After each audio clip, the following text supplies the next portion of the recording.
Prologue, the Suou family. The estate was located in one of the so-called high-class residential areas, where luxurious houses were lined up side by side.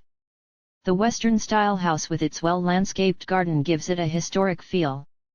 Compared to the other houses in the vicinity, this imposing building stands out as the residence of the Suou family, a prominent family with hundreds of years of history.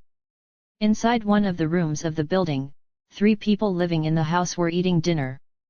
A long table in a spacious room with an elegant and calm atmosphere. The person sitting in the far seat with his back to the fireplace was the current head of the Suou family, Suou Jinsei. Although he is 69 years old, his sturdy body does not look weak with age, and combined with his upright back, he exudes an air of authority. The wrinkles on his face give a sense of dignity, and do not show any weakness. He was like a large tree that had withstood the trials of strong winds and rain. The people sitting side by side in front of Jinsei were his daughter, Suou Yumi, and granddaughter, Suou Yuki. The two of them were a very similar mother-daughter pair, except there was a big difference in their height and style. As Yuki continued to grow older, she would look just like her mother. The only difference were the eyes. As for the nose, face, and contours, they both look exactly the same. Unlike Yuki, her mother, Yumi, had droopy eyes and a mole under her right eye. Her rather moody eyes and expression give her a shy impression that contrasts with her father, Suou Jinsei. A few days ago, it seems like there was a student general meeting. When they had sampled some of the dishes to some extent, Jinsei started the conversation. I heard that the participants are Masachika and the daughter of Taniyama Heavy Industries. That's right. Although to be more precise, Uni-sama became Kyujao-san's assistant. Yuki tried to correct it just in case, thinking that the information should have been told to her grandfather from Ayano, who was standing behind her. But as expected, her grandfather was not interested in such trivial information and just snorted.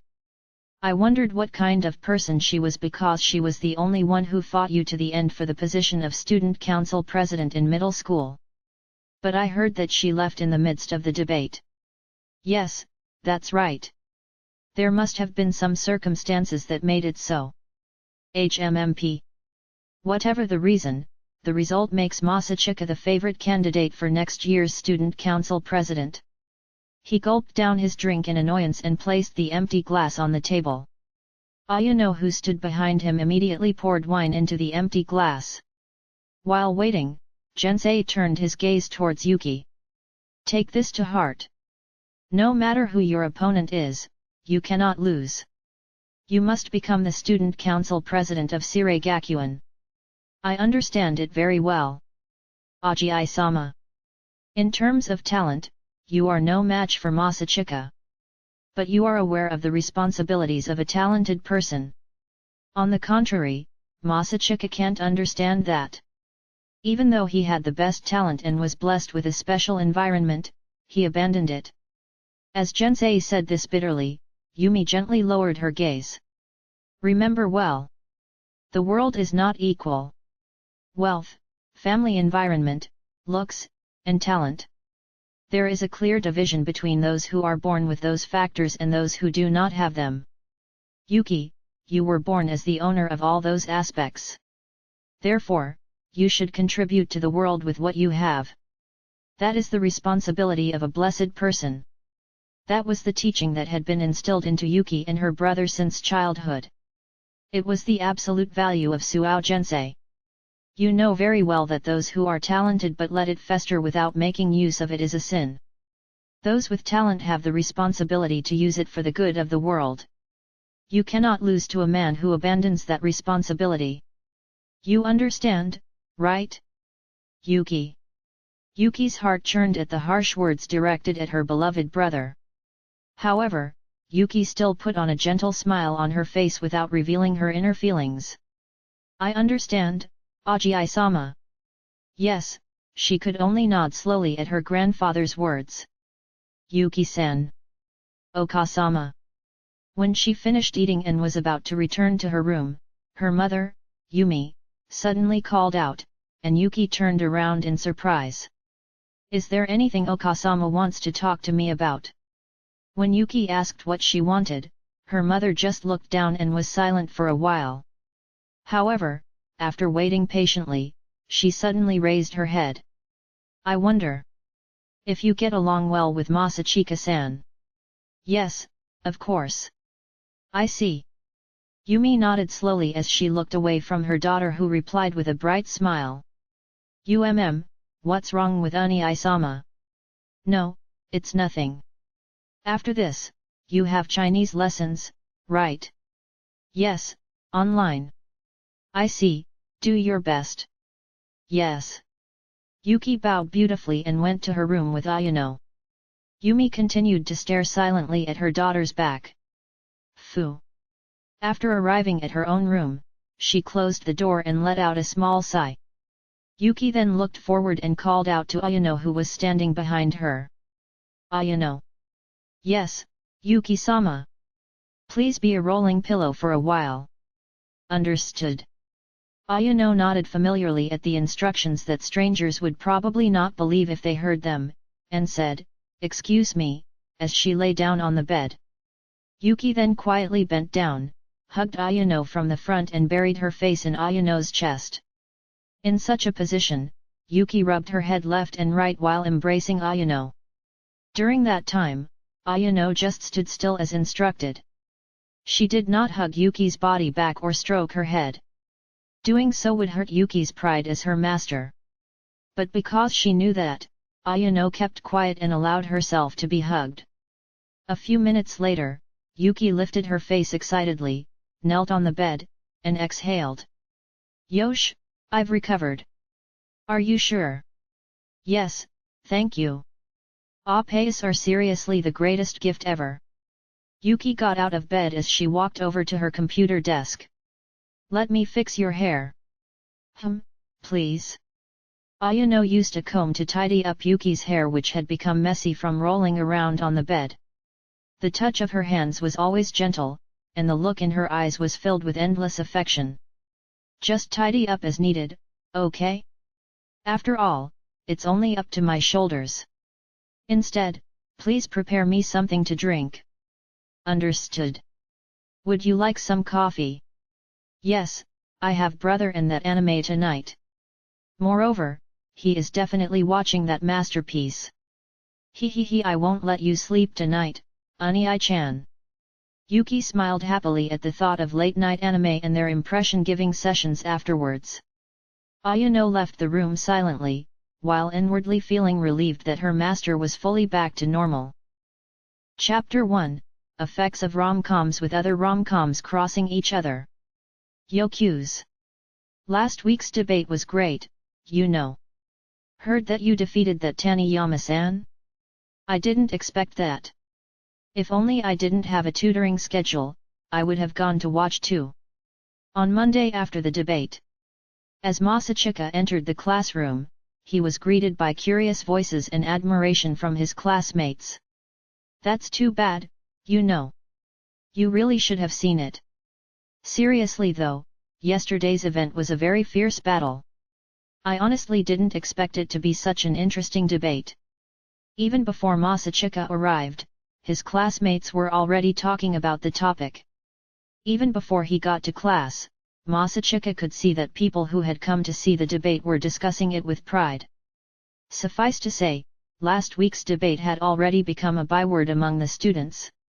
When I first heard Taniyama-san's argument, I thought that she had already won. That's right, especially since your side didn't say anything during the Q&A session afterwards. Hey, how far is your strategy? Well, at least let me put my things away first. Masachika then went to his seat, and smiled wryly at his classmates who crowded around him excitedly. No, if you're so curious, why don't you ask the other participant directly? While inwardly performing Tsukumai, he glanced at the other party, or rather, the representative figure of Kyujou Elisa. She was one of the main stars of the debate, but there was no one around her. This showed how reluctant others were who wanted to talk to her. Well, it's not that I don't understand their feelings. But as long as she wants to run for student council president, this matter should not be allowed to continue. Let alone having to win the support of the students in the student council election, she couldn't even communicate well with her classmates. Therefore, Masachika decided to forcefully engage Elisa in the topic. "Good morning, Alya." "Yes, good morning." As usual, the textbooks were spread out in the hands of Elisa, who looked up and returned Masachika's greeting. Even though her classmates were talking about them, Elisa was preparing her textbooks without a care in the world. Maybe she doesn't know how to react to stories about herself, but our classmates are also confused about what to say to her. While laughing inwardly at his partner, who was still awkward in matters of relationships, Masachika said as he pointed at the group of people behind him. "It seems like they want to hear your heroic story from last week." Masachika placed his bag down and turned to face his fellow classmates, who shared Elisa's expression of confusion. He then raised his hand and said, "In that case, ask Alya for details. Because the gotcha is waiting for me." "Ooey." His classmates could only smile wryly as Masachika took out his smartphone with a serious face. Despite their reactions, Masachika quickly switched to his smartphone and actually started the game. "Alya, then. I'll leave the rest to you." Wait a minute." Across from Masachika, a confused Elisa and his classmates faced each other. While his classmates exchanged glances to see who would speak first, Masachika silently glanced at Hikaru sitting in the seat in front of her. Accurately understanding the intent of his gaze, Hikaru called out to Elisa with a wry smile on his face. "Kyujao-san, did you think of that argument yourself at the debate yesterday? Or was it the result of a discussion with Masachika?" I did think of it myself. But I also got help from Kyu's-kun." "Oh, I see. I was really surprised. It turns out that Kyujao-san can make a good speech." Thank you." After Hikaru talked to her, the other classmates gradually started talking to Elisa. Once they started talking, their curiosity outweighed their reluctance to talk to each other, and a conversation quickly developed. "Was it also your strategy to not ask anything during the Q&A session?" "That's right. We've already decided about that beforehand." "Then, why did Q suddenly take over?" "Regarding that, I didn't expect it either." Despite her unfamiliarity, Elisa still tried to answer each of their questions, and Masachika nodded inwardly in satisfaction as he looked at the gotcha screen he had been playing. With Elisa at the center, the Class 1B group looked very lively and festive, but, when a male student said something, the atmosphere suddenly changed. "But it's a pity." Taniyama-san suddenly ran away in the middle of the debate. "Somehow it feels a bit disappointing, doesn't it?" He was probably feeling excited about the rare opportunity to talk to Elisa, the prettiest girl in the entire batch, and said so with the intention of putting her in a good mood. Then some of the other male students chimed in, and blatantly created a conversation that put Sayaka down. "That's right. She issued the challenge herself, but ran away in the end, which wasn't cool at all." "That's right, running away when faced with the enemy, how disappointing." In the Q&A session, it was completely in Kyujao-san's favor.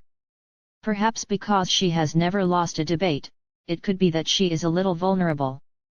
In their imagination, they expected Elisa's reaction to be something like, "Well, she's not as great as rumored," but actually, Elisa's reaction when she heard that was, she secretly pursed her lips and raised her eyebrows. The surrounding classmates looked puzzled by her unexpected reaction and dissatisfied face. In the unexpected silence and slightly awkward atmosphere, Elisa stood up from her seat. "Kyu's-kun, come with me for a moment." "Oh."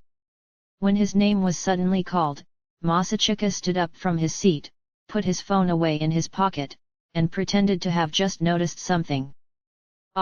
Oh yeah, I have something to do with the student council. Sorry, you can ask again later." After making excuses to his classmates, he then chased Elisa out of the classroom. Masachika followed Elisa silently as she walked with haste, and finally called out to her when they entered the student council room. What happened? When Masachika asked, Elisa raised her eyebrows in silence. However, he somehow knew the cause of Elisa's annoyance. Are you that unhappy to see Taniyama vilified? After all, Taniyama-san has a reason. She challenged us to a debate and ran away in the middle of it. There is nothing wrong with what our classmates say. But, that... Elisa cried out involuntarily, but she was unable to utter a single word, and only pursed her lips in frustration. Ha! Masachika accurately guessed what Elisa wanted to say. He then sighed. This situation was too awkward. It is true that we know the reason behind Taniyama's actions. We also know why she left the auditorium in the middle of the debate. That's why, I can understand why you feel annoyed when you hear people mocking her by saying she challenged them to a debate, but then ran away. But clearly, we have fought fairly and openly. So, no matter what others say about Taniyama, we don't need to bother worrying about it. Right. I understand that. But the truth is, we still haven't won. Yesterday's debate was a bit like an invalid debate, wasn't it? Still, she was not satisfied. Elisa knew that the root cause of Sayaka's behavior was because she was paired with Masachika. She just didn't want to admit it. Her victory was achieved in an ambiguous way because she had a high and noble self-esteem. Then, what do you want to do? For example, think of it as a parable. If we somehow announce that yesterday's debate was an invalid match and restore Taniyama's honor, then the victory we achieved would also be in vain, right? To raise the status of the loser is to lower the status of the winner.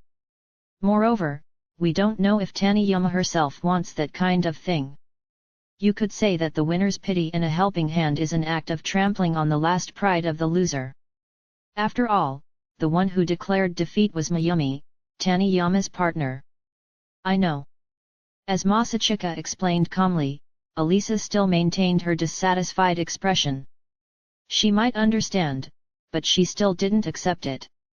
If you think about it rationally, the right thing for Masachika and Elisa to do is to feign ignorance about the matter. They should sincerely accept Nano's statement of defeat and act as winners with an unconcerned face. That's what Masachika thought, and Elisa knew very well that it was probably the right thing to do.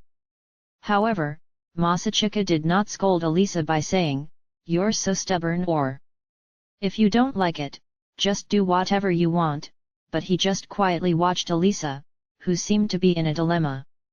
Oh, how beautiful, it's too dazzling. If it was just to win the election, he could have given all sorts of reasons to convince Elisa. But for Masachika, there was something more important than that. He wanted to protect Elisa's radiance. He wanted to make Elisa, the student council president, in a way that was acceptable to her. That's why. Well, that's how it is, but I don't care about that. The most important thing is what you want to do. Come on, don't keep that sullen face, you can let it all out. He just wanted to reassure himself on this matter. So when Masachika said that to her in a teasing tone, Elisa looked upset. What I want to do? That is, I want to help Taniyama-san. But that...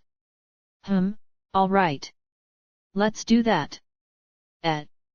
Elisa looked surprised as Masachika casually shrugged his shoulders and accepted without hesitation. Is that okay? As you said, Taniyama-san might not want it, and it's just for my own satisfaction, you know? Besides, your efforts in the debate will also be in vain. I have no objection. Instead of continuing to stall over this matter, it's better to settle it quickly and have a lovely closing ceremony. Elisa apologized with a guilty face as Masachika said that without hesitation. I'm so sorry for saying something troublesome. Don't think too much about it. I told you, didn't I? That I will support you. Elisa recalled Masachika's words. The promise Masachika made on that day, I will stand by your side, she said. Kyu's-kun. In the face of Masachika, who scratched his head and looked away in blush, something came up from deep within Elisa. As if to confirm it, Elisa clasped her hands tightly to her chest. The uncontrollable emotion implied in her eyes was shown to Masachika. However, Masachika, who was receiving such an intense and passionate gaze, was thinking that now was not the time for that. Because he noticed it. As he turned his face towards the student council room window to hide his embarrassment, something was reflected behind the chairman's desk. There were two figures lurking there. Someone's peeping. The peeping toms are the president and vice president. They were the two most famous lovebirds in the school. The huge Tuya and the tall Chisaki were pressed up against each other under the table. Of course, the closeness between them had reached the max level. Isn't their situation very much like a romantic comedy? Masachika put aside his own situation and swallowed his saliva with a shiver. What's this, about that? A situation where they're alone together, hear the sound of someone coming and rush to hide, only to realize don't we need to hide at all, that kind of situation, hey? Instead of hiding in the locker, they hid under the table. They're a true baka couple. By now, Masachika guessed that they must have exchanged conversations like, hey, don't touch me in strange places. Ouch! What am I supposed to do? The place is cramped anyway. If everything continues in that order, then their breathing will be close together, their bodies will start sweating, and their hearts will be beating fast. Nothing will stop them, and they will go as far as they can. So that's it, the main event is over there, hey? Then as a good cowhey, I should come out with an indifferent face when the time is right, and subtly get rid of people. You could say that this is the behavior of a trained stage actor. After drawing such a conclusion with the otaku-style way of thinking at full capacity, Masachika then turned to Elisa, but he was surprised to see Elisa, who had an expression like a girl in love. What the hell? Isn't this a romantic comedy event too? Damn it! I drew the wrong conclusion. It's not just a close encounter event between two people who are hiding, both physically and mentally. But also an event that makes you feel excited because of the romantic comedy vibe. In addition to being the trigger to bring them closer together, we're also the ones who make them more intimate. As Masachika's train of thought drifted towards 2D, Elisa closed the distance between them. She stared at Masachika with a passionate gaze. She even cupped her hands in front of her chest. This is useless. What's useless? Everything. Anyway, it's useless. At this rate, I'll inevitably need to change the atmosphere by force.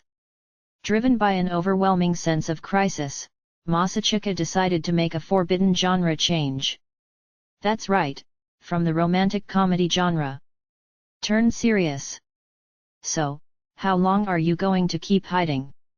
Chairman, Sarashina-senpai. When Masachika said the sentence that always tops the list if you're an otaku, I want to try saying this sentence, Elisa made an expression, and at the same time, there was a thud from under the chairman's table. They bumped their heads. As if it was none of his business, Masachika stared at Tuya, who stood up with an awkward expression. Soon, Chisaki also stood up, her eyes darting here and there. Oh! Sorry, we missed the timing to show up. That's right, we're looking for something that fell on the floor, but we can't show up because it looks like you guys are talking about something serious. Chisaki tried to make up an excuse, but Masachika didn't reply with Tsukumae one. He thought it was not the time for that. In that case, how about we both pretend that we didn't hear or see what just happened? Well. Alright, agreed. Let's do that. Then let's go, Alya. After quickly agreeing to the interests of two relatively calm people, Masachika left the student council room with Elisa. After closing the door and letting out a sigh of relief. Suddenly, his gaze met Elisa's. Instantly, Alisa stepped back while making a blushing face. I. Her agitation was even more obvious as she spoke softly. Alisa, who couldn't take it anymore, started to turn her body and exclaimed. Me. I have something to do. Then, uncharacteristically, Alisa hurried away at a run. As for Masachika, who was left behind, he stared at the ceiling of the hallway while tilting her head and muttering I wonder if I should stick my ear in the door and eavesdrop on what's going on inside. If this was a scene in the manga, the door would open with a loud noise and shout, "Si, since when have you been there?" But I have a feeling that Sarashina-senpai will find out. Masachika muttered to himself and seriously thinking as he looked at the student council room door over his shoulder. He is indeed a true reflection of an otaku. Well, you could say that it was just an escape from reality.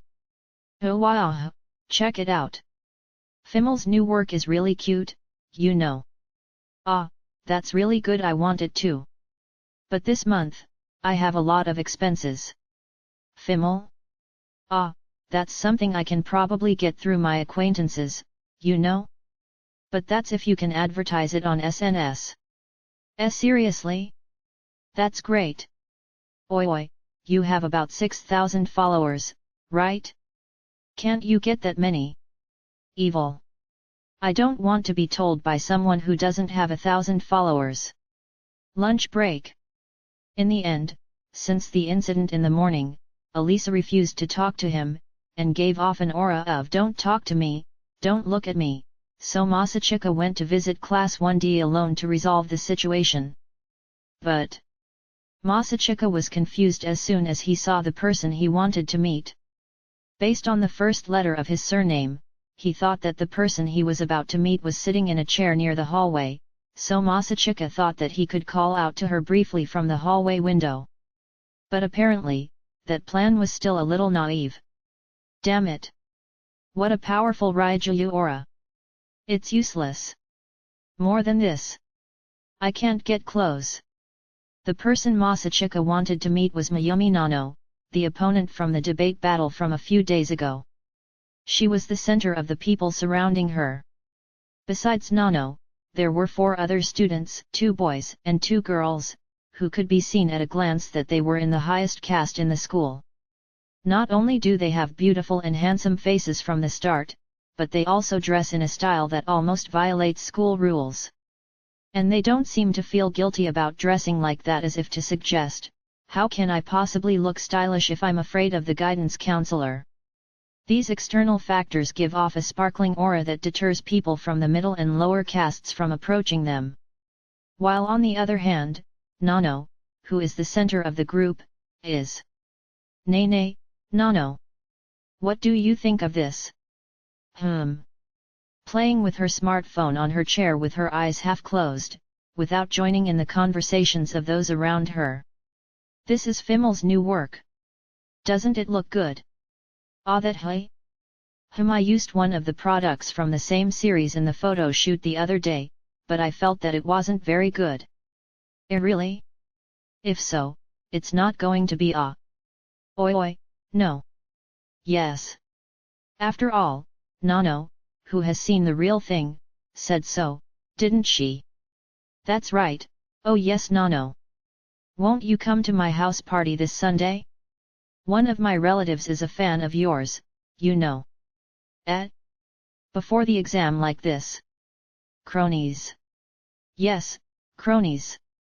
Both men and women crowded around her, and tried to talk to her in an attempt to get Nano's attention. Meanwhile, Nano herself was just fiddling with her smartphone as she dealt with them. She looked like a queen and the cronies were trying to please her mood. Then, while studying too. Please. HMMP, hasn't Nano become more and more indifferent lately? When one of her cronies pouted, Nano, who had been playing with her smartphone nonchalantly, suddenly put it away, stood up from her chair, smiled and hugged the girl. That's a lie, I was just joking. Party? Of course I'll come. Seriously? Fun. Yes, seriously. Nano then released her embrace, and then turned to Masachika as she leaned out the window at the side of the hallway. "Kyuzeki, do you need anything?" "Why yes. Well, there's something I want to talk about." "Hiso, we can't talk here." "Well, there you have it. If you can." "Okay." Nano nodded without asking Masachika's reason, and told the people around her. "In that case, I'll leave for a while." "Ah yes. We can talk about it again later." "Yes." "Ready." Her cronies looked at Masachika with various emotions, and then dispersed as if to say, "If Nano is not here, I don't care anymore." They really are her cronies. As Masachika watched the scene with both dismay and admiration, Nano, who had come out of the classroom, called out to him while ruffling her hair. "So, where are we going? Do you want to go to the empty classroom?" "Yes, that's right.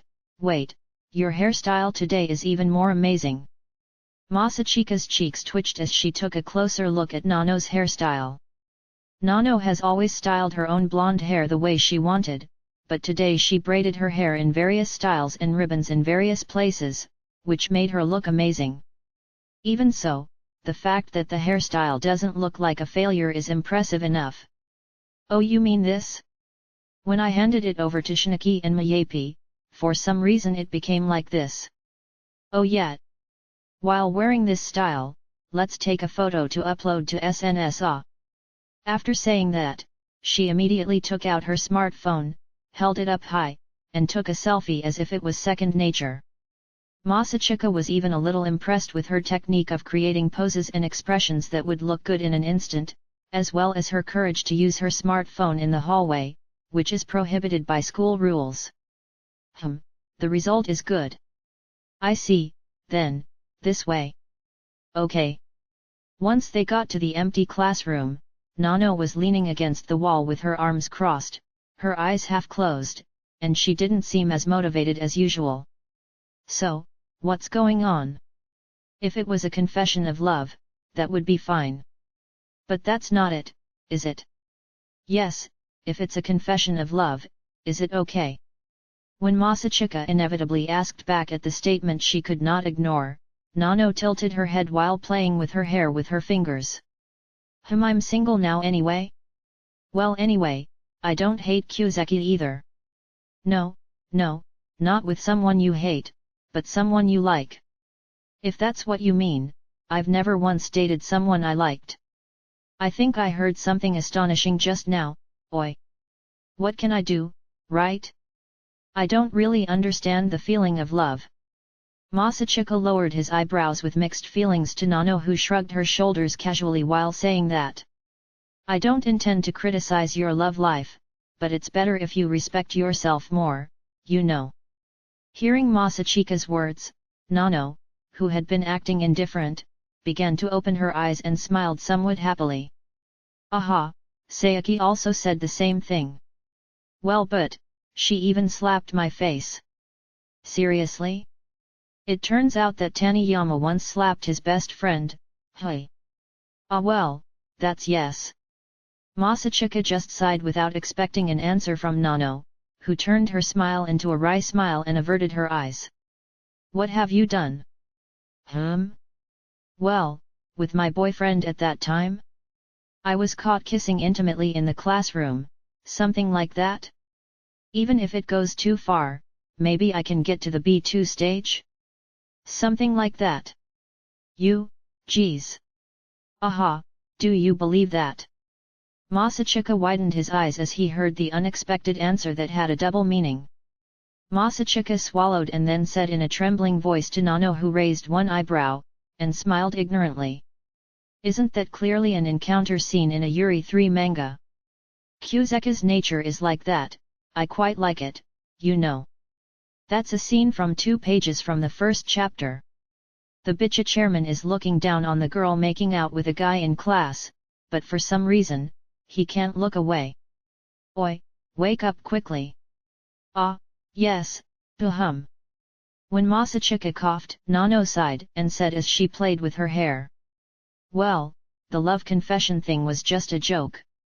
I've refrained from playing around with guys since being told by Sayaki. So you're saying that playing around with guys? You're still in the first year of high school, right? Already, that's it. So? What's the matter? Masachika changed his expression as Nano looked at his in a carefree and relaxed manner. Well, there is something. It's about Taniyama. Ah, I don't know why Sayaki is absent today. That girl, when she's not in the mood, she's always like this. So what? At the debate last week, there was a lot of gossip going around that Taniyama challenged us to a debate, but ran away, right? I want to talk about whether we can suppress that rumor a bit. Is Kuseka the type to care about that? As Nano tilted her head, Masachika replied while shrugging his shoulders. My partner who cares for her. I see. After nodding understandingly, Nano looked up at the ceiling with mixed feelings of disbelief and admiration. That's, what a kind nature. Rather than being nice, she was always serious, in many ways.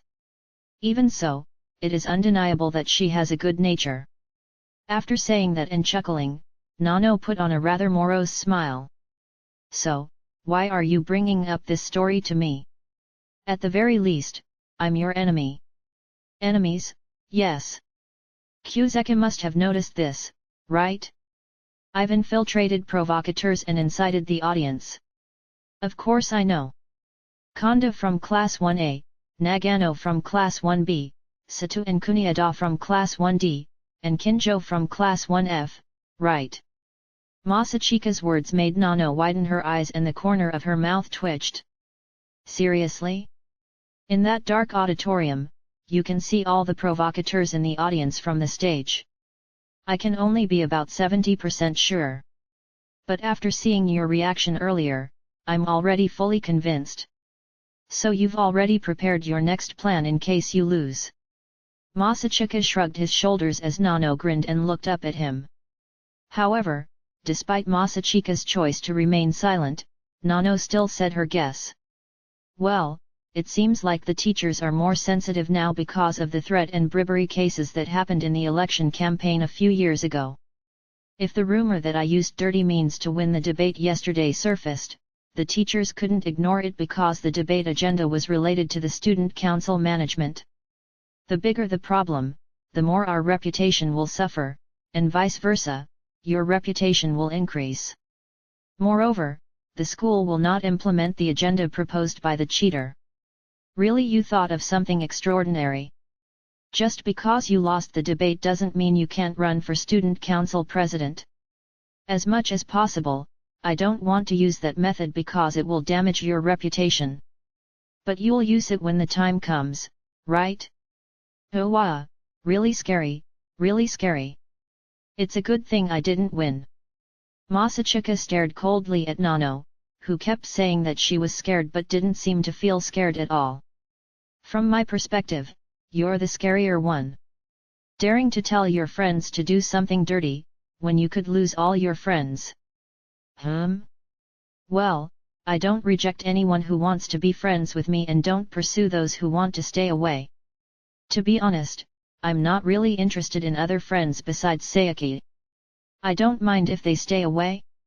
Something like that. In a very flat tone, Nano said something unexpected from a popular girl who was at the top of the school caste. However, Masachika didn't seem too surprised and continued to ask. There's one thing I'm curious about.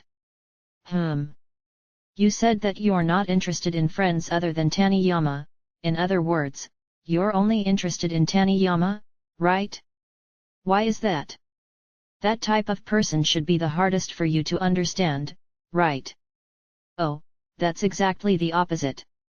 Because you don't understand them, you find them attractive and want to be with them. Is that so?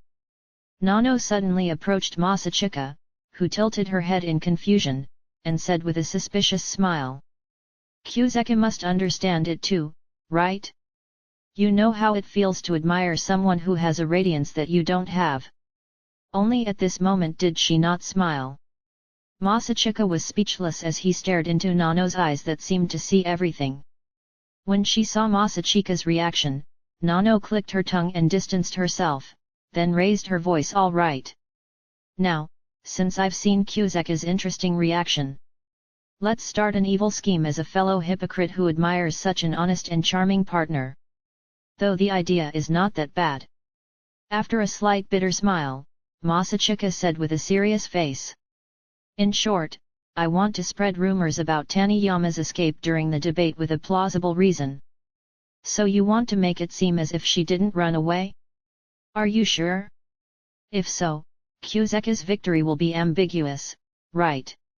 When Nano asked while raising one eyebrow, Masachika shrugged and nodded his head. I know. Well, I don't care what excuse you use, like getting a sudden call that the parents have fainted. By the way, what did you do after that?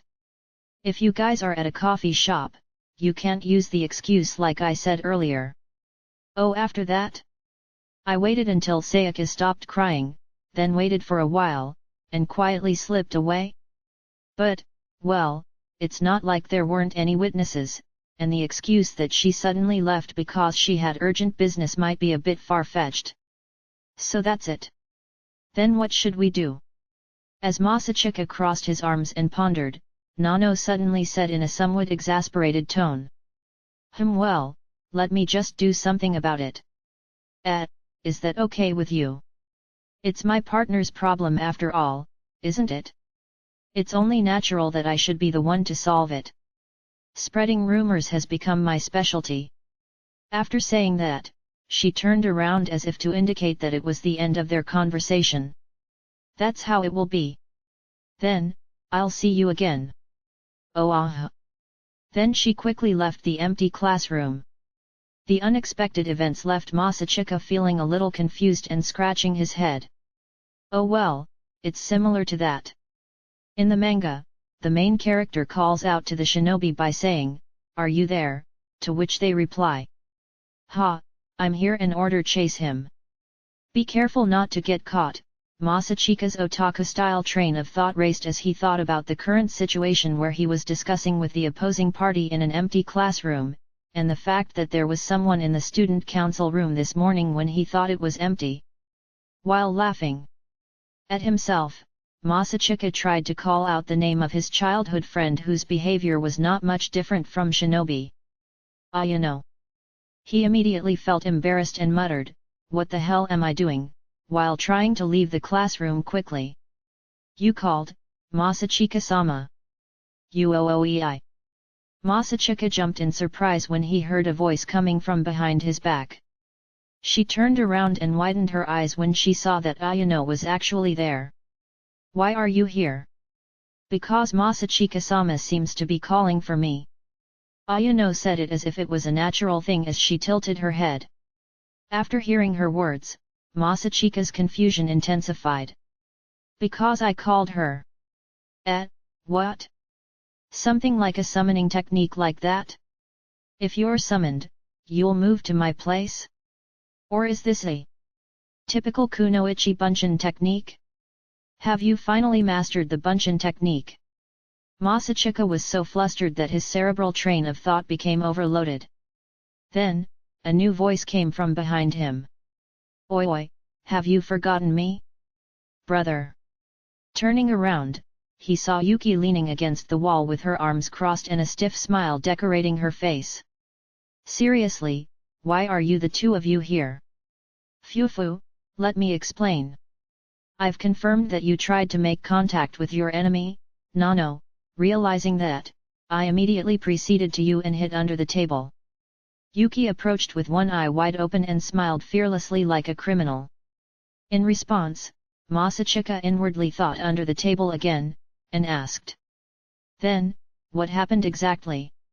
When we were playing secret talks in an empty classroom, we didn't expect that secret talks would actually start. Seriously, what the hell are you guys doing? The classroom door opened with a crunching sound as Masachika became increasingly disgusted with the mysterious power word playful secret talk. Kyuz-kun? Are you inside? Probably because she could hear voices from inside. When Elisa tried to peek into the classroom, the expression on her face was immediately stunned when she saw the three of them. Alya-san? It seems like you might have misunderstood something. What is it? I don't think it's strange for three childhood friends to play together. But how come your face looks so fierce? It's just your imagination. Then, please have fun. She then closed the classroom door. However, just before the door closed, Elisa muttered to herself with a slightly sullen expression. Why didn't you invite me too? And her expression was immediately hidden behind the door. Masachika, who was standing there frozen, felt that he had done something wrong, even though he had done nothing wrong. Yuki then spoke to him in a tone similar to a thug. Aniki. This is, anyway, about that. I made lunch for Kyuskun because he helped me a lot during the debate, but where is he? And she searched around the school. Don't just make up your own stories. After all, you can see that Alya didn't bring her lunchbox. Well, maybe he put it on the lawn or something, along with a vinyl mat like someone having a picnic. Stop! Yuki placed her hand on the shoulder of Masachika, who was shouting, and gave a thumbs up with an annoying smile. How about it? You must feel guilty, right? Yes, thanks to you. Ayano watched from a distance as the two siblings began to communicate like a comedian duo. Her face was still expressionless as usual, but the look in her eyes seemed to see something precious. Even so, herself, who was devoted to being heir, felt her steel resolve to never do anything to disturb their time together. Unintentionally, Ayano felt like a fan keeping an eye on her favorite couple. Nano realized that she was the type of person commonly referred to as a psychopath. Since childhood, she had never experienced the ups and downs of emotions, and had never felt the sadness that almost brought her to tears, the raging anger, or the joy that made her dance. Although she felt uncomfortable, it was something she could control before expressing it. As such, Nano, her childhood friend Sayaka, had always been a person she never understood. A rare beast that was usually obedient but also occasionally went on sudden rampages. An existence that she could not understand at all, but she was okay with that. Nano doesn't really understand human emotions. She could not even empathize. That is why she is able to calmly analyze her own actions and the reactions of others objectively, and then play the role of the person they want her to be. What words to say, what facial expressions to make, and what actions to use to control the anger of this rare beast. Once she got the hang of it, Nano could control Sayaka with ease. Her parents also wanted her to be good friends with Sayaka. Let's just be friends naturally, or, so she thought. Until the events of that day. Don't be such a cheap girl. You have to take care of yourself. It was the first time someone actually got angry and slapped her. For Nano, who had always acted as a good girl since childhood, her sharp gaze and scathing words, as well as the stinging hot sensation on her cheeks, were new to her. She felt that her heart, which had never felt anything no matter what kind of guy she touched, was beating very fast. The meeting scene in Yuri's manga? Hey! Maybe it really isn't that different. While walking back towards her class, Nano talked to herself as she recalled her conversation with Masachika.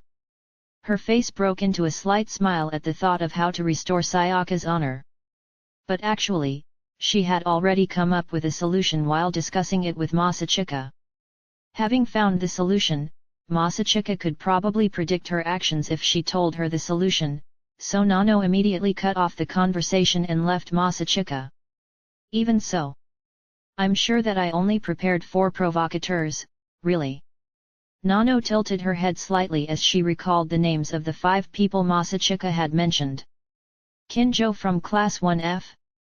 If she's not my messenger, then she's purely an anti-Kyujo-san. She tilted her head and made up her mind as she saw that the classroom was near. Well, we've inconvenienced Kyujao-san and Kyuzeka this time. As an apology, maybe I'll handle Kinjo-kun or something later. Having decided so, Nano opened the classroom door and returned to her seat. Nano is finally back. I've been waiting for you. What were you talking about with cues from Class 1B? It's about Sayaka. Since Sayaka didn't come in today, he got curious and asked me. As soon as Nano answered the questions of her friends who immediately approached, they looked at her strangely. Taniyama? She didn't come in today. Is it because she lost the debate? So she still hasn't recovered from that? No. I'm the cause myself.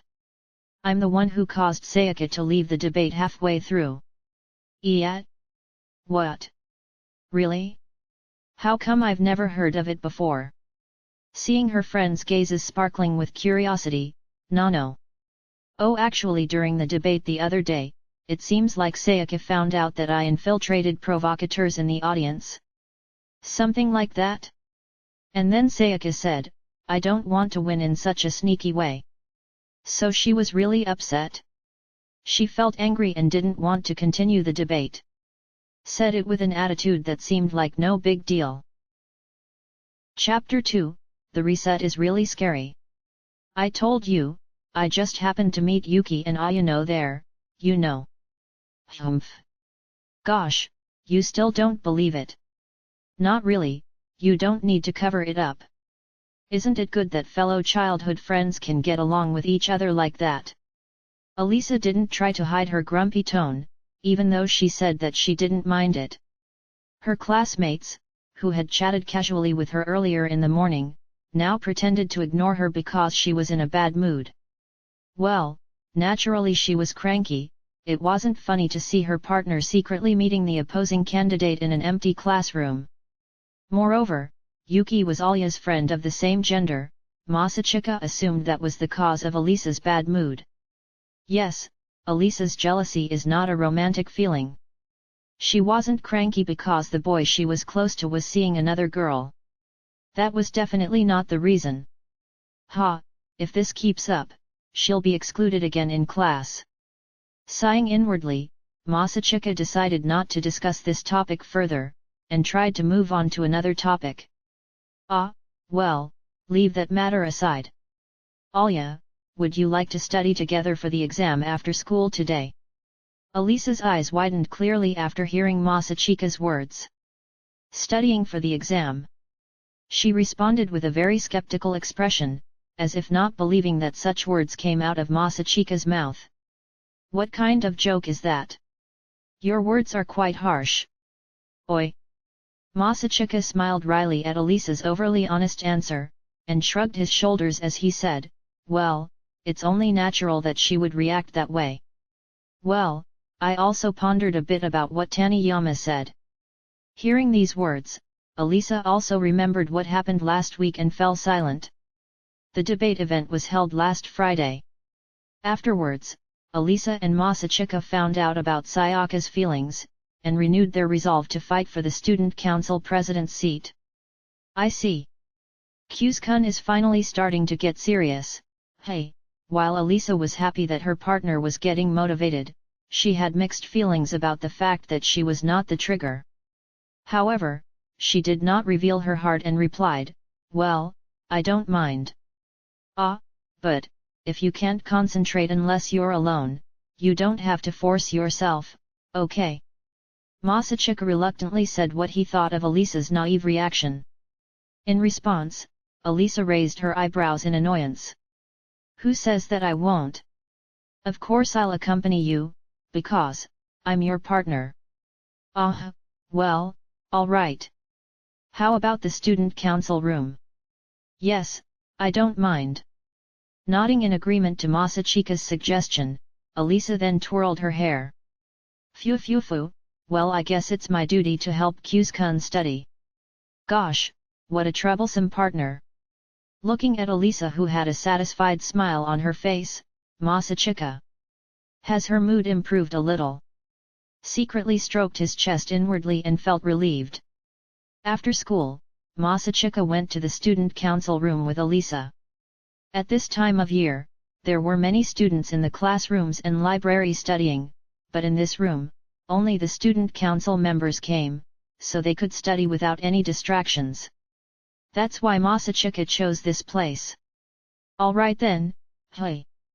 Immediately after sitting in his usual seat, Elisa also naturally sat in the seat next to him, and Masachika was stunned.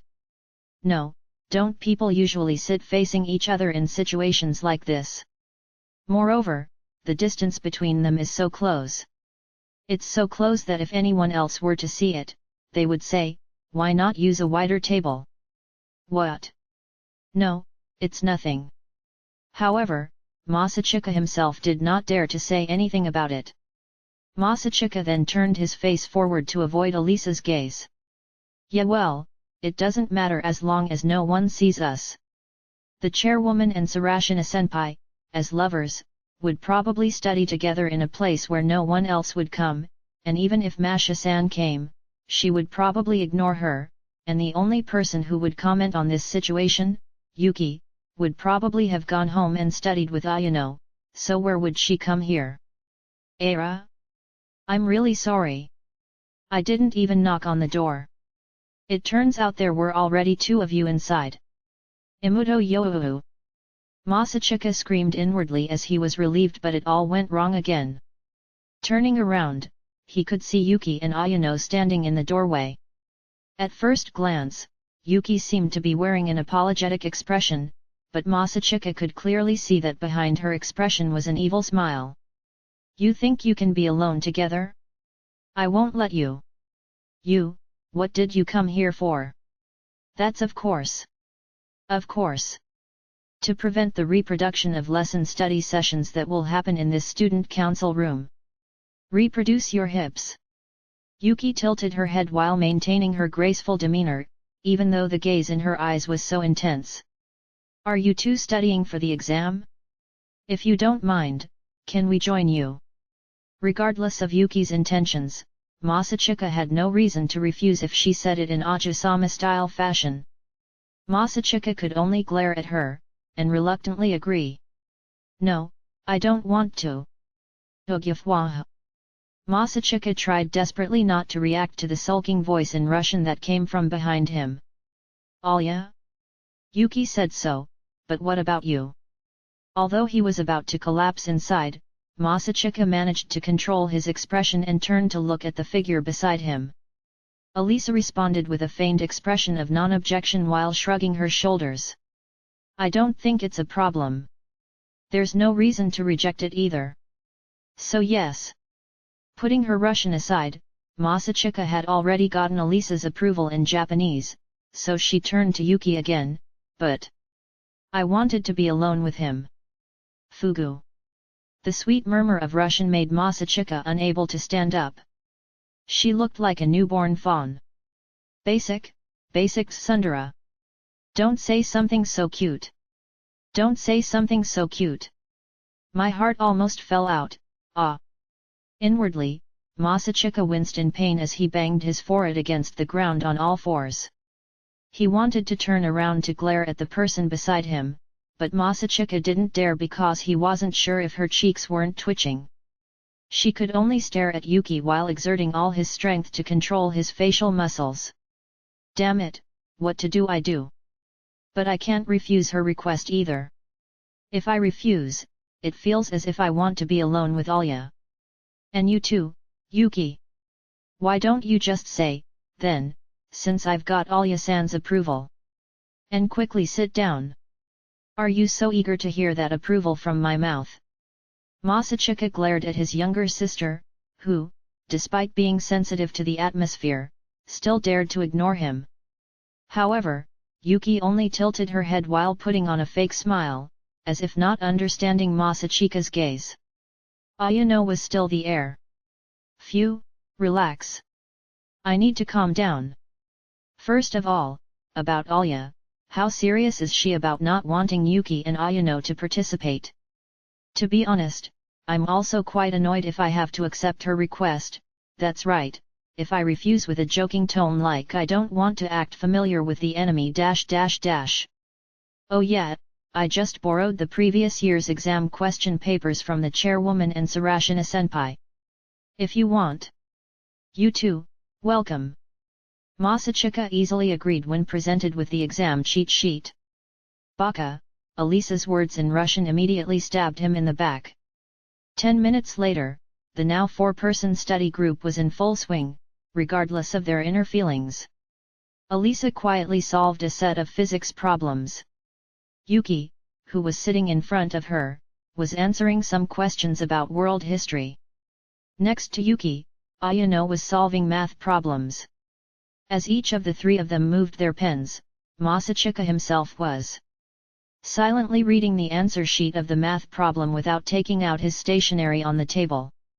"Nay, Kyu's-kun. You kept reading the answer sheet, but, are you really studying for the exam? If you look at the explanation of the answer to an exam question before you can solve it yourself, you'll only feel like you've understood it, but you actually don't understand anything, or that's the general opinion of most people, and Alisa agrees with it." That's why Alisa looked skeptically at Masachika, who didn't seem to be trying to solve the problem at all, but Masachika wasn't too bothered by that and shrugged his shoulders. Why waste time thinking about a problem you don't understand? Instead of wasting time like that, it's much faster to figure out how to solve the problem. Geez, that's not how it works either, is it? It's not like you get the exact same questions in the exam, and if you don't get used to solving them yourself, you'll run out of time in the actual exam, right? Alisa rebuked Masachika with a reasonable theory, but Yuki interrupted with a slightly troubled smile on her face. "Fufu, you don't have to worry about that. Alya-san. Masachika-kun always studies like this. Right, Ayano?"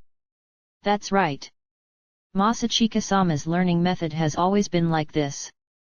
Alisa turned around with slightly raised eyebrows at the words of Masachika's two childhood friends sitting across from her. "Always like this?" "Yes. He always reads the textbooks and answer sheets. Even so, it's great that he still gets good grades." Yuki smiled bitterly, mixed with a little anxiety. However, Alisa still seemed to be in disbelief and took out the mathematics exam questions from 4 years ago from the pile of questionnaires on the edge of her desk, accumulated by the student council for generations, and thrusted them in front of Masachika. "Then, try to solve this 6th part problem. As for the time limit, around 20 minutes. If you manage to answer correctly, I won't nag at you anymore." The mathematics exam consists of parts 1 to 6 of the main questions, and the time limit is 20 minutes.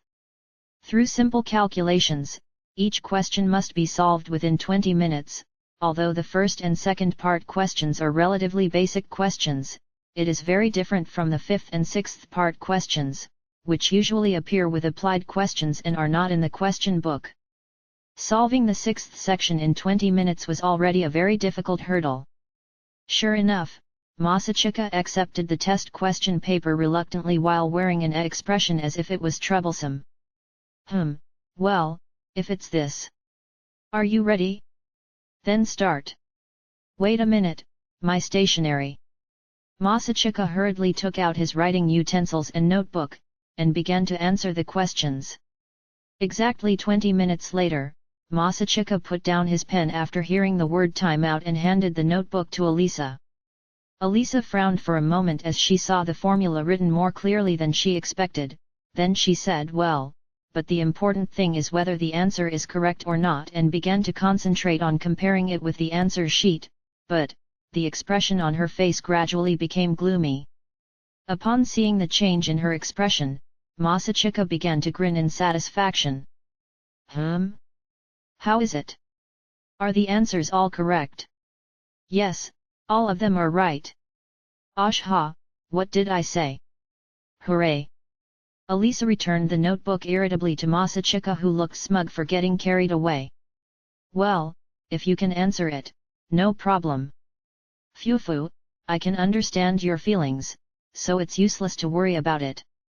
It seems that Masachika-kun and we have different levels of intelligence. On the other hand, I find it curious, if you're so smart, why do you always get grades that are almost above the remedial grade limit?" That's an easy one. It's because I don't study. Is that something you can say with pride? Alisa's gaze pierced Masachika's face as she said it without hesitation. Masachika-kun is used to studying overnight, isn't he?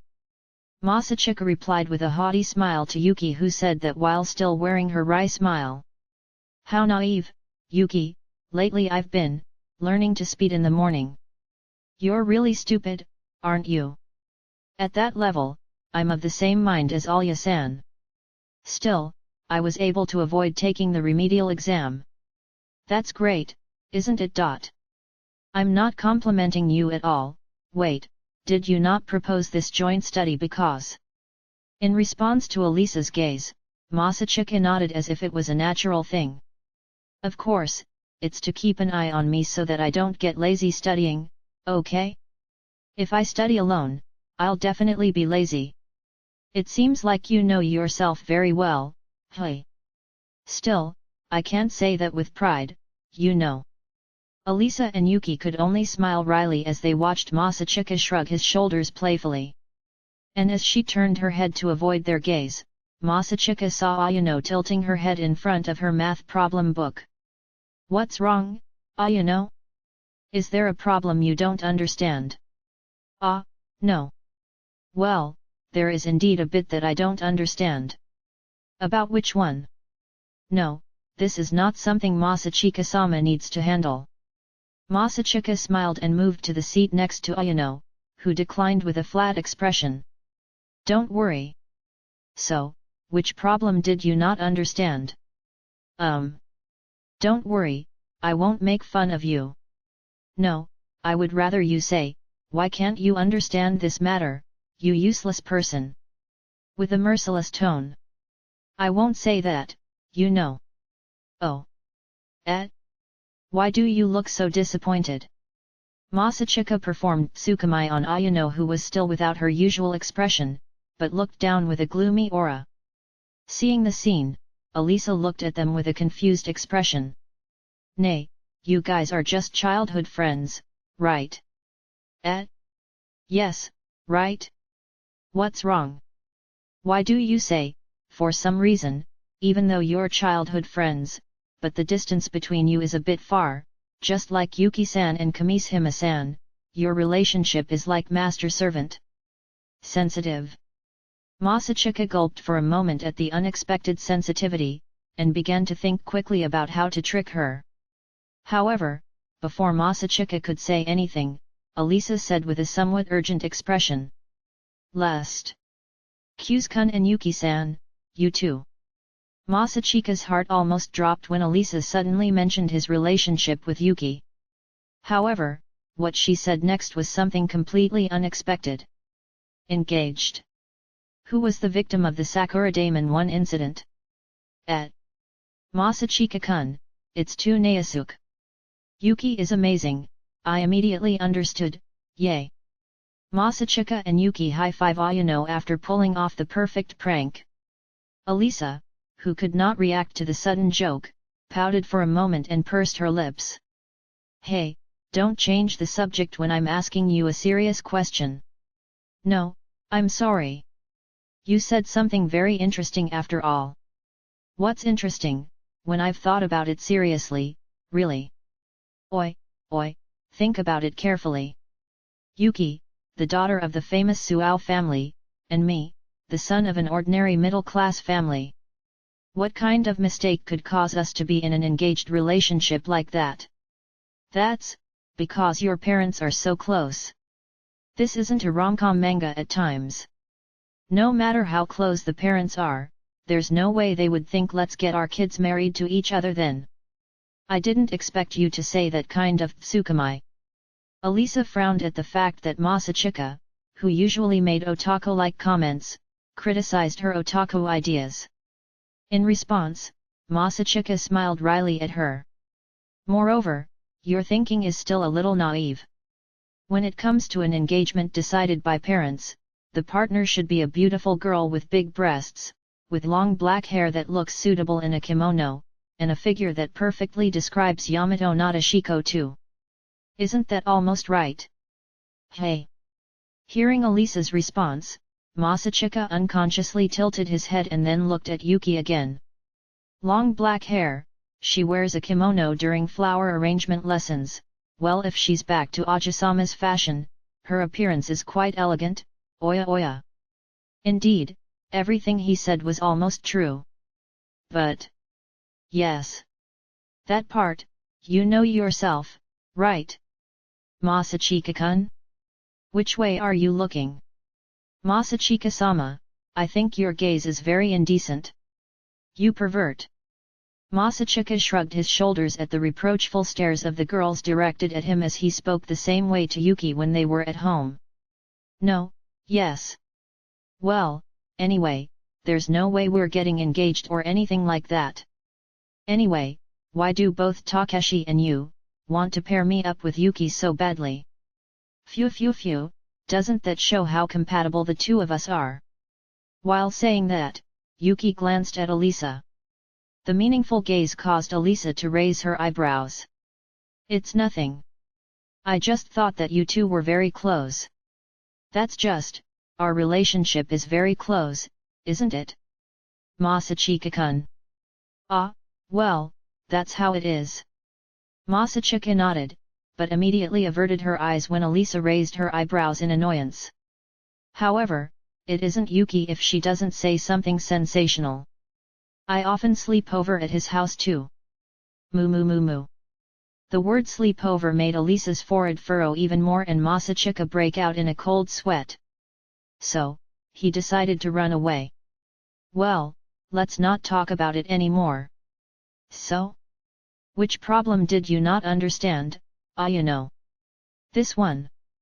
Masachika escaped under the guise of tutoring Ayano, but even while doing so, he could still feel the eyebrows on him. That didn't change even after finishing Ayano's question. Masachika was still in a cold sweat when he returned to his seat and turned to the person next to him.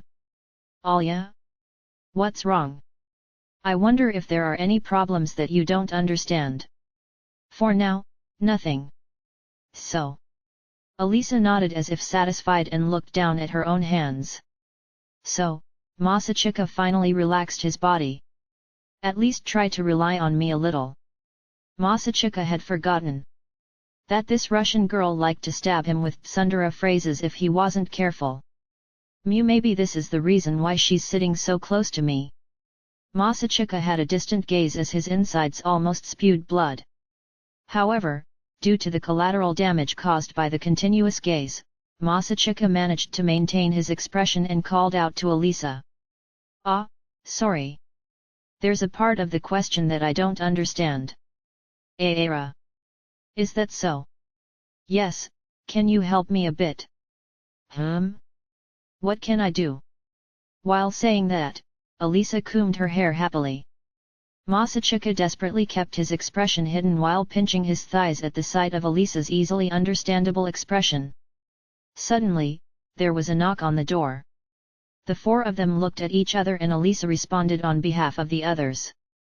Please come in. Everyone, good job. In response to Elisa's voice, the person who knocked turned out to be Elisa's older sister Maria, who entered the student council room with a smile on her face. Masha? Aren't you studying with your friends? Yes. But since we finished, I thought I'd make you some tea before going home in case you're still working hard. Well, I'm very grateful for that. Yuki, with a graceful smile on her face, immediately stood up and went to help Maria, while stopping Ayano, who was also about to stand up. After a few minutes later, the tea Maria made was in everyone's hands, and they decided to take a short break. Era? What is this? Suddenly Maria raised her voice in surprise and picked up a book lying on the chairman's desk. On the front cover was written Introduction to Hypnosis That Anyone Can Do, Today You Are Also a Hypnotist, a book title that was really suspicious. Oh, it seems to be the book Sarashina-senpai confiscated. Didn't she intend to hand it over to the disciplinary committee later? Maria flipped through the book with interest, then sat down next to Elisa and held up one finger in front of her face. What? Alright, look at this finger carefully, okay? Eventually your consciousness will decrease. No, what are you talking about? when I clap my hands, you will fall into the dream world. Are you ready? I'm starting, okay? 3, 2, 1. As she said that, Maria put the book on the table and clapped her hands loudly. She then looked at Alisa with an expectant gaze. Alisa looked back at Maria with an annoying look in her eyes. How? No, it doesn't work. How could it possibly work? It might as well be a fake book. Then, one more time, one more time. No way. If you're here to disrupt my studies, go home. Then, does Alya-chan want to do hypnosis? No. Why not? Oni-chan also wants to try doing it. I want to try it. Maria puffed out her cheeks and wiggled in her seat, but Alisa ignored her completely. As she was dissatisfied with her sister's indifference, Maria turned to Masachika rather than Alisa. In that case, Kyu's-kun. Do you want to do it? Me. After all, Alya-chan is ignoring me anyway. Laughing at Maria's pouting face, Masachika got up from his seat and stood beside Maria. He then picked up the book lying on the table. First of all, how to do hypnosis. Here you go. She opened the part of the page that Maria had done earlier, and tried to copy it. Alright, watch this finger carefully. Over time, your consciousness will decline. Masachika bowed slightly, then raised his index finger in front of Maria who was sitting on the chair, and said so. The change came in an instant. Maria, who had been wearing an expression full of hope and joy, suddenly had her eyes turn blank and lost her expression. Although surprised by her sudden change, Masachika thought that she was probably acting and continued on. When I clap my hands, you will fall into a dream world. Are you ready? 3, 2, 1. Then, as Masachika patted her hand, Maria's head bowed. With a completely blank expression, she stared at a spot on the floor like a doll. Masha-san. Masachika hurriedly waved his hand in front of Maria's face, which was too genuine to be called acting, but Maria didn't even blink at all. Masha-senpai. Is she really under hypnosis? How should I know? What do I do? As Yuki's eyes flickered and asked, Masachika replied with a tone of confusion. Then Alisa, who was staring anxiously, shook her sister's shoulder from behind. Come on, stop with the acting. Masha. However, Maria only shook her body and did not respond to Alisa's voice. Hey, come on. I'm not joking. Alisa raised her eyebrows and stood up to walk in front of Maria, but her eyes immediately widened at the sight of her sister's awkward situation. However, she did not immediately believe it and quickly raised her eyebrows again to stare intently at Masachika. Hey, can you stop? Are you all trying to make fun of me? No, it's different. I was also surprised that it became like this. Liar. How could that lame hypnotic technique really work? I thought so too, but you see, it says here that the more they want to be hypnotized, they tend to be more susceptible to hypnosis. Isn't that what's going on here? Alisa looked suspiciously at Masachika who was explaining the current situation. However, from the point of view of Masachika who did not prepare anything, she felt troubled if she was looked at suspiciously like that. For now, I'll release the hypnosis first. In order to avoid Alisa's gaze, Masachika looked at the hypnosis book and learned how to wake up in a hypnotic state. He then bent down in front of Maria again. Then, when I touch your shoulder, you'll come back to your senses. Are you ready? 1, 2, 3. Raising his voice, Masachika grabbed her shoulders and shook her, then not long after Maria quickly raised her head. Her facial expression gradually improved and she blinked as if waking up from sleep. Kyu's-kun. Yes. As Masachika tilted her head, Maria puffed out her cheeks and pointed at the book. Mao, isn't that clearly written there? After raising your finger, you have to clap your hands. No no no no, You don't remember. Remember what? When Maria looked at him with a puzzled expression, Masachika's cheeks twitched as he said, "Ah, this is real." However, there was still one person who didn't believe it even though he had seen it with his own eyes. "Masha, enough with the jokes." "Alya-chan? What joke?" "I told you, never mind." As Elisa shook her head as if she didn't want to deal with it anymore, Yuki suddenly called out to her from across the table. Then, "Alya-san, how about you ask Masachika-kun to hypnotize you too?" Ha!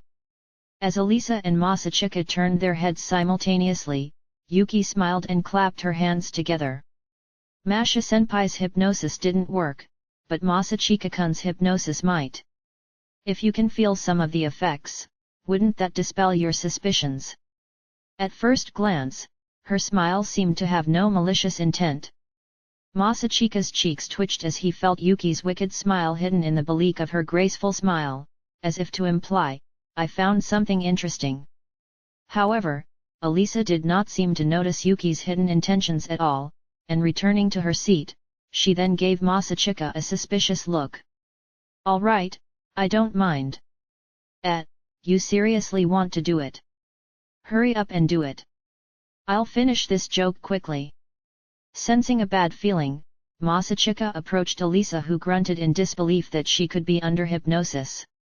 Then watch my finger carefully. Gradually, your consciousness is getting blurry." Then, when Masachika raised his index finger in front of Elisa, her expression, which was still full of suspicion, gradually became flat. "When I clap my hands hard, you will fall into the dream world. Do you understand? 3, 2, 1. As Masachika patted her hand, Elisa's head immediately fell back. Masachika's eyes widened at the sight of her blank face, and he continued her hypnosis technique half-heartedly. "All right then, the moment I touch your shoulder, you will instantly wake up. Do you understand? 1, 2, 3. Then, he grabbed both of Elisa's shoulders and shook her. Elisa looked up and blinked slowly. A few seconds later, she looked at Masachika with focused eyes and complained. "Hey, don't stop halfway. What's next?" "You had the same reaction too." What is it?" Elisa raised her eyebrows suspiciously as Masachika shouted. Yuki then called out to her with a wry smile. "Alya-san, you were really hypnotized just now, weren't you?" "I'm not lying. Right, Ayano?" "Yes. You looked like a person under hypnosis." When told by Yuki and Ayano, Elisa's eyes looked troubled. However, she quickly glanced at Masachika and said in a pushy tone. "Proof. Show me the proof. I don't believe it unless it's on video." Come on, this is enough. You don't need to get hung up about it." "No way. I don't want to be thought of as a girl who can easily be hypnotized. No, it's better to just stop. Hurry up. One more time." "Yes, yes." Then, Masachika went back to doing the hypnosis as Elisa had requested, and the results were unquestionable. "So easy.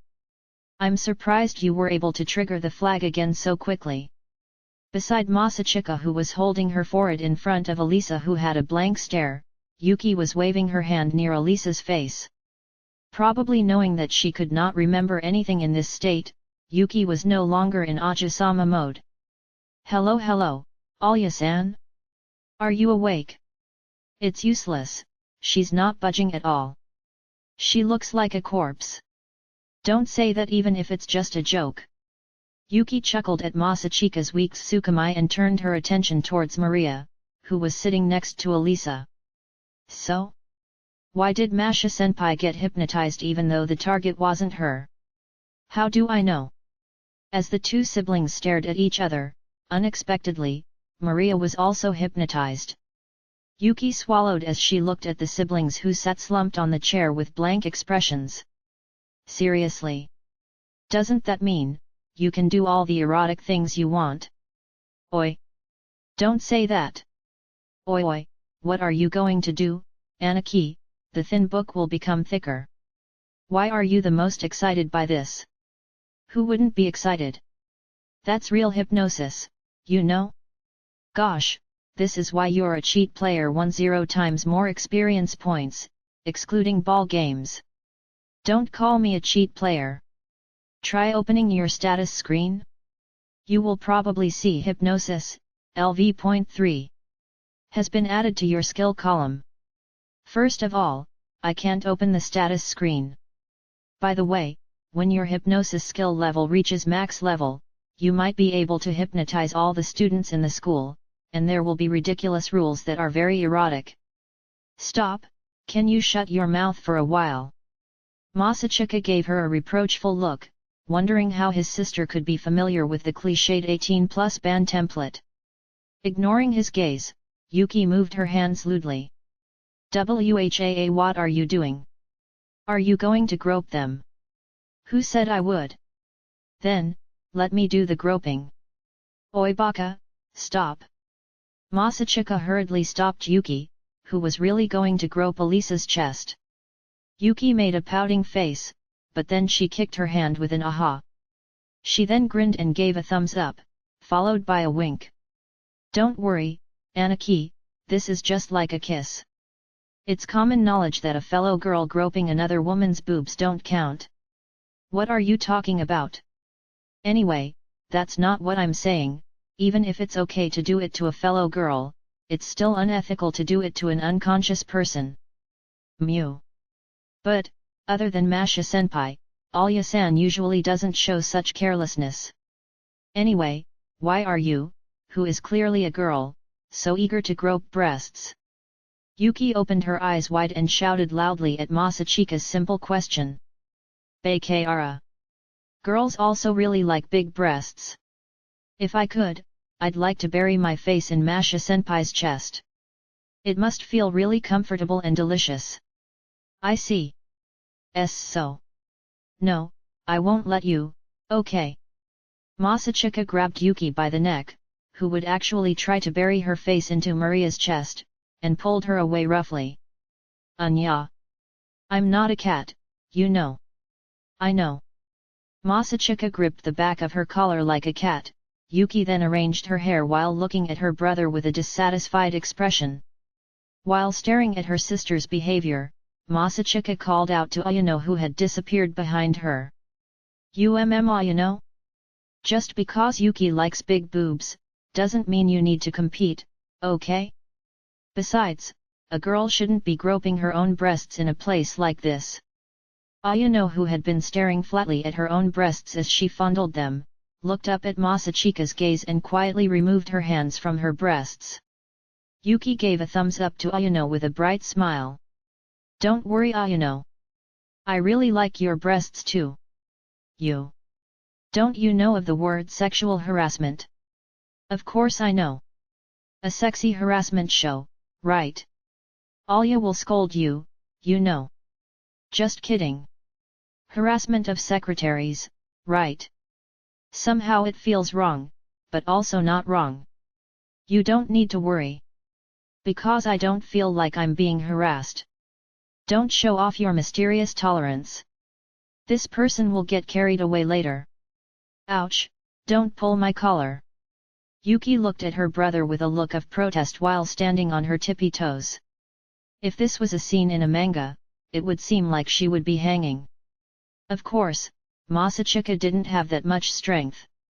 Ha, for now, I'll let stop the hypnosis. You sure you don't want to take evidence first? Oh yeah. Remembering that he was asked to do such a thing, Masachika took out his smartphone and said, for now, just taking a photo should be enough, dash. Suddenly the otaku bonus event is here. The theme. When hypnotizing pretty girls, what's the first suggestion you'll give her? And suddenly Yuki's words echoed. She raised her face with her hands in her pockets and shouted an answer quickly. Making them act like toddlers. Make them have an open personality and take off their clothes. how about making them tell an embarrassing secret? The three of them exchanged glances as they gave their answers in turn. The one who spoke first was Masachika. Isn't the term open personality a bit of a misnomer? After all, it's not too much to say that open personality equals taking off clothes. No, isn't the suggestion of acting like a toddler too aggressive for a first suggestion? If we're going to do it, it should be after taking a few steps. Humph. After silencing Masachika, Yuki then turned her attention to Ayano. Ayano's answer anyway, well, it's not bad, but it might still be a little weak.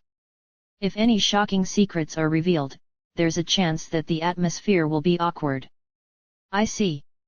On the other hand, it would be nice if you could limit the questions you want to ask. Maybe you can ask them about their 3 sizes or their experiences with men. I'll study it again. No, you don't need to do that, seriously. As for my answer, isn't it the right answer to make them have an open personality? If we make them have open personalities, they'll be spilling their embarrassing secrets as if it was normal. How sneaky! Isn't that very sneaky? You got to take my answer into account. That's amazing, Yuki-sama. Yup, my answer won with the most votes. The answer to the theme question: when hypnotizing a beautiful girl, what is the first suggestion you give her? The answer is make her have an open personality. After raising her fist triumphantly, Yuki grinned and stood in front of Elisa and Maria. Therefore, I will make you 2 have open personalities. Don't do that. Don't even try to do that. Fu Alya-san, Masha-senpai, you 2 will become more and more open-minded. You 2 will lose your minds, both your bodies and souls will become naked. No, I haven't heard that 2 people who are both hypnotized can. As soon as Masachika was about to say something, Elisa and Maria's heads fell forward with a thud and they immediately looked up with dazed expressions. Yuki also looked surprised when she saw the unusual situation. By any chance, does it really work? Oi, you cheater! Why don't you look at yourself if you want to talk about people? And no, how could that be? Yuki stared at their faces with a tense expression, but suddenly, Elisa and Maria stood up at the same time and moved towards Masachika. Wait a minute. Masachika stepped back reflexively, but the distance between them quickly closed and Masachika was pushed down on the sofa. And then... Oi, Yuki! Why am I being petted like this? I don't know. Why? Hey! Oi, try to look at me, you irresponsible offender. Now, Masachika's head was being stroked by Maria, who was holding his head. On the other hand, Elisa's head is also being stroked in the same way. Elisa also seemed to want to try to do something to Masachika, but without realizing it, she found herself already in that position. After all, how can a younger sibling compete with her older sibling, right? Moreover, Elisa, who normally would have dismissed Maria's hand in annoyance, but this might also be due to the effects of hypnosis. Now, she quietly allowed her head to be stroked while narrowing her eyes as if she was feeling somewhat comfortable. Instead of being called an open personality, aren't they becoming more honest personalities? Although Masha-san turned into a more motherly figure, Masachika wondered if this meant that their common sense and shyness had faded, as he thought about it and tried to escape reality. Phew, good boy. Maria looks happy as she strokes Masachika's head in her right hand and Elisa's head in her left. Seeing the scene, Yuki, already in Ajisama mode, had a horrified expression on her face. I can't believe that it's not Masachika-kun's, but Masha-senpai's harem is about to begin. It's the way you're surprised that's strange. After criticizing through her gaze, Masachika looked up and turned to Maria. Masha-san? Can you let me go for a moment? No way. It didn't work, hey. After being told that, even though Masachika wanted to let himself be petted, he couldn't go on like this. That's because, the position of his body was quite painful. Currently, Masachika's head was resting on Maria's shoulder, but since Masachika was sitting taller than her, it naturally caused Masachika's upper body to lean towards Maria. Although he tried to balance herself with his hands, right next to him were Maria's feet, and on the opposite side were Alisa's feet. So, there was nowhere to put his hands on. Masachika had also tried to put his hands on the back of the sofa, but Maria's body got in the way and made it impossible for him to move his hands. Plus, even though he tries not to notice, at this point, his body has touched many things. Excuse me for a moment. Before he collapsed on top of Maria because his strength was about to run out, Masachika hesitantly brushed off Maria's hand and tried to release himself, but... Mao. Don't run away. Wait, the power is really strong. Maria wrapped her arms around the back of Masachika's neck and held him tightly. Masachika lost his balance and hurriedly tried to grab something with his hands, only to find that it was Maria's leg. While in a state of panic, he fell. Mew. There was a soft touch in Masachika's hands and a more supple sensation that touches his cheeks and nose. Plus, a very nice scent. The softness of the thigh in his left hand and the embodiment of motherhood, physically, right before his eyes. In a way, he felt like he was in heaven. The fact that he was indecisive about whether to move or not made the situation even more humiliating and overwhelming. Ma, forgive me. Masachika immediately panicked and tried to move his body away, but his efforts were unsuccessful. He couldn't move at all because his neck was held in place by a force that exceeded that of an ordinary human. In other words, every time he moved, Masachika felt an indescribable soft, rubbery sensation on his face, and it was dangerous in many ways. Wait, oi! Help me! Ayano! Quickly! Turn around!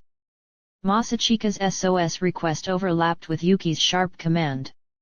Ayano, who was about to try to save Masachika, tensed her body and turned backwards as if responding to Yuki's shout of hurry. After that, Yuki also turned her body around, and pointed her thumb at Masachika, who was behind her back. Don't worry. We haven't seen anything yet. For my sake as well, please enjoy to your heart's content. I don't need that kind of attention. Ayano. Hurry up and help me. Ayano. Your master is me, right? Obey my orders. But... Yuki exerted her power. And then made a direct attack on Ayano's womb area. And then, a heart symbol appeared in Ayano's eyes. Yes, I will obey Yuki-sama's orders. I. Abandoned by Ayano, who was his only hope, Masachika had no choice but to make a decision. Never mind. Excuse the rudeness. He grabbed Maria's arm and forcefully released herself, standing up from the sofa. He felt like he had touched various places in the process of letting herself go, but Masachika decided not to worry about it at the moment.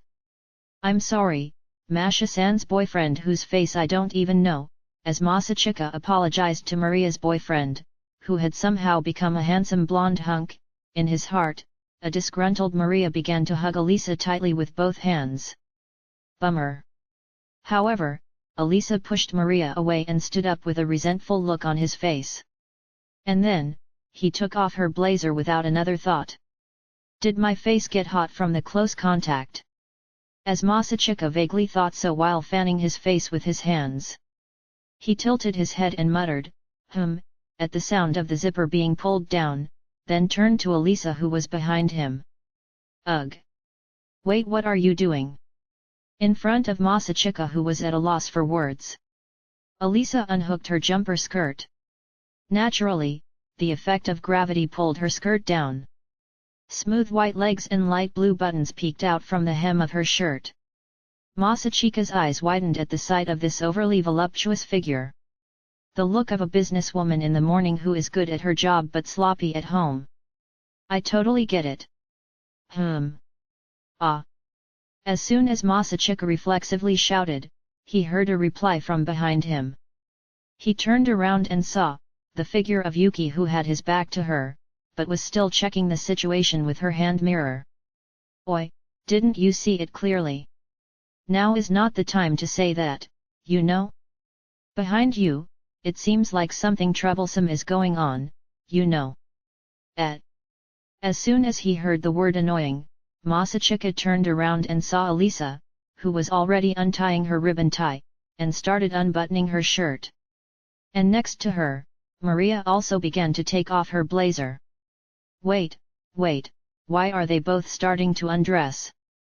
Oh, I just remembered, if I'm not mistaken, the suggestion I made was that they would increasingly have an open personality and that both body and soul would be naked. You bastard, you're a genius. Thank you very much. Your impression is too honest, Masachika-kun. However, by the time they were doing the joke, Elisa had already undone her third button, and he could no longer make jokes about it. While trying to quell his feelings of confusion and anxiety, Masachika hurriedly recalled the mantra in his mind and chanted it in a half-shout. Then, when I touch your shoulder, you will regain consciousness. Do you understand? 1, 2, 3. Then, he looked into Elisa's eyes with anxious expectation. Oh, why aren't you awake yet? The fourth button came off smoothly, revealing the stunning white cleavage of the twin hills as well as the light blue fabric sticking out, and Masachika hurriedly turned his gaze upwards. Oi Yuki, time to change. To take a picture. What kind of demon are you? I mean, you're the one who has to release their hypnosis. Ah, got it. Perhaps thinking that the situation was getting dangerous, he could hear Yuki's voice running towards him, and Masachika left the place while still facing upwards. Then, when I touch your shoulder, you will wake up. Do you understand? 1, 2, 3. Yuki's voice echoed and the atmosphere became quiet. After a few seconds of painful tension, Yuki muttered. Whoops, looks like the hypnosis can't be broken. Oh. Seriously. Along with these desperate words, Masachika heard the sound of the skirt falling diagonally in front of him again, and his anxiety increased even more. Seriously, what should we do about this? You know. I'll restrain Alya-san, and you stop Masha-senpai. Masha? I finished. Suddenly, to the sound of a door opening, Masachika heard a familiar voice, and as he turned towards the source of the sound, he saw Chisaki's eyes widen in surprise. What kind of situation is this? Sarashina-senpai. Well, actually. I'm trying out that hypnosis book, but I can't shake the hypnosis off. After hearing Yuki's words, Chisaki's gaze fell on the book lying on the long table. After nodding once, Chisaki closed the door and walked there. Excuse me, I'm sorry for intruding. Then, as soon as Yuki, who was holding Elisa's arm, stepped back, Chisaki hit Elisa's chin from the side with incredible speed. In addition, the fingertips of both Chisaki's hands moved at high speed against Elisa's temples and cheeks as her body shook unsteadily. Then, Elisa's gaze went blank, and Chisaki gently let her lean back on the sofa, her body completely helpless. The whole incident only took 3 seconds. She then repeated the same process to Maria, and when the sisters sat next to each other on the sofa, Chisaki nodded in satisfaction. Yosh! Wait! Even Masachika was unable to perform Tsukumai after seeing that. Forgetting to avert his eyes, he asked Chisaki with his cheeks twitching. Just now what did Sarashina-senpai just do? That was? I performed a reset. Only a mad scientist would use that word to a person. Immediately after responding to Chisaki's words with Tsukumai, the Kyujou sisters opened their eyes simultaneously and murmured Yoho, and Masachika gasped. Ari, why am I on the sofa? Ara, it feels like, my consciousness is blurred. Alya-san, Masha-senpai, I understand the two of you are still a little dazed, but for now, you'd better clean up your appearance. at tidying up. Not long after, a shrill scream echoed out, and Masachika turned around with all his might. However, a hand with a sinister aura gripped his shoulder, and he turned stiffly. Then, in front of him was Chisaki's beautiful face smiling beautifully. Normal guys would feel embarrassed by such a close distance, to the point of wanting to look away, but Masachika just couldn't look away. He had a feeling that if he looked away, his life would be threatened. By the way, Kyu's-kun, you saw it earlier, right? Masachika felt that now was not the time to pretend by answering saw what. However, he was also unable to say I saw it honestly. As a result, in front of Masachika who was swallowing his saliva speechlessly, Chisaki slowly raised her right hand and bent her fingers one by one to make a crackling sound. Wanna try a reset as well? Masachika shook his head at high speed to Chisaki, who tilted her head with a smile on her face. Then, let's listen to your words of regret. After returning home, the study session should have resumed at the Q's residence. Masachika was sitting on the bed in his room and looking at Yuki who was sitting on the carpet. After that, the situation was really very difficult. Thanks to Yuki saying, I'm the one who hypnotized them, Masachika managed to avoid Chisaki's reset action, but Elisa looked at him as if he was a criminal, and Maria, who was blushing, immediately rushed home. What kind of expression should he show when he meets them tomorrow? Just thinking about it makes Masachika dizzy. However, for now, he decided to seal the suspicious hypnosis permanently. When that matter was settled, the only thing left was to clean up the mess. Do you have anything to say? The accused Yuki-san who sexually assaulted his friend and senpai and made them take off their clothes. It wasn't me. For now, let's stop doing that kind of denial, okay? Yes, I admit it. I'm the one who made Alya-san and Masha senpai half-naked. But logically speaking, you wouldn't think that the hypnosis would work, would you? Yes. But that doesn't mean you can make suggestions as you please, okay? Masachika looked at her gently, but Yuki just looked away. He sighed at his little sister being like that, and then turned his attention to Ayano, who had inexplicably sat down on the floor, despite not being ordered to do so. Ayano? You don't have to sit on your knees, you know? The only person at fault is Yuki. No, I can't just stand up when master is sitting on the floor. Ayano replied as if it was a natural thing. What loyalty? This is what a personal servant should say. However, the only thing Masachika is curious about is, Oh Imuto-san!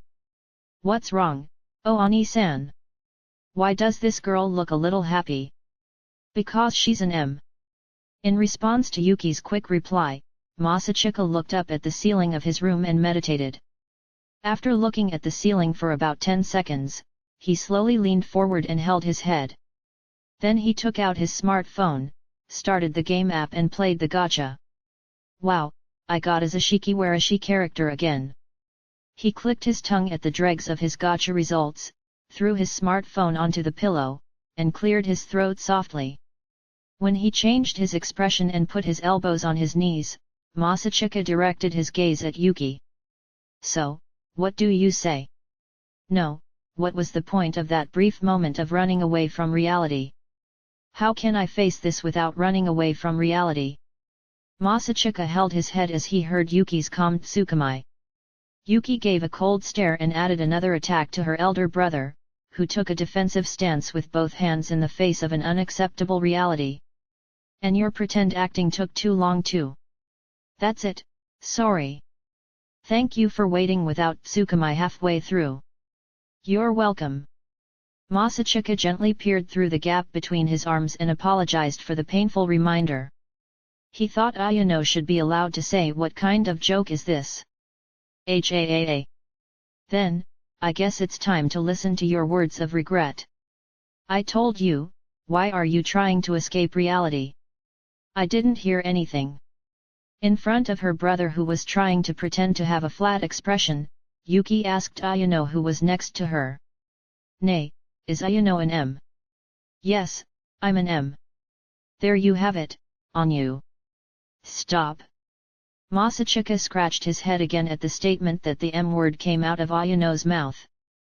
No. It's not just my sister who's been weird like this, but apparently my childhood friend is abnormal too. Oi, what does that mean?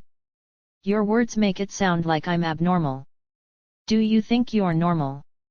Famu, it's true, my cuteness is abnormal. As Yuki nodded seriously while crossing her arms, Masachika looked sarcastically at her. Then, Yuki grinned and looked at Masachika with a pretentious expression. But in reality, I am cute, right?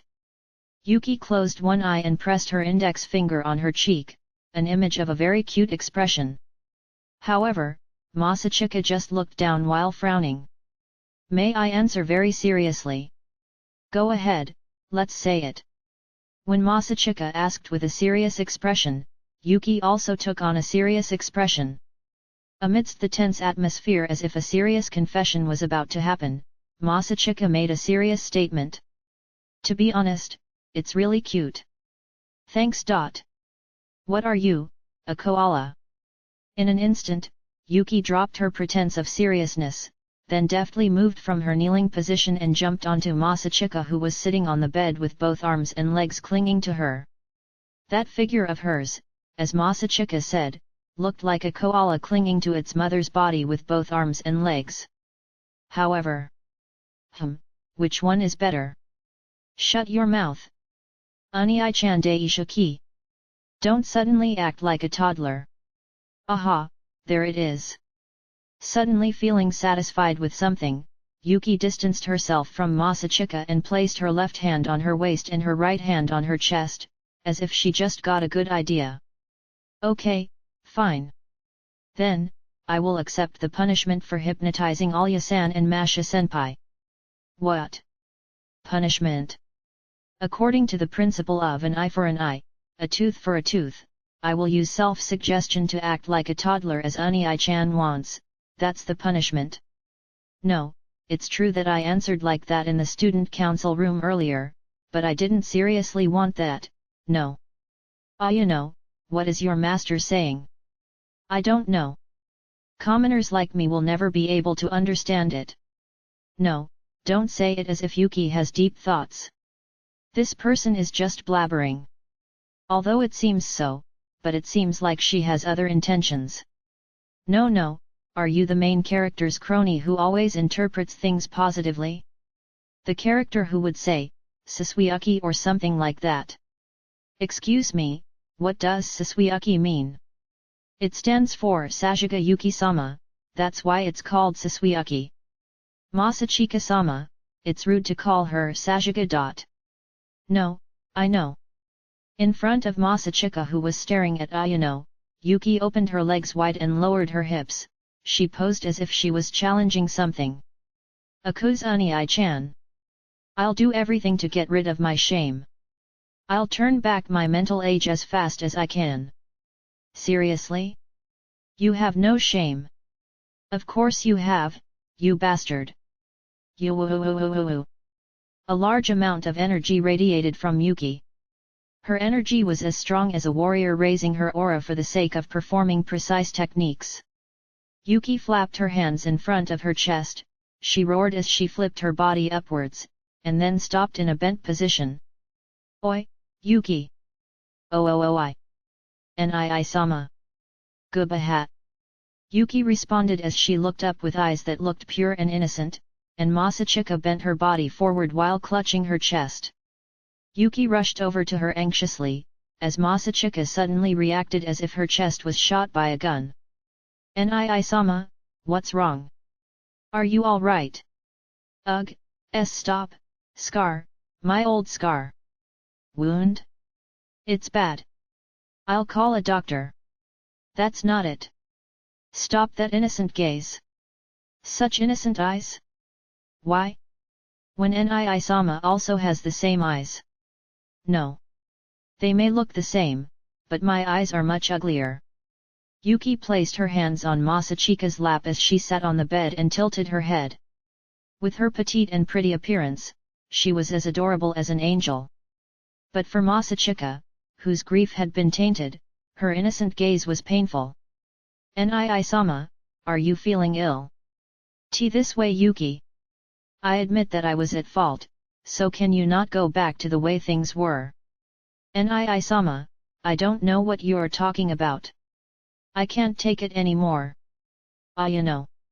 He's your master, right? Please do something about this." Unable to take it anymore, Masachika asked Ayano for help, but the person in question suddenly disappeared with a look as if she had seen something precious. "Oi, wait!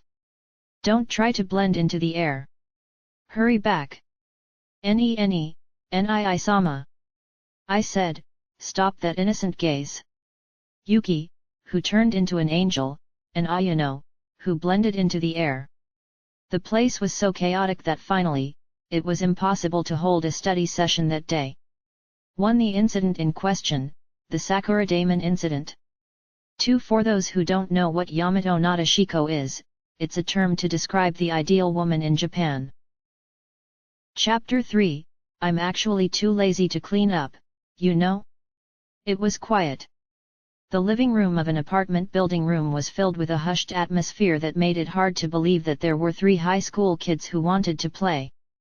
The only sounds that could be heard were the sound of the rain and the air conditioner blowing. And the faint sound of a pen moving on paper. That was it. The tranquil atmosphere of the room, combined with the humidity and temperature controlled by the AC, makes anyone feel like taking a nap. Still not moist enough. However, a guy suddenly stood up. Takeshi's shout instantly broke the silence. "What's going on all of a sudden? What are you in such a trance that you hit the table so hard?" Masachika and Hikaru, who were sitting across from him, looked at Takeshi with astonished gazes. "What? Do you not like the dehumidification mode? Should I change to air conditioning?" "It's not about the AC settings, you know. It's not the humidity that I'm talking about." "Then, which humidity are you referring to?" "Well, I can somehow guess what you mean," Takeshi exclaimed fearlessly, even though his 2 companions were staring at him with soft eyes. "It's not that it's too sad. Why do the 3 of us have to study together on a holiday like this? Even if you want to do it, the study together event is usually held with the girls as well, right?" Oi, don't say something like that either time." "No, I don't mean in the otaku sense, okay? But in general. By general we mean general for the Ryuju, right? We who don't usually hang out with girls can't possibly do that." "Ho ho, do you have the right to say that, hey? You who is close to the 2 prettiest girls in our batch, still want to say that you rarely hang out with girls?" "No, well, it is. The 2 most beautiful girls in Takeshi's class are Elisa the loner princess and Yuki the noble princess. From Takeshi's point of view, Elisa is the girl sitting next to Masachika, and they have promised to run for student council president next year. As for Yuki, she is a fellow student council member and their relationship is quite close because they are both childhood friends. Although Yuki is actually Masachika's younger sister, but from Takeshi's point of view who doesn't know it, Masachika's position must look very lucky. You who are obviously very close to Suou-san and often interact with Princess Alya, still dare to say you rarely hang out with girls? Hurry up and apologize to all the mob guys in school. I'm really sorry that I'm good friends with pretty girls. Are you jealous? Are you really jealous? You son of a bitch!" Takeshi slammed his hands hard on the table as he glared at Masachika, who was grinning annoyingly, as if he was his archenemy. "I envy you so much. Therefore, please call them here." "How honest!" Masachika smiled bitterly at Takeshi, who bowed his head. "Just so you know, I can't just call them on holidays either, you know? Yuki is probably busy with her lessons, while Alya and I hardly ever communicate in person. Besides, you'd be too nervous to study if I invited both of them." "Well, it's true." Realizing this, Takeshi sat back in his chair. He looked at his textbook irritably while resting his cheek on the table, and then raised his face again as if he had just realized something. Then, what about that girl? That girl? That's the girl who helped with Suou-san at the debate the other day. When she realized that she was referring to Ayano, Yuki's maid and running mate in the student council election, Masachika responded unconsciously.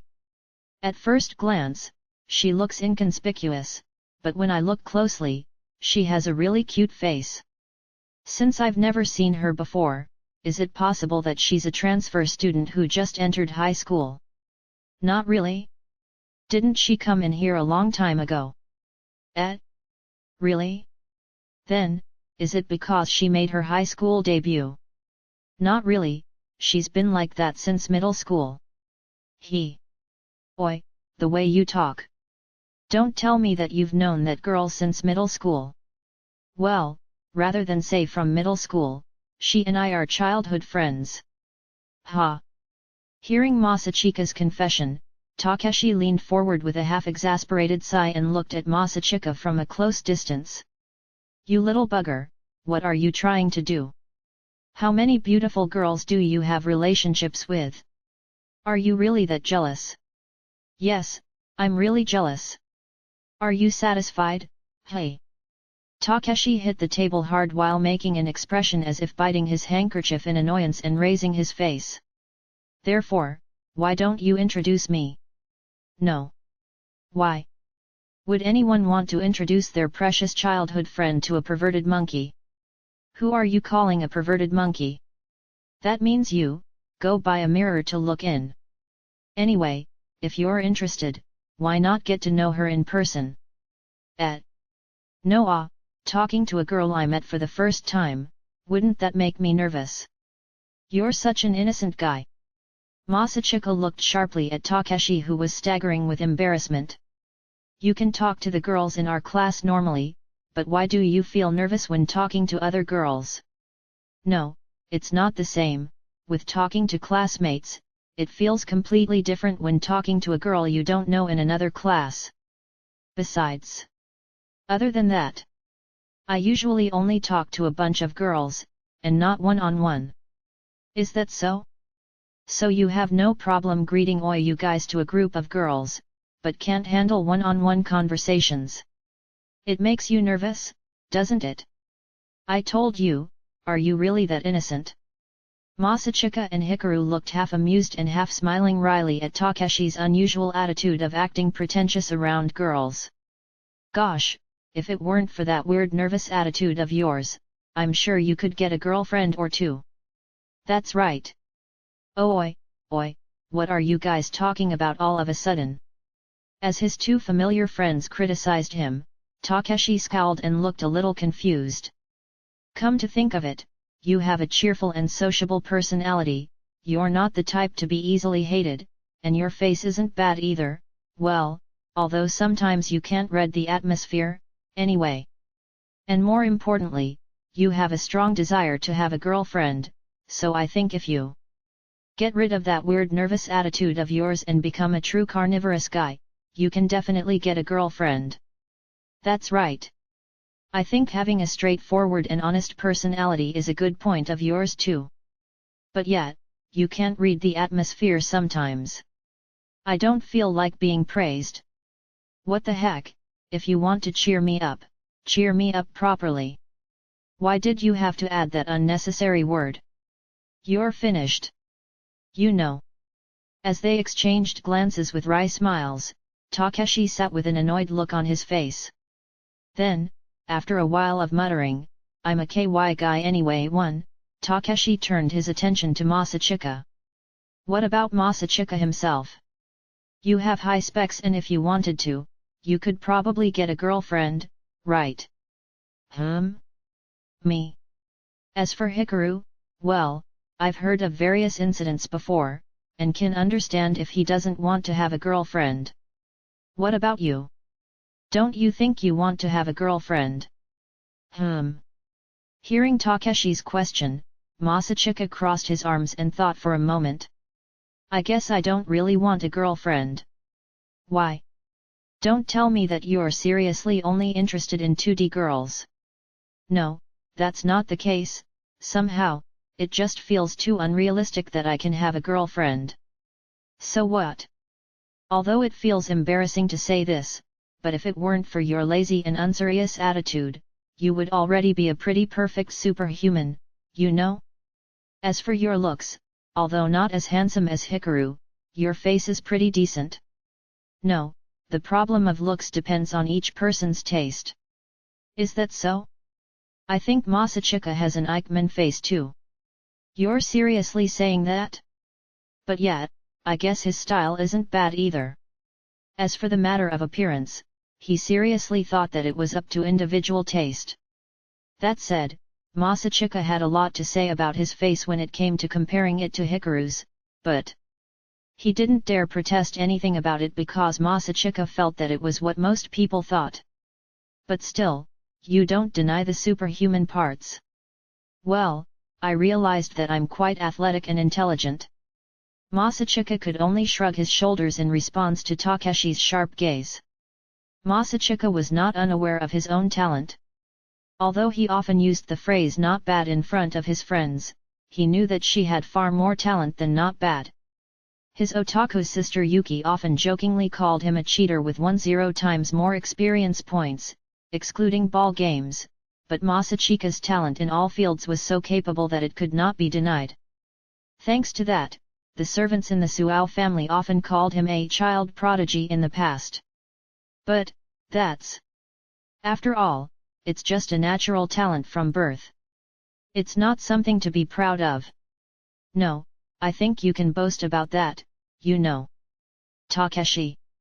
I'll tell you something good. There's no character that readers hate more than the one who doesn't try hard and instead uses the cheat talent given by his parents to make him OP Banjet too. Then, the heroine who easily falls in love with that bastard character is all called Koroan 3 and beaten up. Well, I can somehow understand that, you're not showing any I'm OP Banjet attitude anyway. Because I know that I'll get beaten up if I act like that, that's why I live my life casually. While saying that with an unmotivated feeling, Masachika leaned against the back of the chair. But still, there's no denying that I've had an easy life thanks to the talent I got from my parents. Utilizing his exceptional intelligence and agility, he was able to enter one of the most prestigious schools in Japan without much effort. He has a good track record in student council activities and has a good foundation for the future. That's called living a smooth life with no obstacles. He makes fun of people who try to be serious and live a hard life. If he could easily get a girlfriend as beautiful as a 2D heroine, he would be severely criticized for it. The goddess of love smiles at humans who try hard to conquer their idols. What the hell? Is that from a manga? No, it's not. If I'm not mistaken, it's a quote from my grandfather? Or a saying. It means in romance, the one who never gives up is the one who succeeds. By the way, the grandpa in question is Masachika's paternal grandfather. He's a funky old grandpa who loves all things Russian and was the one who recommended Russian literature and movies to Masachika when he was a kid, and even now, despite being over 70 years old, he still dreams of one day drinking vodka with beautiful Russian women on either side of him. However, if he tries to drink vodka, he will end up as a drunkard with acute alcohol poisoning. There might be a point too. Wait a minute. Then what about Hikaru? Except those born and loved by the goddess of love. Though I'm not happy at all, you know. As Hikaru replied with a flat face, Takeshi laughed while feeling the corner of his mouth twitch. But, well, in Hikaru's case, somehow it feels like the goddess of love dotes on him like a yandere. Hey! There's a saying that goddesses get jealous easily, is this about that? A pattern that when Hikaru really doesn't trust women anymore, the goddess will come down and say, I am all you've got after all? Isn't that a demon? Indeed. I don't care whether it's the yandere goddess or a demon, I don't mind at all. I mean, just once, I want to be approached by a girl. Masachika and Hikaru smiled bitterly at Takeshi's unwavering will. Well, I don't think it's good to be passive and expect to be approached either. My grandfather also said that being aggressive is important, you know. Aggressive attitude. Hey, alright, I get it. I'll try to be a real carnivorous guy. And I'll try to get close to girls. Ah, that's the spirit. Just don't overdo it, okay? Anyway, since it was someone else's business, Masachika gave his support to Takeshi. He didn't know that later on, his irresponsible comment would come back to haunt him in the form of responsibility. Ha! After Takeshi and Hikaru went home, Masachika continued studying for tomorrow's exam in his room. But no motivation at all. Masachika could clearly see that he couldn't concentrate. He was indeed studying. However, the contents of the textbooks could not enter his head at all. Even though he was looking at the textbook and trying to study it, he couldn't keep it in his head, and the knowledge disappeared from where he had placed it. It can be clearly seen that his learning efficiency is declining. Ah, it's already 11 p.m. He had been studying for about 2 hours since he came out of the bathroom, but he wasted so much time that he made no progress at all. Soon Blaze Hazard 4 will begin. Masachika's heart was shaken when the late-night anime he always looked forward to every week was about to air. There's no point in studying when my concentration is broken like this, so why not take a break and study again later? Such thoughts came to mind, but Masachika knew for himself that once he escaped to watch anime, he would never return to his studies. But yet, it's not good to study for too long. I've already finished studying the exam material, and all I need to do is review it tomorrow morning. I mean, it's obvious that I can't concentrate while thinking like this. As Masachika leaned back in his chair and searched for excuses in his head, the anime he was looking forward to had already started airing. It started. But in the end, Masachika never turned on the TV.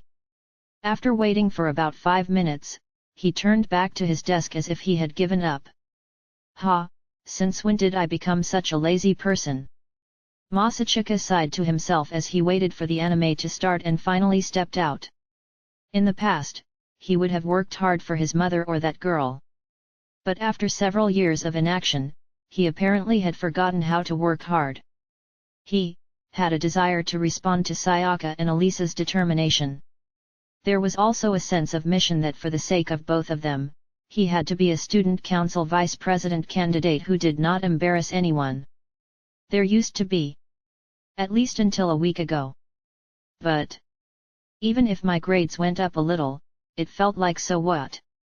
In the first place, I set the goal of raising my grades myself, and I didn't make any promises to anyone. However, those feelings had faded to the point where such thoughts now appeared in his mind. After all, that was the extent of Masachika's current level of motivation. At the end of the day, it's all about self-satisfaction. Well, for the most part, it's about willpower and self-satisfaction. As the saying goes, your biggest enemy is yourself. Alya is amazing, to be able to keep doing this without stopping. It's not something most people can do, striving endlessly to achieve the goals you've set for yourself, to become the person you want to be. In short, it could be called ambition, but there was a dazzling brilliance in Elisa that could not be expressed in such words. Well, I don't have any ambition myself. In fact, I don't even have greed. He did not particularly desire status, honor, money, or women. As long as tomorrow is still the same as today, a peaceful and pleasant daily life continues, that alone is more than enough. In fact, he does not need status or honor if he loses that peace, nor does he intend to destroy it just for the sake of money or women. That was Masachika's basic attitude. The reason Masachika decided to run with Elisa was because he felt a vague sense of urgency that he couldn't go on like this, and he also couldn't leave Elisa alone. But, in order to do that, at least, I should be able to do half of Alya's hard work. Masachika growled as he flopped down on his desk and pressed his forehead against his textbook. Fighting myself, at least I'm not holding Alya back because of my reputation. Currently, Masachika was just a lowly student with a bad attitude and poor grades, but if his grades improved, especially if he could get into the top 30 ranking list that was commonly posted in the corridor as an outstanding student, his evaluation of himself would definitely change. Yes, I'm aiming for the position of the male character in shoujo manga, the one who usually sleeps in class but gets good grades. The kind of guy who gets poked by the hard-working heroine. People admire exceptional talent rather than exceptional effort. Unfortunately, most people in the world tend to regard people who don't seem to study at all but get good grades as exceptional or geniuses, rather than people who study hard and get good grades. From Masachika's point of view, of course people who try hard are far greater and better than those who don't, but unfortunately that was the fact, so what could it be? And given his character, he thought he would aim for that position. In fact, that was the reason why he was studying in the inconspicuous student council room. Therefore, I must fight, just a little more. As he encouraged himself and lifted his face, the smartphone on his desk vibrated. With a series of buzzing vibrations, Masachika hurriedly picked up his phone, and was surprised to see the name displayed on the screen. Alya. Masachika was both surprised and astonished when he saw this name, as he thought the person calling was her father or Yuki. After all, he rarely called or even exchanged messages with Elisa. Especially now that it was midnight. For a model student like Elisa, calling at this late hour of the night was very unusual. It stopped. However, just as he was about to answer, the phone hung up. Judging from the call being disconnected after only 10 seconds, it seemed that Arisa herself had disconnected it. If that was the case, it might not be a very important affair, but... For the time being, Masachika decided to call back. Immediately after making the call, the phone was connected before the second ringtone sounded.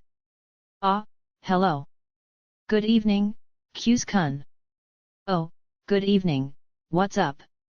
Do you need anything? Nothing really. Upon hearing Elisa's reply, Masachika started grinning and immediately teased her. So what's going on? Do you suddenly want to hear my voice? When he said it in a teasing tone, the only reply Masachika got was silence. The silence, where he could clearly imagine Elisa's cold gaze, made Masachika feel uncomfortable, and tried to change the subject by clearing her throat. No? But he flopped onto the table with a thud when she heard Elisa's Russian mumbling. What was that sound? It's nothing. By the way, what did you say just now? I just said ba-ka. I see, so, what do you need? You said that if you study alone, you'll be lazy, right? I just wanted to make sure that you're studying properly. Masachika was at a loss for words as the circumstances were now correctly guessed. Then, from the other side of the phone, he heard a voice with a slightly lower tone of voice. Don't tell me. No, I'm not slacking off, okay? I was shaken up by the temptation of anime, but I'm coping well. Seriously. After a few seconds of utterly suspicious silence, a small gasp could be heard. The exam starts tomorrow, you know? Now is not the time to take it easy. Well, indeed, sorry. I wouldn't go as far as saying that, but... I can't muster my motivation. Rather, how can you maintain your motivation at times like this? I don't know about how to maintain motivation because I've never lost motivation. Seriously? That's great. Masachika's cheeks twitched at the extraordinary comment that came out so quickly. Then, after a brief pause for thought, Elisa slowly began to speak. Maybe it's because I feel busy all the time. I don't have time to worry about motivation when I'm always thinking about what's missing or what I can still do.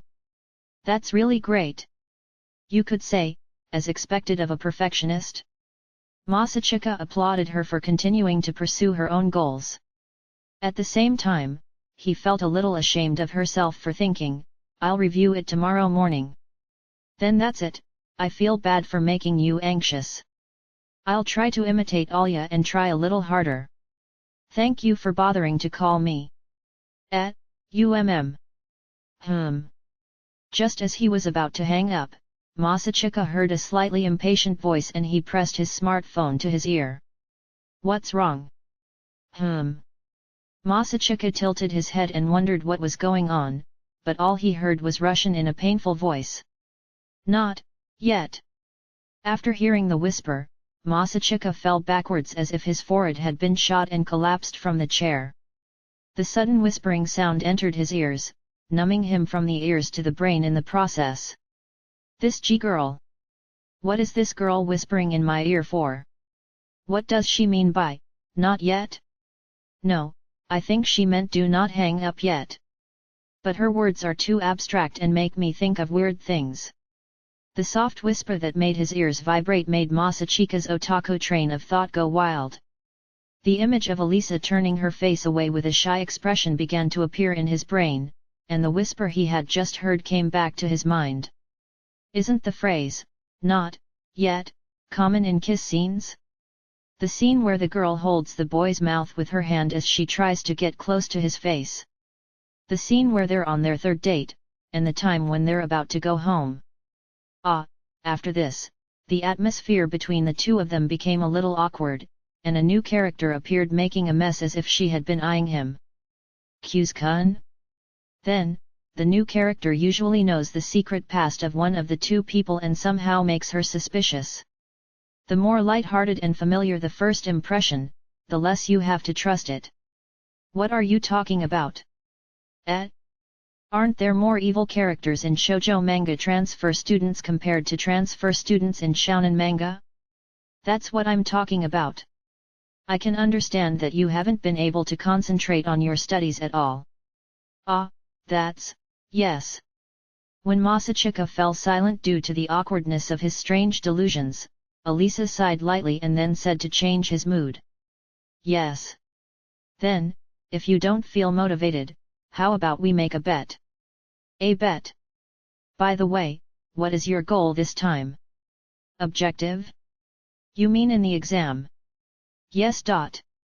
For now, I'm aiming for the top 30 rankings. It turned out to be quite high too. Well, that's good. If you can achieve that goal, I'll comply with any one of your requests. You just said any, didn't you? Of course, within the limits of common sense. No, sorry. As an otaku, I guess I should have reacted to what you said earlier. As soon as he reacted to the word any, the reply he got was Elisa's cold voice, and Masachika made excuses while casting his eyes elsewhere. I don't know what you're talking about, but well anyway, what do you think about the proposal? Well, of course, if I can't achieve it. Of course, you must comply with one of my requests. I'm actually a little interested in that one. Kyuskun. Don't get me wrong. It's not that I want to be ordered around like a masochist or anything, okay? It's just that I'm really interested in what kind of request you're asking me. As Masachika hurriedly corrected the misunderstanding, Elisa muttered in Russian after a suspicious pause of silence. Name. Instructions. No, I won't understand even if you say it in Russian. I know that. She said it while laughing, but Masachika, no, I understand Russian, really, did a tsukumai in his heart. However, even if he understood Russian, he couldn't understand the instructions, and that made Masachika tilt his head. Then, it's decided, okay. Well, alright, so the bet is, if I make it to the top 30, you'll comply with my request. But if I can't, I'll be the one to listen to your request. That's all, right? Yes, that's right. Okay, who's scared? Guh-hee, I'll make you regret it for daring to place this bet. Yes, do your best. It turns out that your ignorance skills have gone up a level, hey. Unii-san is feeling a little lonely, you know. Since when did you become an Unii-san? After all, we're of the same age. Masachika tilted her head against Elisa's dumbfounded words. No, it's true that we're in the same class, but I'm older than you. A surprised voice from the other side of the smartphone could be heard, along with a confused expression on his face.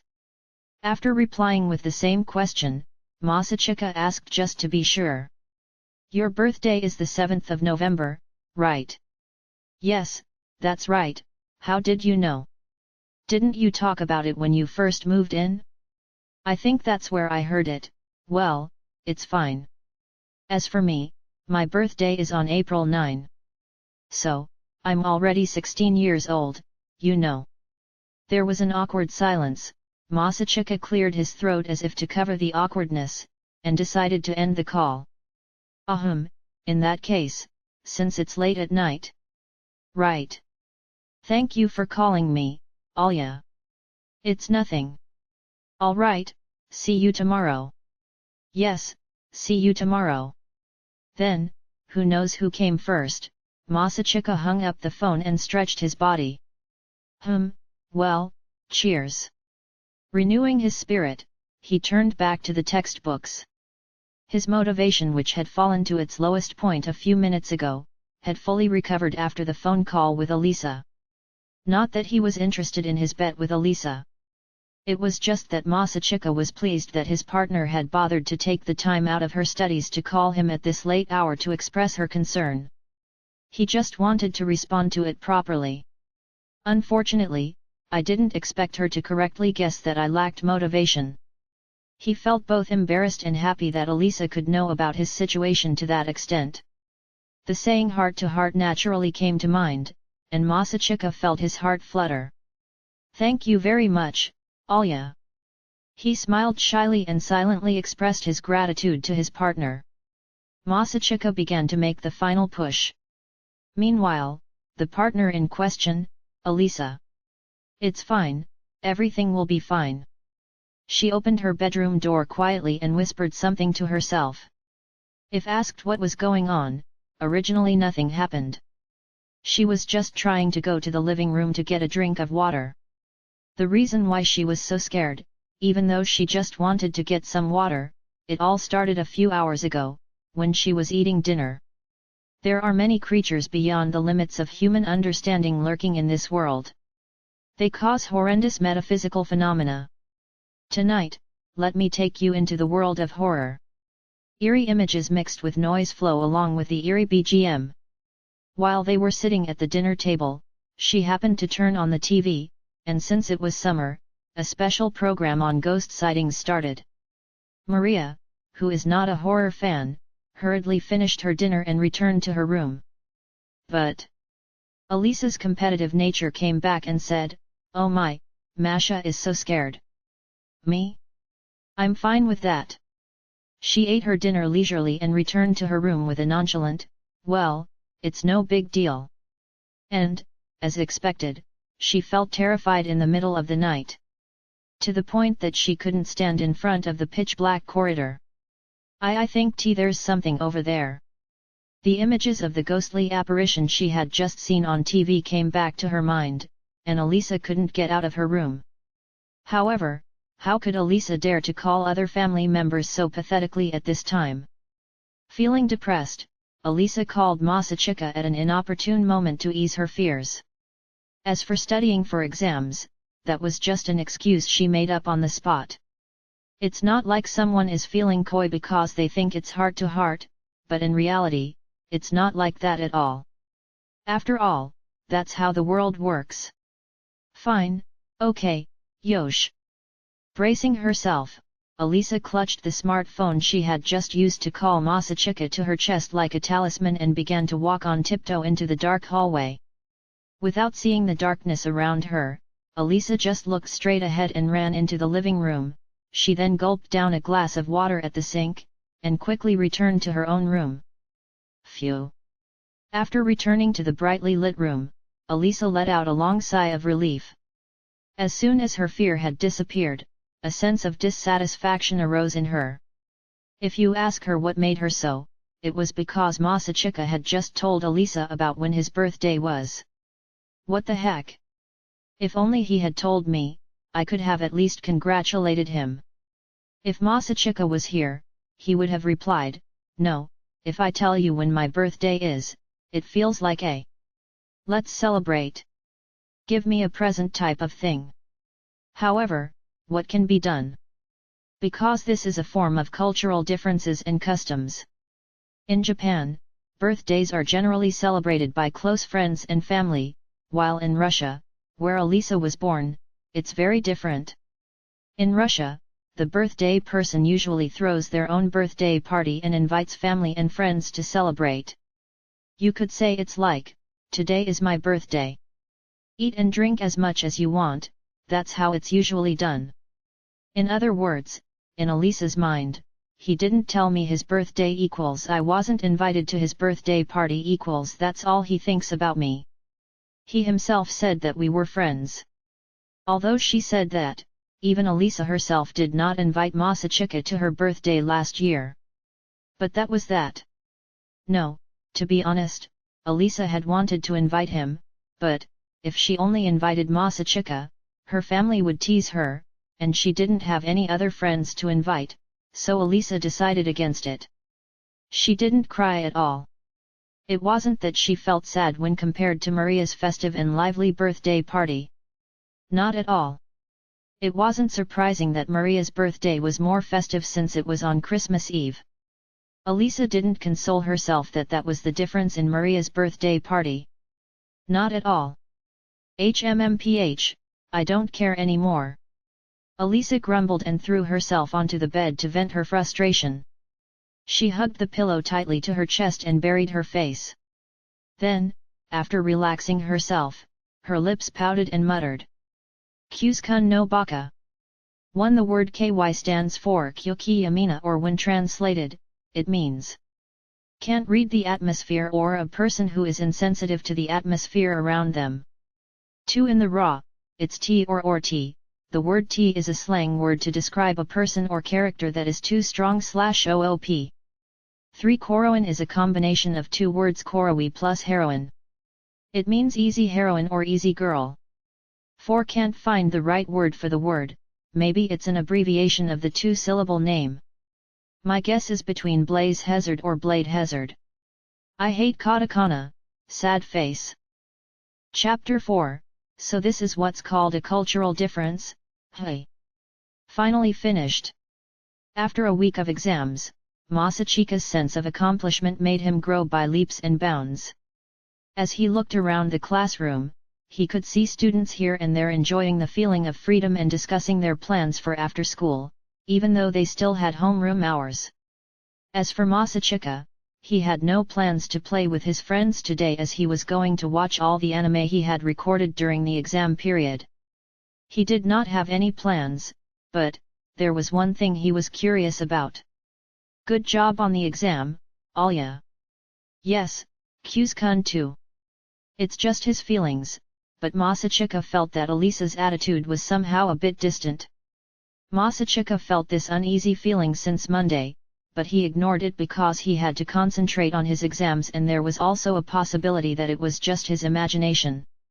However, he couldn't enjoy his vacation if he didn't resolve this uneasy feeling. Alya, do you have any plans after school? No, none at all. I see. Then, how about you come home with me? I have something to discuss with you about the closing ceremony. Well, I don't mind. Okay, see you soon. Yes. From the looks of it, it seemed like a normal conversation. Elisa's attitude was the same as always. But, that uncomfortable feeling still lingered in Masachika's heart. And the cause was? She didn't mutter any embarrassing sentences in Russian, though I don't know what caused it. That's right, for 5 days straight. Elisa's sweet Russian murmurs had subsided. No, that in itself was good news for Masachika. Aside from the fact that Elisa, the person who says it, was trying to sneak looks at Masachika so his facial muscles could be exercised, saying it so abruptly was bad for Masachika's heart. So, you could say it was a good thing. But still, it made him curious. And as Masachika watched her, he felt that Elisa's attitude was a little indifferent. Well, if it's just my imagination, then I guess there's no problem. Next Saturday there would be a closing ceremony speech, a major event in the Student Council President election campaign. Masachika wanted to get rid of any factors that could interfere with their partner relationship while he could. The rest, well. Did I do something that made her hate me? Although he doesn't know the cause, he can't help but feel curious, because he has a sensitive heart.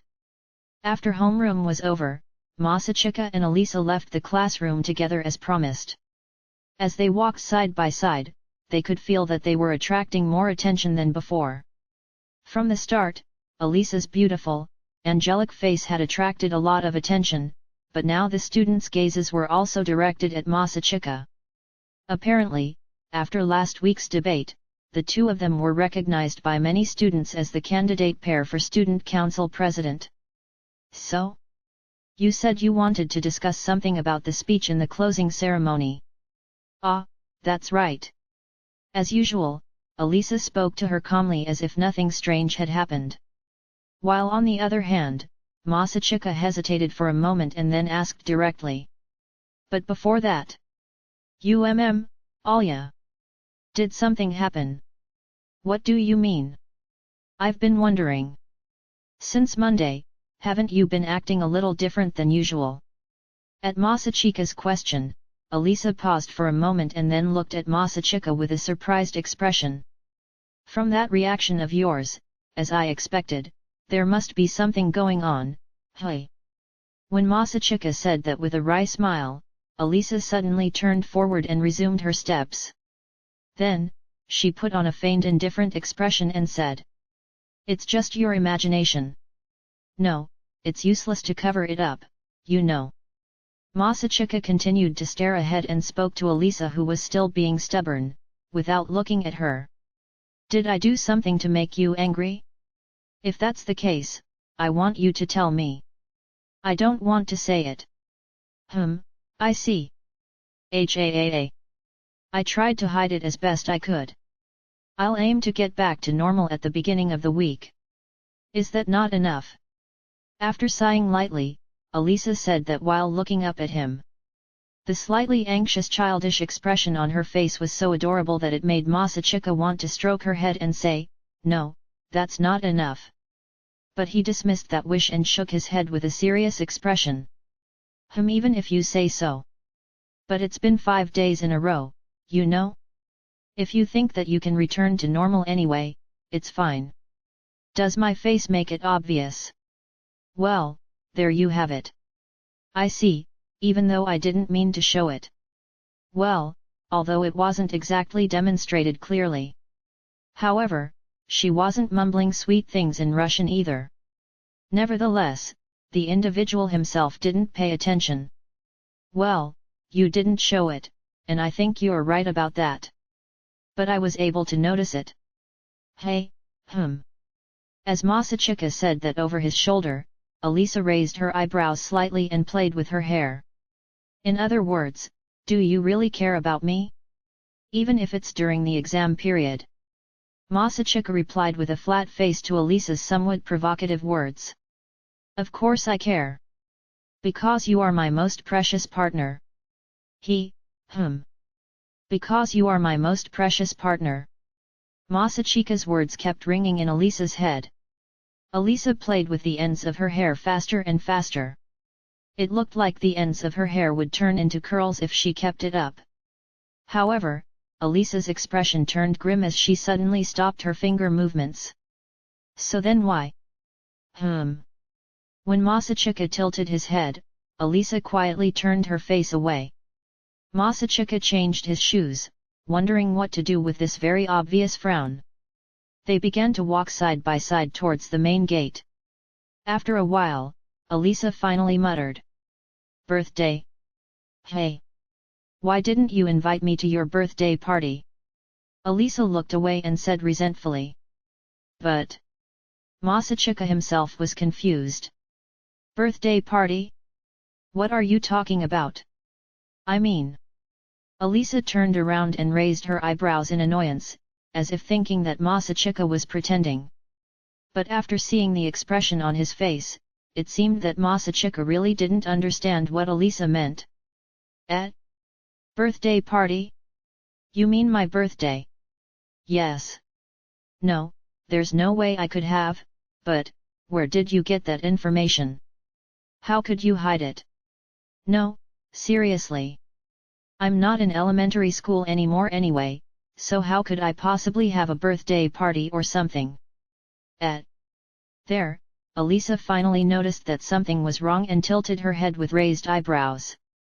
At the same time, Masachika also thought of something. Isn't it common in Russia to have a party on your own birthday? Yes, is it different in Japan?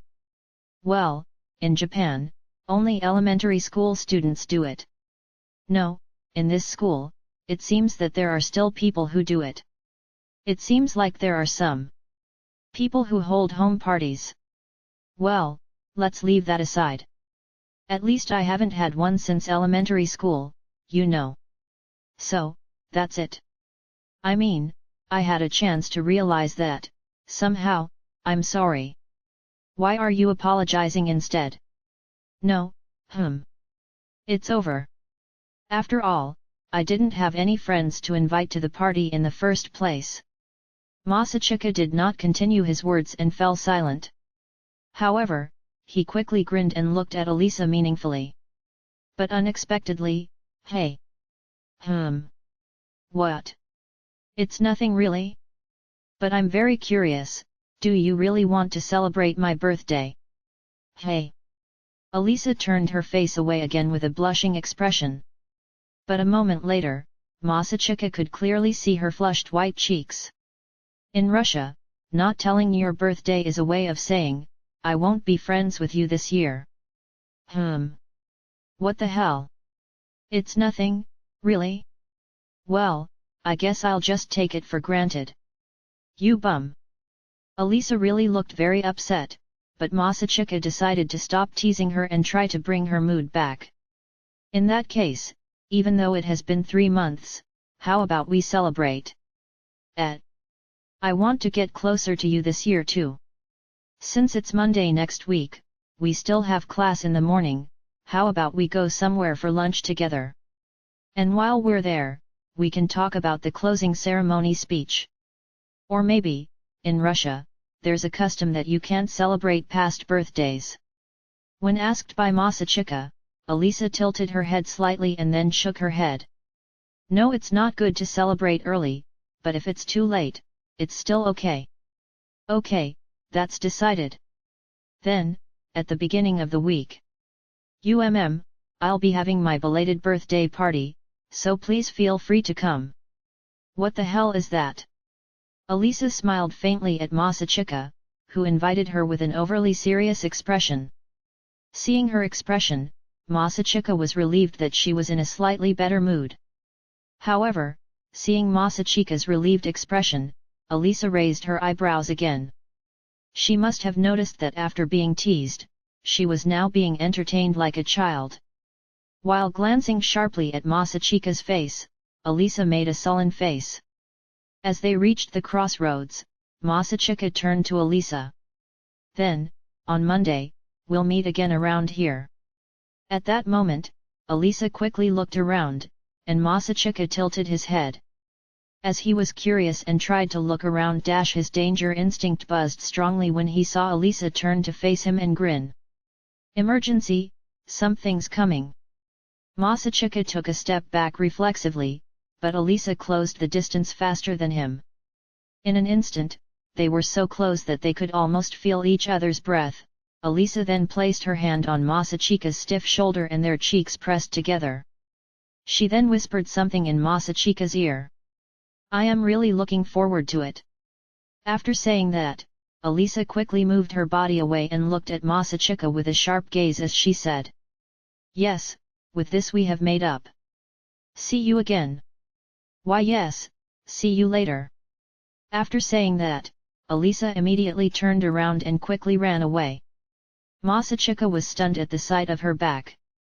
Then, with clumsy semi-automatic movements, he walked in the opposite direction, then turned the corner and collapsed with his hands against the wall. He, Russian for the first time in 4 days. Isn't that so powerful? Masachika held his chest and smiled stiffly as he said, now I'm sure that I can vomit real blood. I mean, somehow the obstacles got harder. After being told that, Masachika felt that just meeting at a family restaurant and dispersing was not enough. It seemed like they should hold the celebration at a trendy restaurant. Looks like I have to look around for a good place this weekend. Masachika smiled wryly at the thought that it was a very difficult mission for someone who was not used to that kind of thing. However, he was able to figure out the reason behind Elisa's strange attitude. He felt happy about that. But what Masachika understood more clearly was, ear whispering proves to be dangerous in real life. Monday, the first day of the week. The 5 days after the exam period are basically used for the distribution of exam results and teacher-parent meetings. In the morning, there is the distribution of exam results, explanations of assignments in each subject for the summer vacation, as well as occasional regular lessons are held, and in the afternoon, teacher-parent meetings are held in each class. Since the meetings are held according to the attendance list, Elisa and Masachika's turn is scheduled for tomorrow. So, what about your exam results? Well, I guess the grade point average for all subjects has been exceeded. On the way home from school, Masachika answered Elisa's question while turning her head. As of today, she had received a report card with individual grades and average grades for all subjects. As grades may change due to scoring errors during test returns, the ranking list will be officially determined on Saturday, but provisional report cards will be distributed in advance for use in tripartite interviews. In addition, there's always a half-day class at Shiregakuin every Saturday, and this semester's grade announcement and graduation will take place on Saturday morning.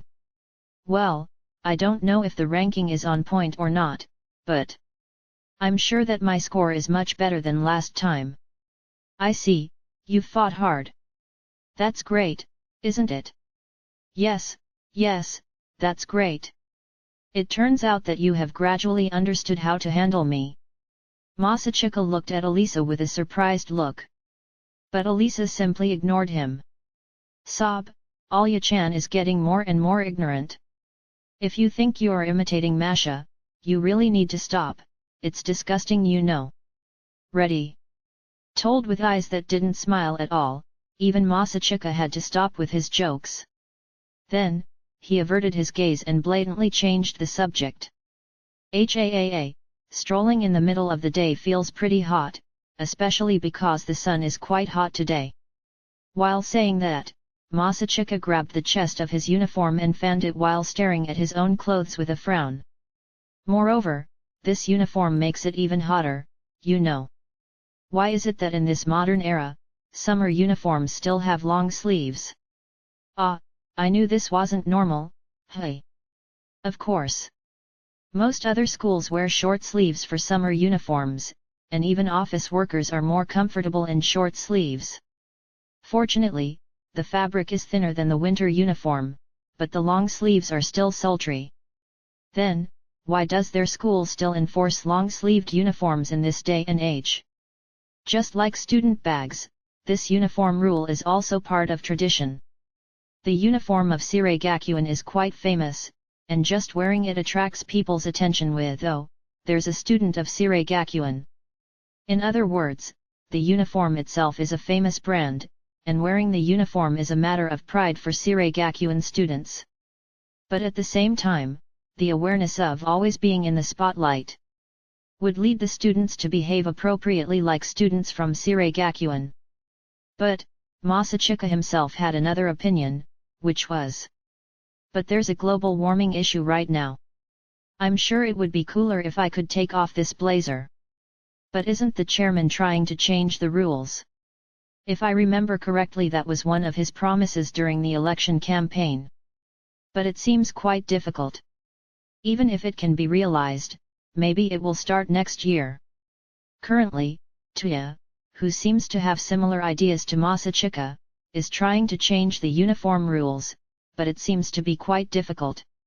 Among the students there are those who say this uniform is really cool. Is it hot?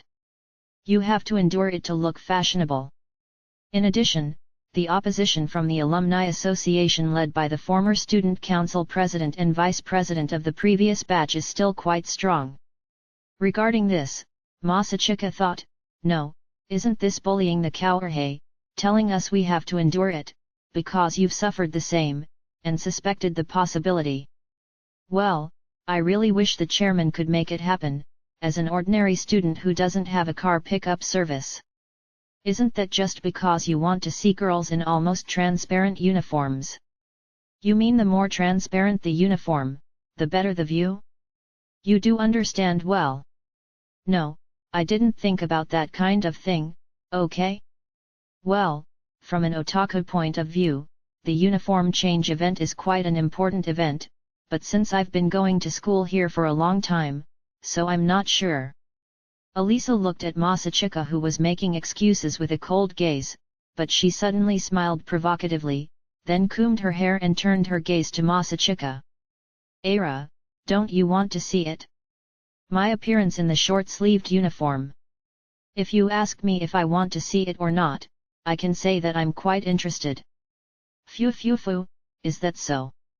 To be honest, as a teenage boy in puberty, he was very interested in the rumored see-through bra that often occurs in short-sleeved uniforms.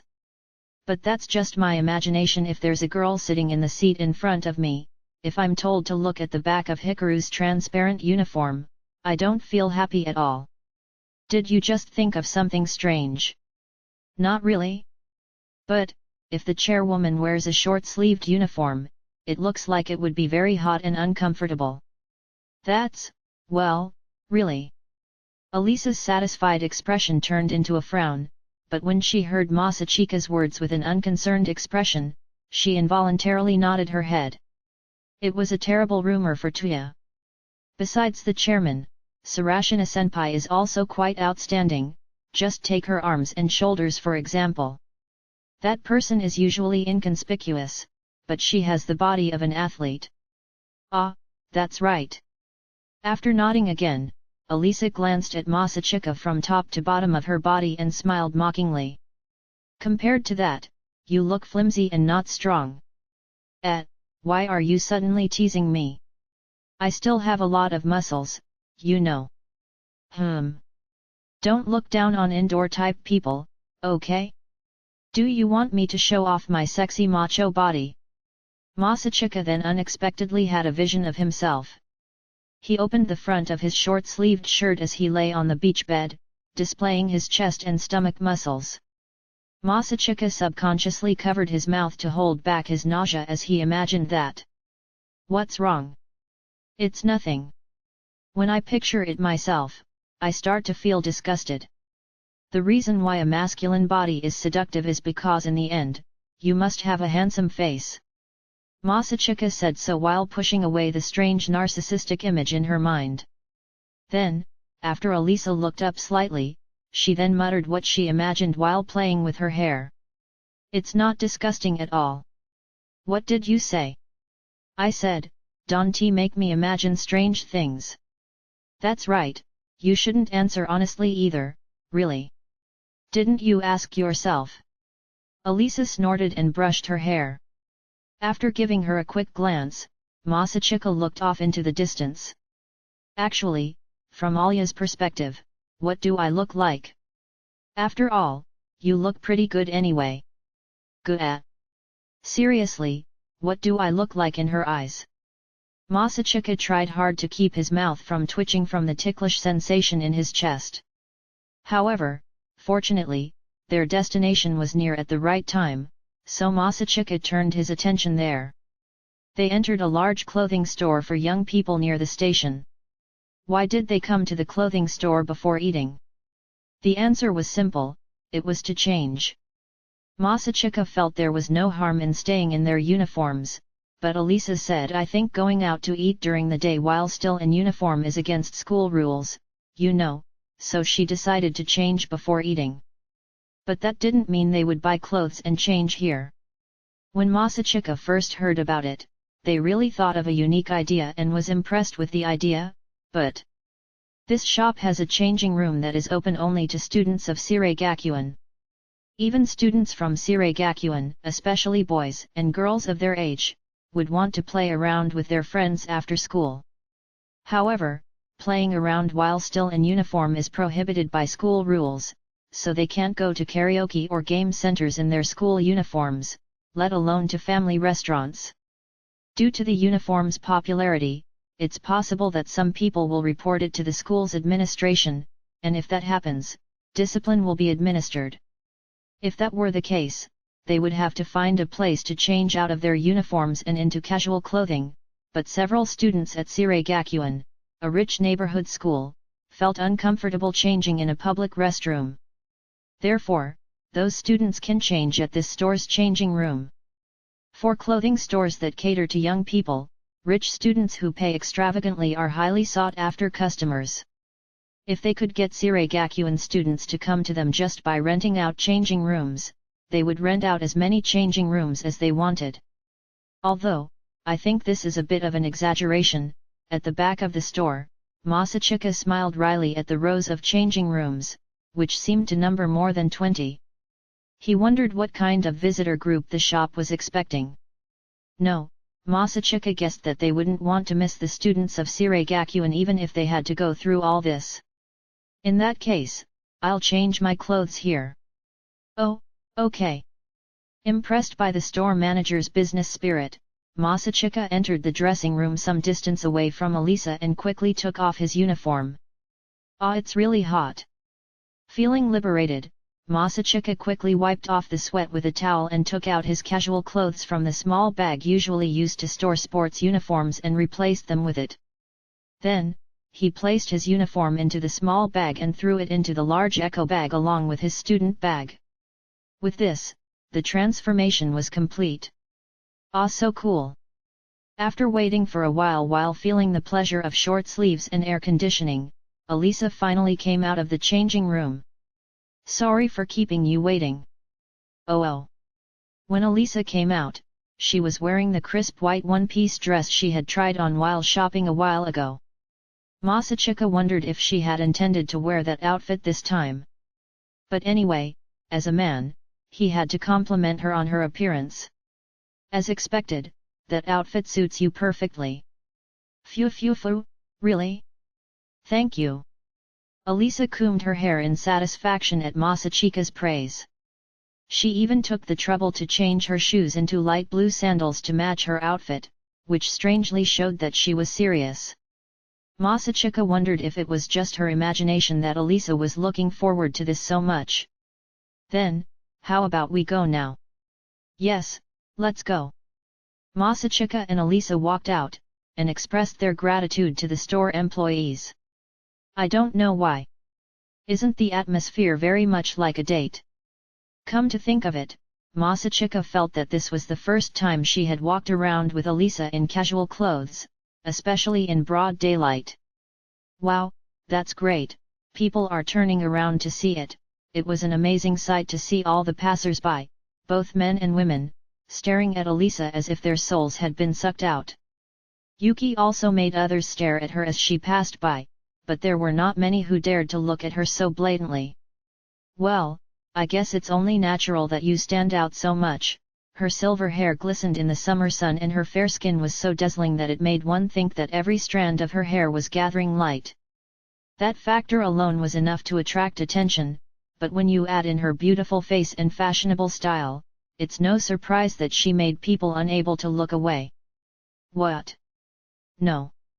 I just thought that you were getting a lot of attention. It's useless to worry about it.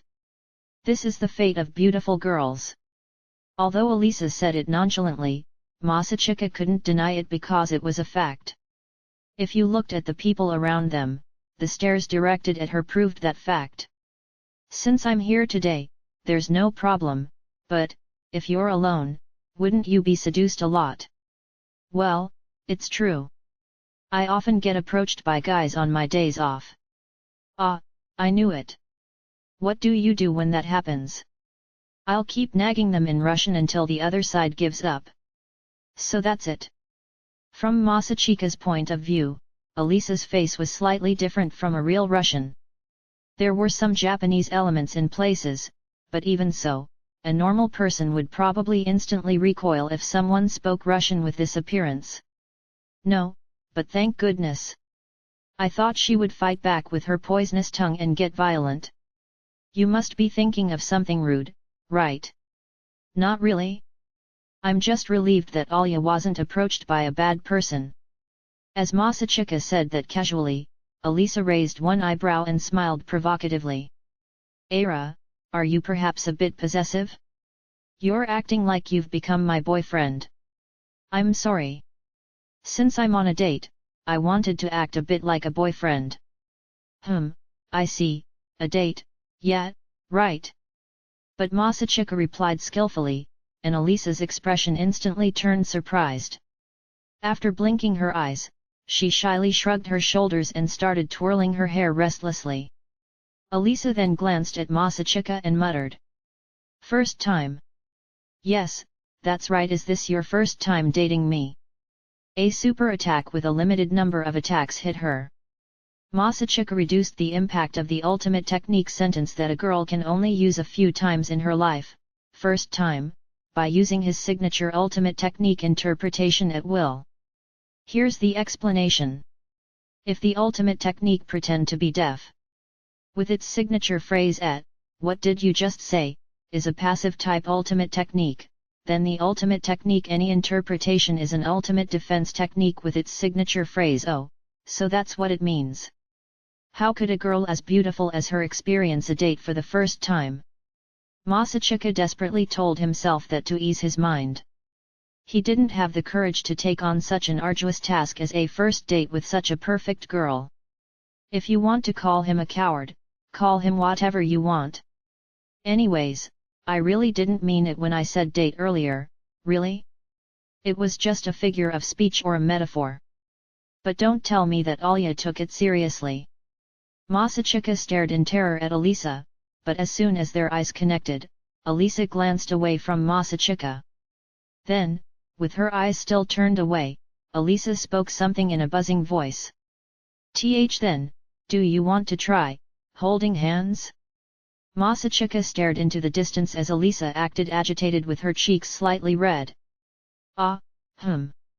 She really took it seriously. I don't know why he was so amused. It felt the same as when his back was tickled and made him shudder. But fortunately, the restaurant he was aiming for was already in sight, so Masachika used the ultimate technique approved to distract her. In other words, let's put that matter aside first. Of course, after putting it aside, she wouldn't remember it anymore. Lest anyone make it tsukumai. It wasn't put aside, it was forgotten. Oh, I finally found it. That restaurant? A restaurant with meat on display. Yes, that restaurant. They arrived at a restaurant specializing in meat cuisine, which was not far from the station. At night, the menu is quite expensive for student pockets, with prices exceeding 5,000 yen, although there are some students from Shiregakuen who don't mind paying that much, but if it's just lunch, you can eat various meats for just over 1,000 yen. This place is a choice made by Masachika, a newbie to the dating scene, by making full use of the power of the internet and his own feet to find the perfect date spot. How about this? Not a bad place, right? I'm sure that Alya doesn't hate meat, and the food at this place must taste good. I didn't choose the easy options like ramen, curry, or yakiniku stalls. I'm so great, right? Masachika glanced at Elisa as he stood in front of the restaurant while chanting that in his heart. However, Masachika did not know that Elisa was also a beginner when it came to dating. Right, because Elisa was also a beginner, so she responded honestly. Oh, this place is really nice, isn't it? I've been here with my family before. Elisa's innocent comment struck Masachika's heart. Masachika, who already felt victorious inside, was immediately petrified in a heartbreaking position. Well, but it's still better that she didn't say, "I've been here before, but the food isn't very good." He was on the verge of cracking, but somehow Masachika managed to pull himself together. But then, with no malicious intent at all, the Bardic, a kind of Russian heavy weapon, was fired mercilessly. Which reminds me, the deer meat is really good. Petrified X heavy weapon equals devastated. Masachika's mental state instantly crumbled at this point. He no longer had pride in his choice, instead, he was filled with an unbearable feeling. The cause was because, "Sorry, venison doesn't appear on the lunch menu." "Ah. I see." While Masachika couldn't hide his disappointment, Alisa seemed to realize that she misspoke and hurriedly followed up. "But I'm glad the other meat tastes good too. Let's go in, then." "All right." Masachika entered the restaurant thinking to himself, why am I being hosted instead?" After sitting down at the table and ordering the lunch menu and drinks, Masachika immediately discussed the closing ceremony as if to change her mood. So regarding the closing ceremony? Yes. Well, I'm sure that the chairman will explain the details during the preparations the day before, but I'll give you a brief overview. If it's still the same as before, the chairman will be the moderator and read out each student council member's name, then they will stand at the podium and give a speech. In that order. Masachika raised his right hand and bent his fingers one by one as he spoke. The chairperson candidate, the vice chairperson candidate who is his/her running mate, then the other chairperson candidate, and the vice chairperson candidate of that running mate, and so on. Pairs are called pairs regardless of position. First of all, the chair candidate will make a speech about his enthusiasm for running for student council president, and then the vice chair candidate will talk about why he supports his partner for student council president. I see. Then, here's the important part. It doesn't actually have a voting system, but there is something similar. Arisa's eyes widened in surprise, but Masachika told her with a serious expression. After each pair has finished their speeches, the audience would clap for the couple they wanted to support. Although there is no rule that the audience can only clap for one couple, it can be said that it is a form of unofficial voting. In other words, it's... Alisa swallowed and asked with a little fear. Is there a pair that gets no applause at all and makes the atmosphere quiet? There was. In fact, there seems to be stories that a pair who experienced that situation in the past stopped coming to the student council room after the second semester. Oh wow! Alisa frowned at the tragic story. On the other hand, Masachika scratched his head while nodding as if he could understand her feelings.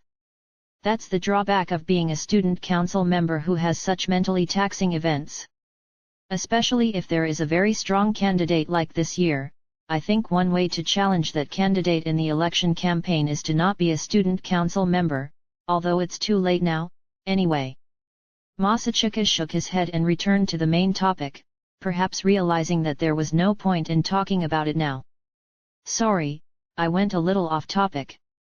So basically, we should try to prevent a scenario in which Yuki and Ayano receive a majority of the applause while we receive little to no acknowledgement ourselves. That's right.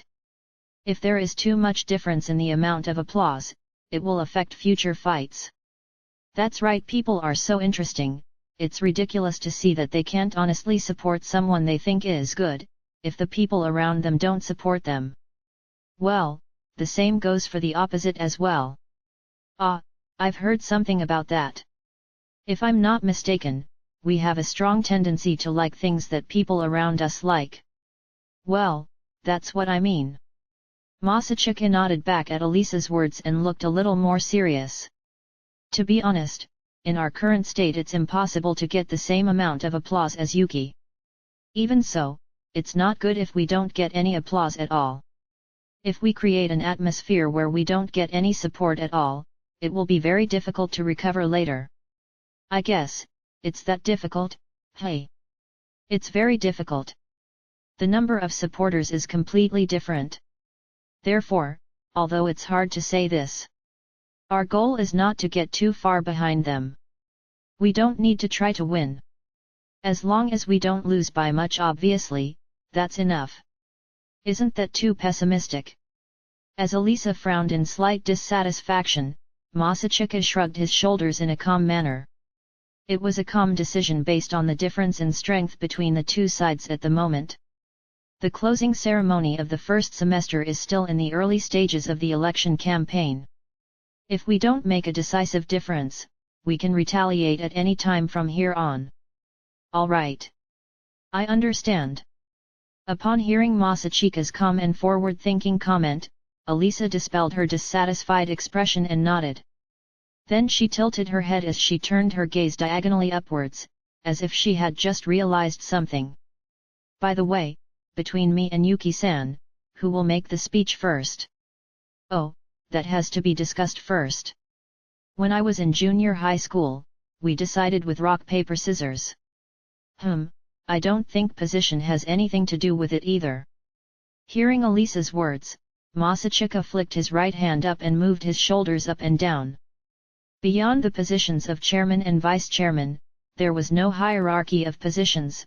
No, you're great because you're a secretary, or you're not great because you're a member of general affairs. If you want to put it that way, there was no position for public relations in those days. Hey? Really? I never told you, did I?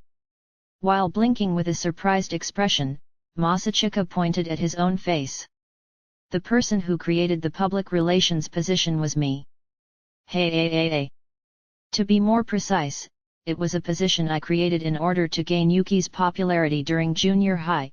You know that she borrowed the school broadcast during lunch break every week to report on student council activities, right?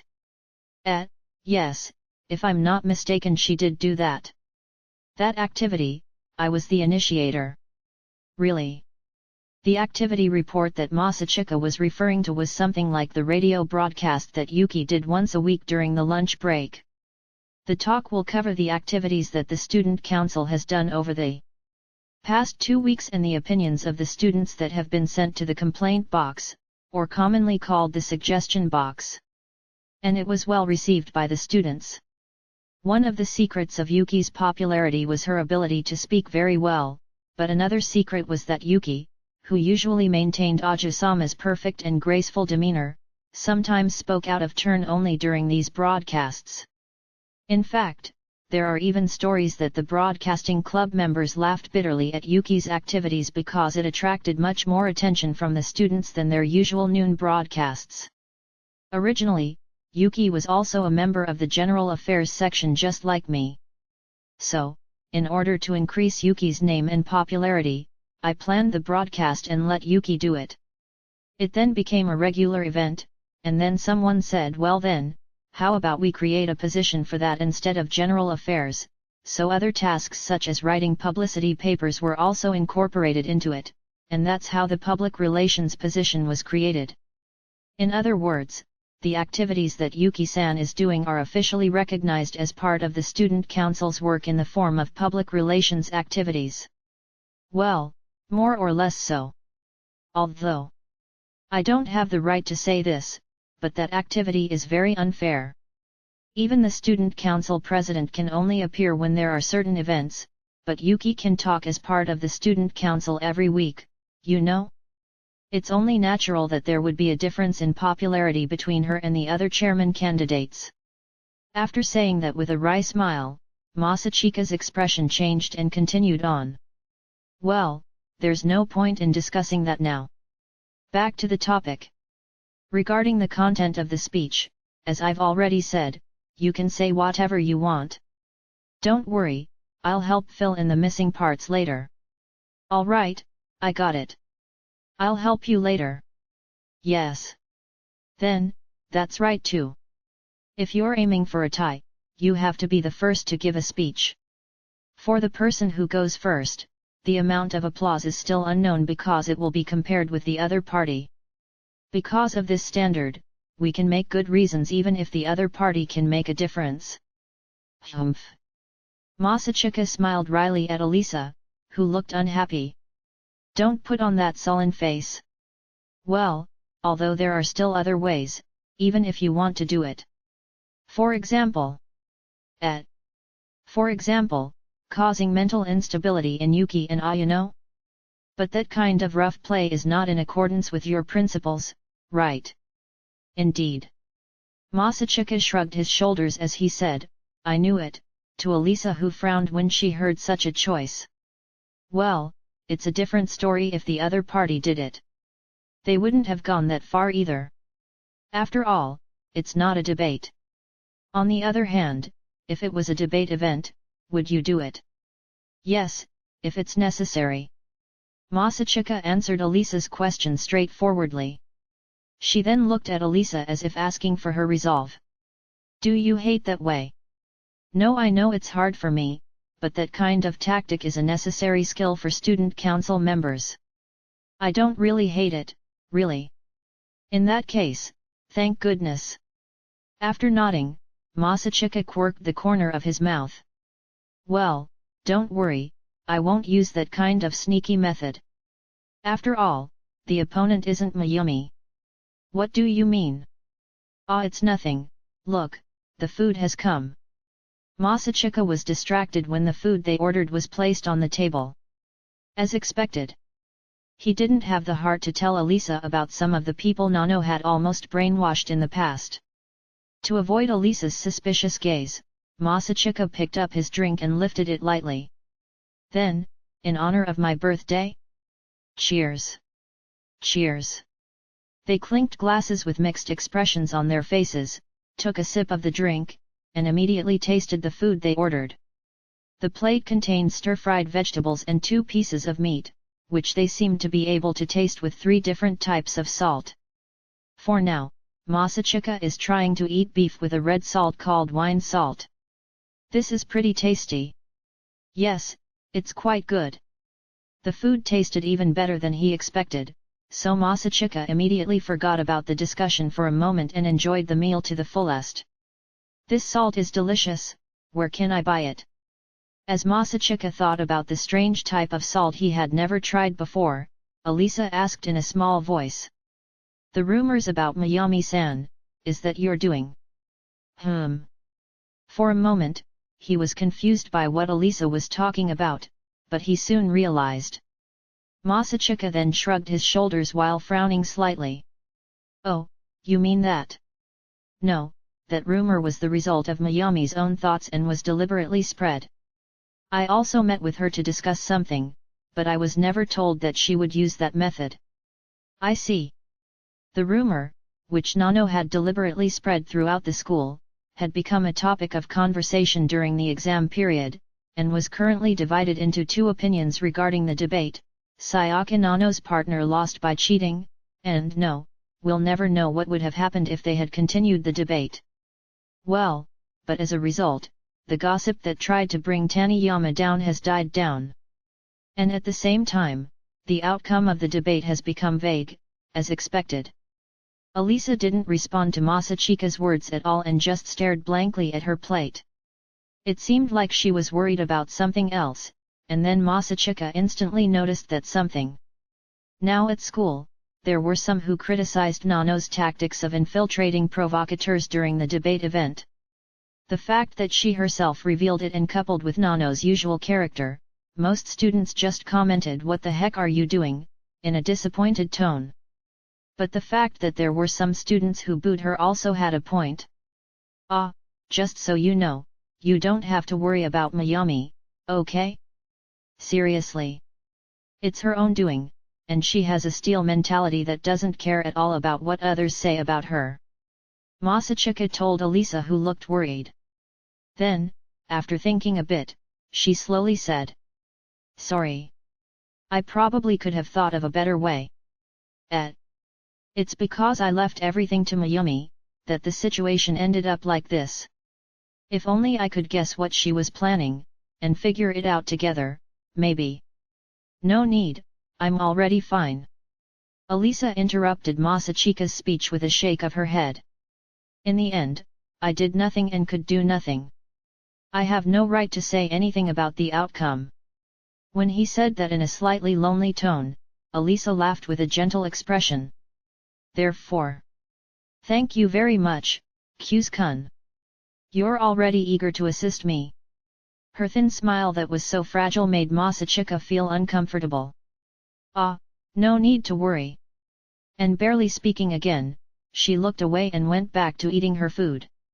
Seeing the agitated Masachika like that, Alya began to smirk. Ara, what? Are you feeling embarrassed? Shut up. However, he was too busy blushing to reply to her teasing. Alya's smile grew wider when she saw Masachika replying like an elementary school student. How cute! Hey, she finally started saying it in Japanese. Alya squinted like a cat who found a new toy with a grinning smile.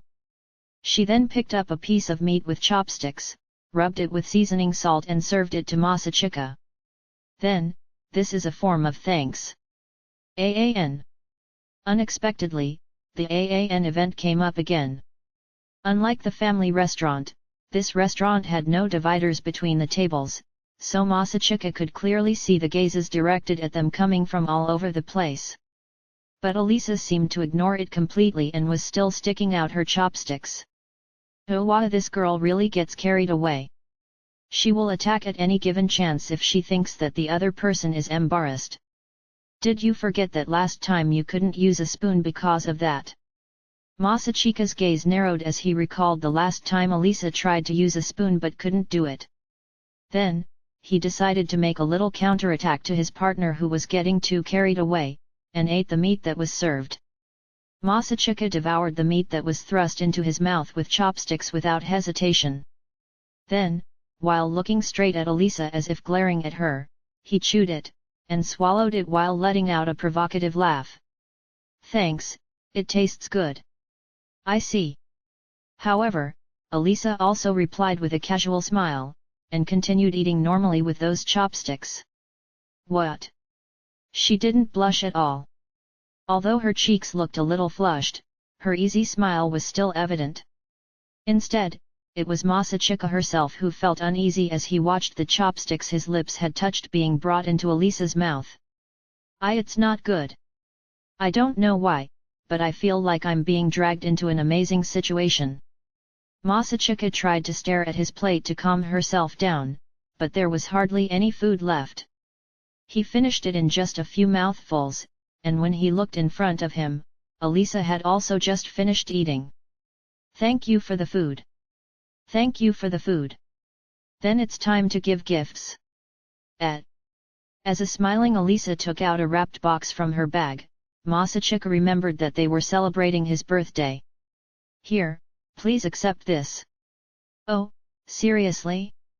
You went to all the trouble of preparing me a birthday present. Thank you very much. When Masachika received the gift and opened it as Alya had requested, the contents of the box were a white ceramic mug. The mug had a graceful round design with a blue plant pattern on the side. Oh, it seems, this mug has a very fashionable design, hey. Phew, right. Masachika was frankly impressed with the design, the smooth texture, and the luxurious feel of the mug. Not only did he praise it, but he also liked the mug. Thank you, I will use it well. Yes, please do that. Masachika thanked her honestly, and Alya nodded back humbly. As he put the mug back into its box, Masachika had a sudden thought. Unexpectedly, daily necessities, hey. I always thought that this kind of thing usually gives disposable gifts or the like. Of all the options, the gift was cutlery. No, it's probably customary in Russia to give cutlery on birthdays? As Masachika glanced at her questioningly, Alya tilted her head. What? It's nothing. I was just thinking that this kind of tableware gift is usually something that couples buy. Masachika asked this question with the intention of making a mild counterattack, but Alya didn't seem bothered and was still smiling. Of course I got that pair of mugs, I'm already using mine at home, so you can see exactly what I mean. Really? Or if I say so, what will you do? Alya asked while grinning at him. The overly nervous Masachika was unable to reply and just looked away. For some reason, he felt that today he couldn't win against her at all. By the way, Kyu's-kun. What? When Masachika turned to her again, Alisa was still smiling as she said. In Russia, birthday parties are hosted by the host. Therefore, can I expect a treat here? Oh, of course, don't worry. From the beginning, Masachika had planned to do that, but his response was a little strange because he was too nervous. There should be no problem, even if you add drinks, the amount should be around 2,500 yen per person. Yup, everything is fine, he quickly recalculated in his head and tried to nod to Alisa. Faster than him, a smiling Alisa took the receipt. Just kidding. Let me treat you here. Ah, no. You don't have to go that far, you know. Don't be shy. But in exchange, you'll treat me next time, okay? After saying that, Alisa stood up with her luggage and quickly headed for the cashier's desk.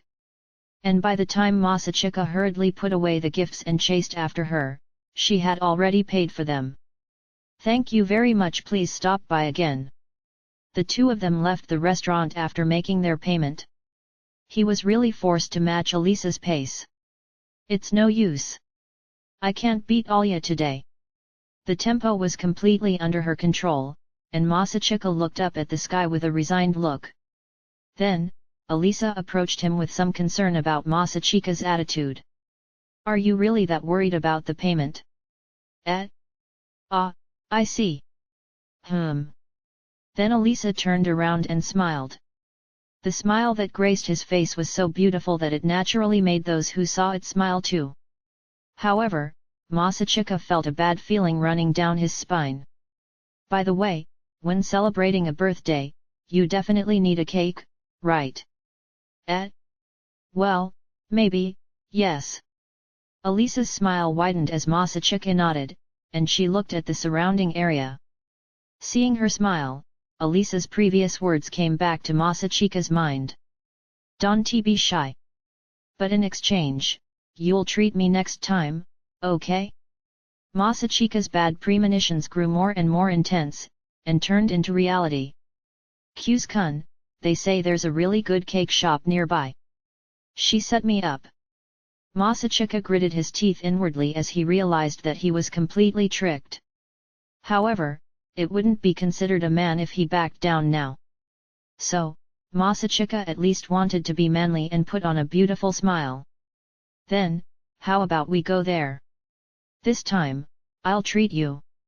Really? I'm really looking forward to it. Then, they both headed to the cake shop, smiling with different emotions. By herself, Alisa consumed 5 pieces of cake.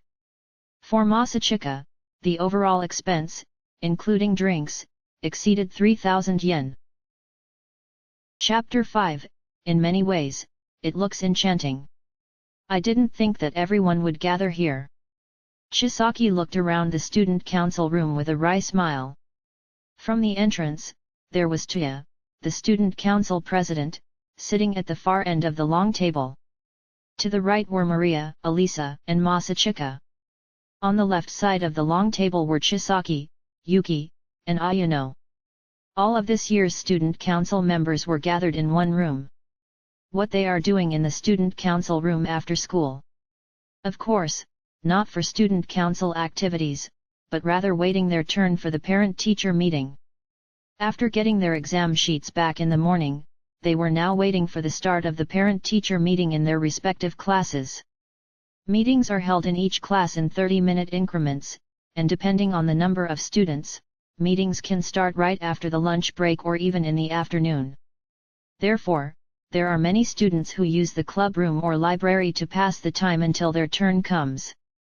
But, it seems that all the student council members this year are gathering in the student council room, even though they didn't plan to do so. Well, come to think of it, this year's student council members coincidentally have similar surnames. Starting from Kimishima, Kuchu, Kuzii, Kenzaki, Sa Rashina, and Suou. Unexpectedly, members with names beginning with key to Suou all came together. That's right. This is indeed a good coincidence. Yuki replied to Tuya's words with a wry smile like Chisaki. But yet, Ayano already finished her meeting yesterday, anyway. Upon hearing that, Chisaki suddenly blinked and looked at Ayano who was sitting next to her. Really? Then Ayano-chan can go home quickly. I told her that, didn't I? Well, since it's about Ayano. Wherever Yuki-sama is, that's where I should be. While smiling faintly at Ayano, who said it as if it was a very natural thing, Yuki shrugged her shoulders as if to imply, that's what happened. While the others smiled in the same way, Maria clapped her hands together and raised her voice. Then, while everyone is here, shall I brew some tea? Yes, please. Chisaki pleaded happily to Maria who stood up. Maria turned around upon seeing Chisaki's smile and said without looking at Ayano. Ayano-chan can just sit down, okay. Hearing those words, Ayano who was just about to stand up without making any noise or presence, widened her eyes in surprise. Ayano looked at Maria with a shocked what look with her hips lifted lightly, and Yuki who was sitting next to her, pulled her arm lightly to sit down. Ayano, let's obey Masha-senpai's words. Yuki-sama. Yes, I understand. After seeing Ayano sitting in her chair, Maria headed to the cupboard where the teacups were kept. Kyu's-kun? What's wrong?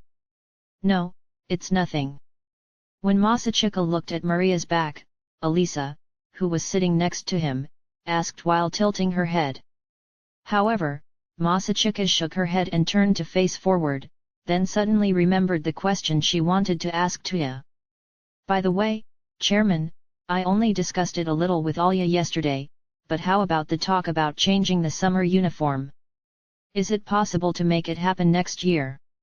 Masachika casually asked him, but Tuya's reaction was more than expected when he heard Masachika's question.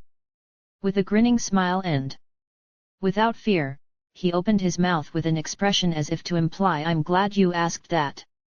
Oh, about that. It's still a secret, but I think we can introduce the new uniforms after the summer break at the earliest. Really?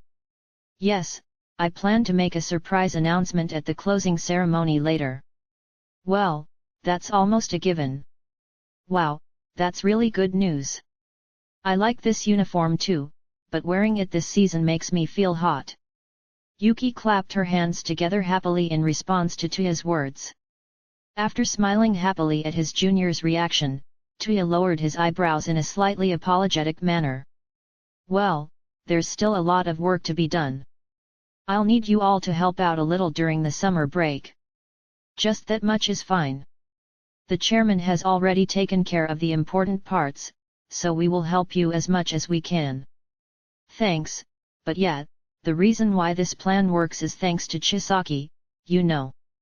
Everyone's attention was drawn to Chisaki upon hearing Tuya's confession. However, Chisaki looked at Tuya with a wry smile on her face. That's not true. It's all thanks to Tuya's persistent negotiations. That's because Chisaki always helps me. I feel very happy that you are my partner. Tuya. Chisaki. How effortlessly they created their own world.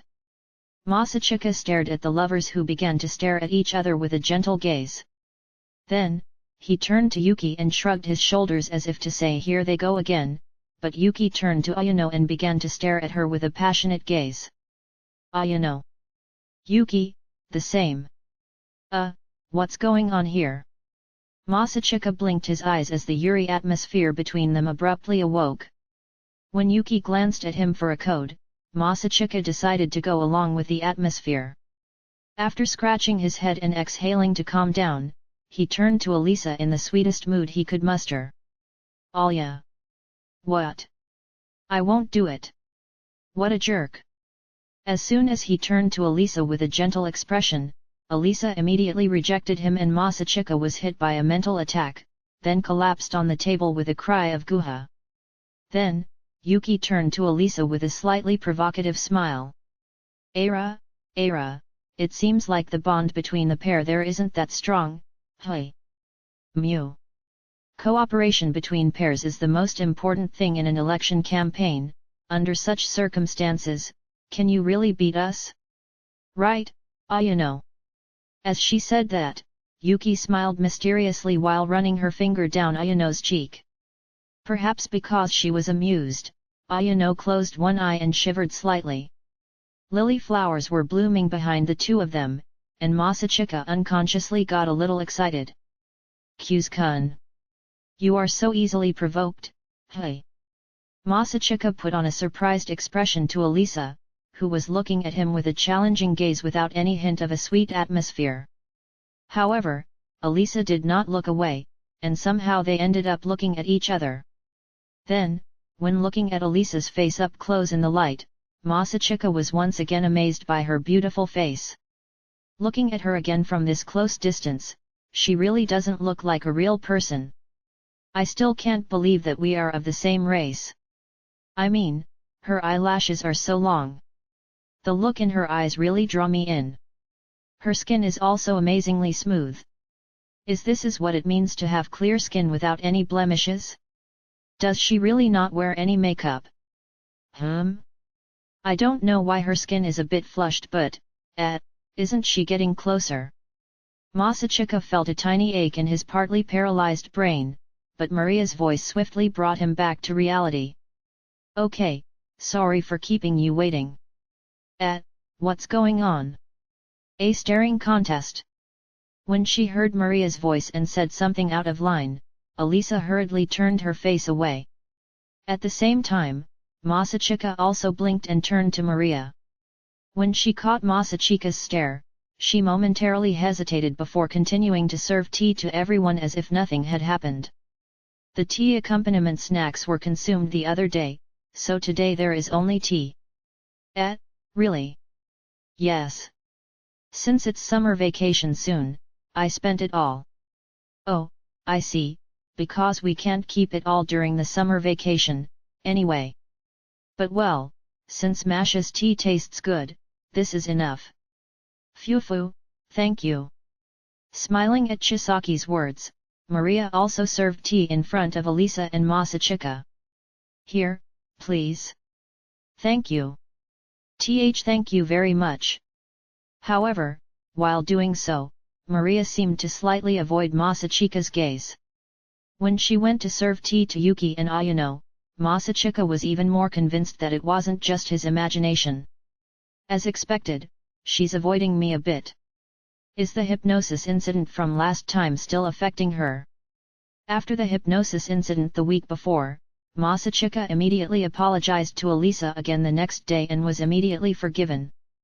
Elisa had a lot to say, but she couldn't do anything about it because the original cause was her own sister. Instead, Masachika was told to forget what he had seen from his memory as soon as possible, but of course, there was no way Masachika could forget something as exciting as that. While she was able to get Elisa's forgiveness the next day, today was the first time Masachika had seen Maria since the incident. And apparently, Maria still cares about the incident. Well, it's better if I apologize to her again. Masachika didn't feel like going into summer vacation if things continued like this, so he decided to talk to Maria somewhere. While Masachika was quietly making up his mind, Tuya, who saw that Maria was sitting in her chair again, began to open his mouth. By the way, what are your plans for the summer vacation? If you don't mind, I want to set up a training camp to deepen the bonds between the student council members. Training camp. Other than club activities, Masachika had never heard of student council training camps and had never experienced one back in junior high. As if sensing the mood of the first years who didn't quite understand, Tuya added with a laugh, as if to imply that they had nothing to worry about. Although I said training camp, it's actually similar to sightseeing. As I said before, I might need to call you guys for student council duty during the summer break. It feels like a consolation prize? Something similar like that. Very good. It looks like it was fun. I think it's good. As Chisaki and Maria showed interest, the first-year students also began to respond positively. That's right. If I can make a scheduling decision in advance, I believe I can free up my calendar. Phew, I've never done a training camp with other fellow student council members, so I'm really looking forward to it. If Yuki-sama says so, then I don't mind. Then I too. Well, since I don't have any plans, I also agree. 2 nights and 3 days at most, right? How about the place? We'll have to discuss the date first since we need to adjust everyone's schedules as well. As for the venue, if you don't mind, I was thinking of proposing my family's villa. Villa. When the other student council members in the room, including Masachika, winked at the unexpected word, Tuya smirked slightly. Yes, a villa located in a seaside resort, with a private beach, you know? Also, there is an annual festival held near the villa. Seriously? Is the chairman's family that rich? I'm sorry if my words were bit offensive, but the chairman doesn't have that kind of image. It's true that my parents aren't company CEOs, but my grandfather seems to be a very successful investor, and my family has a lot of assets. Haha, I see. Well, that's just one of the options. If anyone wants to go somewhere else, I don't mind either. As Tuya said that and looked around at everyone, Chisaki opened her mouth in thought. Although it's not a villa. Well, since my relatives have a mountain, so if there are many people who prefer the mountain to the sea, I guess I can help, really. Sarashina-senpai's relatives have a mountain. That's just awesome. In a shocking admission, Masachika inwardly shouted, I knew it, this school's students are indeed on a different level, but... Chisaki's words after that made his facial expression stiffen. Well, the building itself looks more like a villa. Or more like a training camp building. Or maybe a dojo. Although there's no beach, there's a graveyard nearby where you can perform a test of courage, and there's a festival held every year too, you know? Although it's a martial arts festival, anyway. The contrast between heaven and hell. There are no beaches, but instead graveyards. Wait a minute. In that graveyard, don't tell me that it's the graveyard of the people who died at the martial arts festival, right? Are right? Some graves might be, but the majority are those of people who passed away while training. Chairman. I'd rather go to the chairman's family villa. I also prefer to go to the sea. If Yuki-sama says so, I agree with her. Following Masachika, who raised his hand with an unusually bright smile, Yuki and Ayano also wanted to go to the sea, and Elisa and Maria also looked at Tuya without any objections. Tuya nodded while smiling wryly at the gazes directed at him and said to Chisaki, well, I'm also a little interested in the dojo that Chisaki mentioned, but it doesn't seem like it's too suitable for student council activities this time, so let's do that next time. Really? Then, if it's not a student council event, where are you going? I mean, just the two of us. Tuya's expression instantly froze as Chisaki said that with a slightly blushing face. However, when his girlfriend glanced at him shyly, Tuya forced himself to smile. Ah, that's right too. Yet, if Chisaki wants to go there, perhaps I do as well. Hooray! I'll introduce you to my master over there later. Master. After hearing such innocent words, Tuya's brain naturally imagined what would happen next. Introduced to the master who trained Chisaki, he will personally examine the man who dared to deceive his beloved student. Death. Tuya's gaze became a little hollow in the easily imagined future. However, Chisaki did not seem to notice this and continued on happily. That's right, while you're there, why don't you participate in the martial arts festival? Participate in the martial arts festival. Death. The light disappeared from Tuya's eyes as his girlfriend continuously triggered the death flag without any ill intent. Don't worry. There's even an amateur division. Besides, I want to see the cool side of Tuya, you know. However, Chisaki's adorable appearance made Tuya. Just leave it to me. I'll do whatever I can. Really? I'm so excited. Oh wow, I'm really looking forward to it. Ha ha, ha. He made a firm nod while laughing dryly. Seeing Tuya's figure like that, Masachika inwardly admired him as he said what a role model of a real man. And clasped his hands together in admiration. For now, Masachika was determined to accept him as he was, even though there would be a second form of Tuya after the summer break. After that, the conversation continued for a while. They discussed about the student council, school, and the summer break while sipping tea that Maria had made. About 30 minutes later, Tuya suddenly took out his smartphone, glanced at the screen, and then stood up. Time passes quickly. Oh, it looks like my parents are coming, so I'll go first. See you later. Do your best, but it's weird to say that, hey. Tuya left the student council room with a wry smile at Chisaki's cheers. Soon after, Maria stood up and started cleaning everyone's cups and small plates.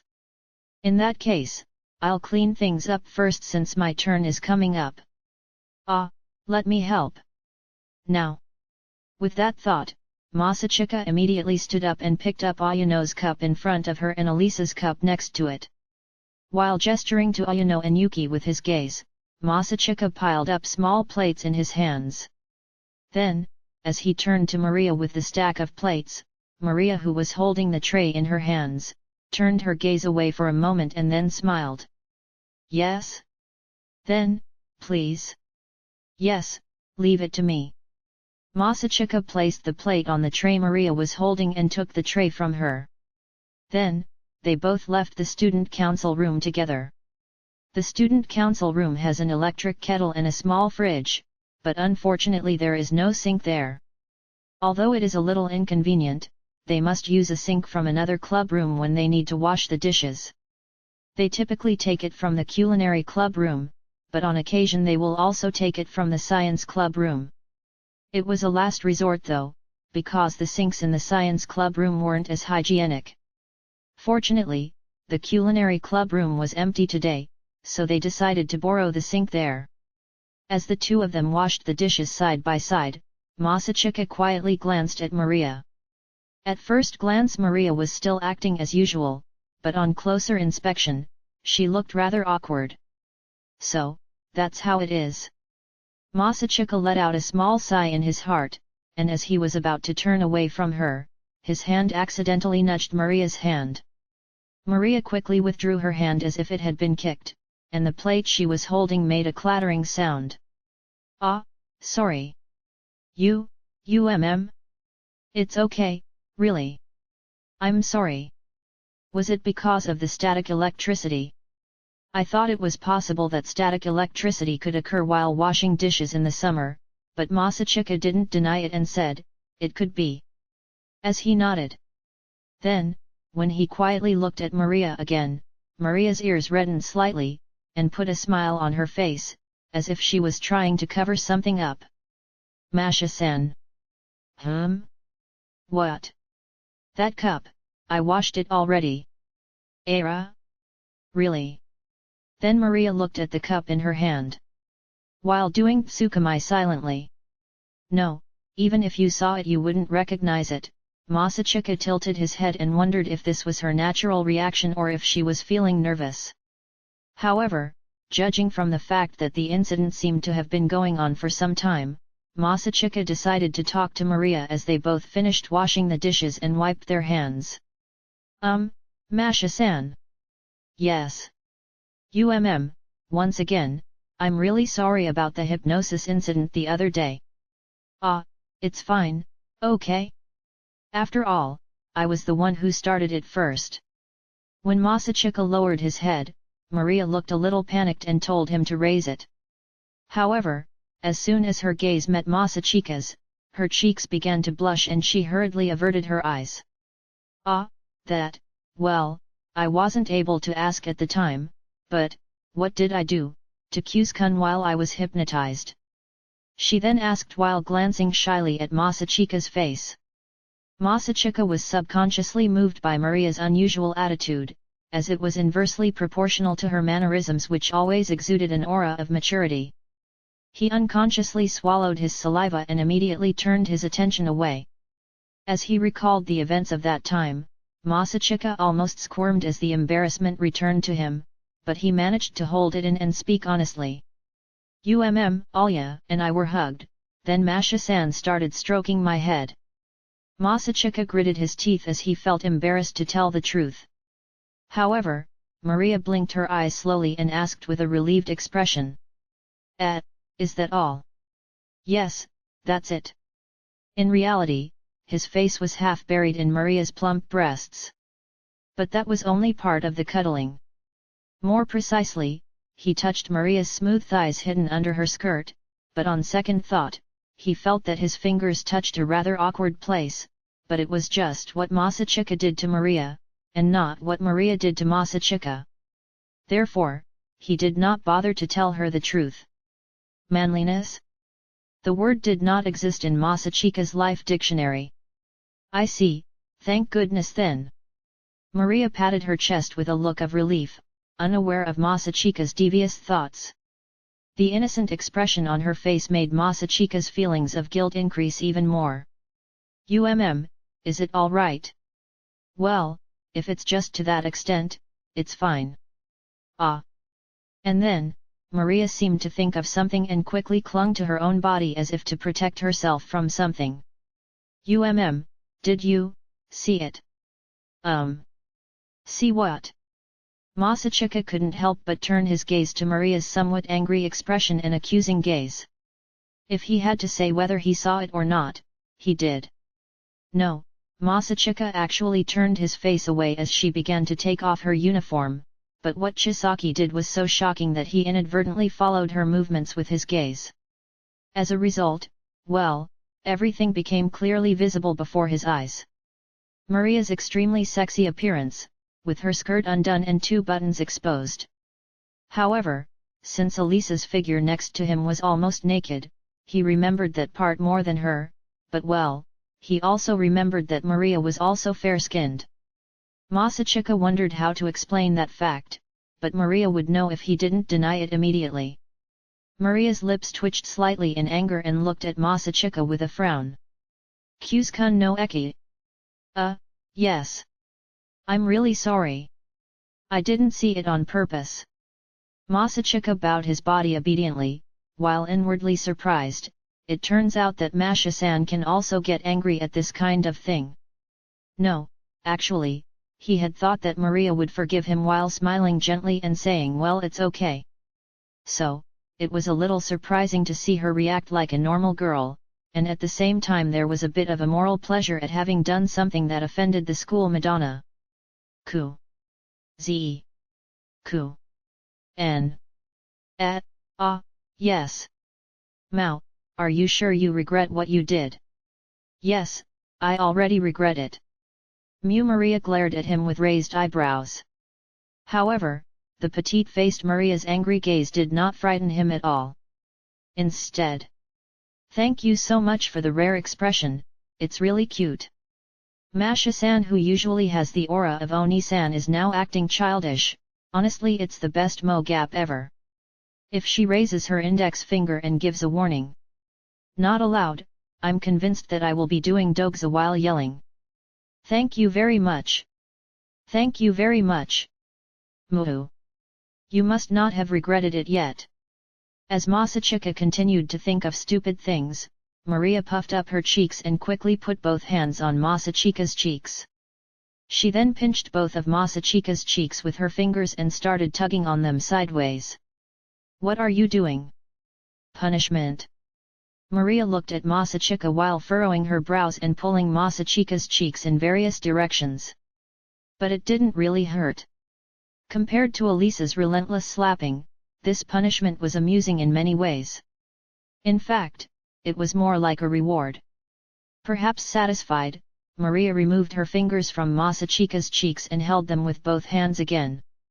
Maria turned Masachika's face towards her and told him from a very close distance with a serious expression. Listen carefully, don't make a girl feel embarrassed, okay? When others get angry, you should think about it carefully. Despite being told so, Masachika felt that she was not really angry. Moreover, their position looked like 5 seconds before a kiss if they made a mistake. Whether or not her own person saw it, Oni-san's stunning face was too stimulating for a healthy adolescent boy to look at up close. If I refute her here, will she continue to lecture me in this position? Such a thought crossed his mind, but he felt that if he went that far, he would really offend this kind senpai, so Masachika decided to nod his head honestly. Yes, I understand. Good. Nodding in satisfaction at Masachika's answer, Maria moved her hand away from Masachika's cheek and patted his head lightly as if to say, "Thank goodness you understand," and then turned to the sink. However, as Maria reached out to wipe the washed dishes with a cloth, a faint buzzing sound came from inside her pocket. "Ah, it looks like my mother is here." "Oh, then please go ahead. I'll take care of it." Are you sure? Then, can I leave the rest to you?" "It's fine. See you later." Masachika looked at Maria, who was leaving the culinary room with a slightly regretful expression, and started wiping the dishes. After he finished wiping them, he then placed the plates on the tray and returned to the student council room. After that, the remaining 5 people chatted with each other for about 30 minutes, and this time it was Chisaki's turn to leave the student council room to see her mother. Alisa happened to have her turn after Maria's meeting was over, so she stood up as soon as Chisaki left. "Then, I'll go first." "Oh, see ya. Goodbye. Be careful." A few seconds after, the 3 of them watched Alisa leave and the student council room door closed. Yuki, who had switched to her Ajisama mode, turned to Masachika and said in a small, mischievous voice, "In the end, it's just the 2 of us. Well then, I guess it's time to go get Ji-chan." "Wait. Why are you ignoring me? You yourself just ignored Ayano's existence." Yuki flung herself onto the table and stretched out her hand to grab Masachika's arm tightly. Inevitably, Masachika looked at his sister with a look of disgust at her behavior that did not reflect like a model student. "Why are you looking at me with that face?" "Because of how busy it's been lately, it's been a while since we've spent time as siblings like this." "Ah, come to think of it, is that right?" After hearing Yuki's words, Masachika felt that she had a point. And when thinking about it again, he felt that it was very unusual that the 2 of them had not spent time as siblings for more than 10 days. "Well, since Ani-chan always spends time with Alya-san, you probably don't care about that." "That's not true." Yuki looked at him with a mocking gaze and Masachika averted his eyes awkwardly. Then, Yuki turned her body on the table, put both hands to cover her eyes, and pretended to be crying. "Sob, sob, I feel lonely. I see, so you feel lonely. I understand, so please get off the table." "Okay." The moment Masachika said that, Yuki immediately got off the table. The long black hair that had been spread on the table disappeared to the edge of the table, and fluttered back like wings. After letting her messy hair fall behind her, Yuki sat back on her chair with a thud. She then crossed her legs while leaning on the chair and raised her chin arrogantly. "That's why, spoil me." "No, what's with that sudden change in your temper?" Masachika was surprised by the drastic change in her sister's character, but Yuki didn't seem to mind and raised her eyebrows dramatically. "What's wrong? Let's do it quickly." Masachika had no choice but to comply with this cruel boss who made unreasonable demands on his subordinates. He felt like a bank employee being asked to apologize in public. Masachika then placed his hands on the table, pursed his lips, and asked questions in a voice shaken with confusion and despair. "Here. That's right. Here, I'm telling you to spoil me now, Masachika-kun." "But, here is..." "What?" Can't you do it? Hearing Yuki's words, Masachika turned around with his hands shaking and let out a voice filled with sadness from the back of his throat. I understand. Then, as he slowly sat down in his chair, Masachika suddenly looked up and placed his hand on the back of the chair next to him. He then said a few words while trying to make his face as handsome as possible. See, come here. Pfft. Okay, let's stop this. Ah, kidding, kidding. Unii-chan is really cool, really. As soon as Masachika left his seat, Yuki rushed over to him with a spoiled voice. She then sat next to Masachika, and for the first time in a long time, Yuki was able to spoil her brother as much as she wanted. Masachika also pampered Yuki while smiling at his sister who was like that.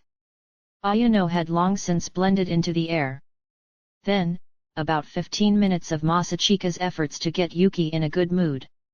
Masachika's smartphone vibrated, announcing his grandfather's arrival.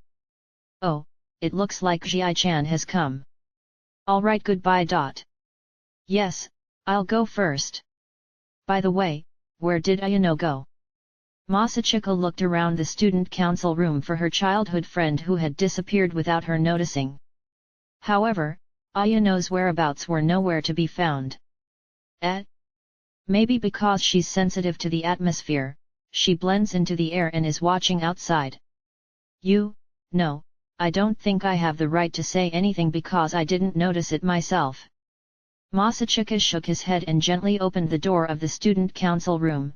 Then just as Yuki said, Ayano was waiting outside as if guarding the student council room.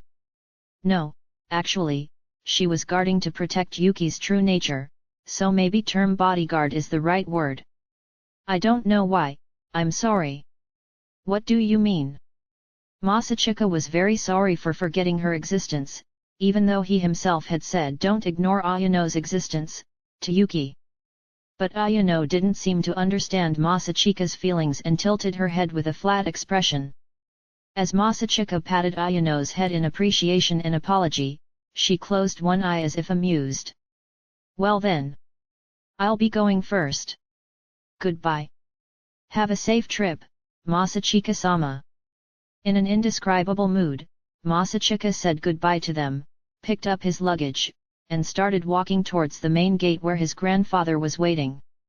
He walked through the school building, changed his shoes in the shoe locker, and stepped towards the main gate, but Masachika felt a strong urge to turn around. However, before he could do that, he was already being called from the other side, so he couldn't help but respond. Oh Masachika, you finally came too. Ji-chan. There stood a cheerful old grandfather with a shaved bald head. He was Masachika's paternal grandfather and the man who showed Masachika Russian books and movies as a child. He was Q's Tomohisa. Unlike his maternal father, Suou Gensei, Tomohisa had a very close relationship with Masachika. He came as a parent-teacher meeting guardian in place of Masachika's father who was busy with his work. He stood up straight, lifted his soft white hat lightly, and smiled happily at the sight of his grandson's arrival. He seemed like a kindly grandfather. But the problem lay in the way he was dressed. Why are you wearing an all-white suit? Isn't this cool? Only narcissists or members from a foreign mafia wears those kinds of clothes. Mew. Ah, I see, maybe it's because I'm not wearing this, hey. Masachika cried out in prejudice, but Tomohisa put on his hat again as if he didn't see the point, and as he reached into his inner pocket, Tomohisa took out his sunglasses and put them on. Look, isn't it much cooler now? The mafia-like has increased. Ji-chan definitely looks like a retired mafia boss. Now, if you wear a coat or a scarf-like cloth around your neck, everything will be even more perfect. A scarf? I have it. What? How? This time, Tomohisa took out a folded white cloth from the inner pocket on the other side. Masachika stopped him and quickly took him to school before he stood out even more. Gosh, why did Ji-chan come here in such embarrassing clothes, anyway? I think because it's more fashionable. It's also influenced by some kind of movie again, right? I mean, how could Ji-chan do such a thing? I deliberately bought it with my retirement money just for today, really. Baa-chan will be angry, you know. Masachika rushed to the school building while doing tsukumai in a voice that seemed to have killed his anger and embarrassment.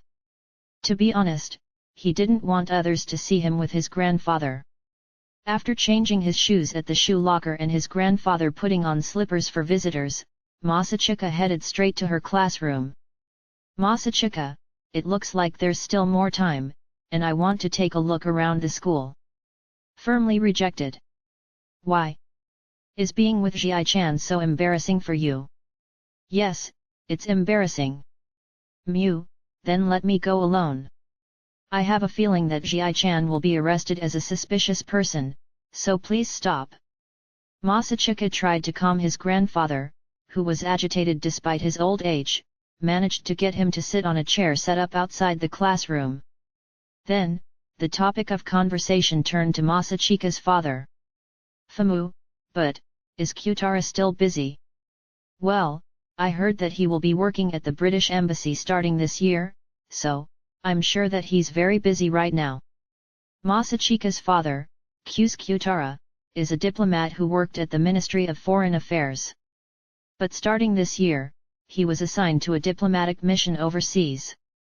His father is used to being absent from home, but after working abroad, he rarely comes home. Even at the parent-teacher meeting, Masachika asked Tomohisa to come as his guardian. Tomohisa raised his eyebrows slightly at his grandson's statement. I see, but at least, he can make time for parent-teacher meetings, right? What the hell?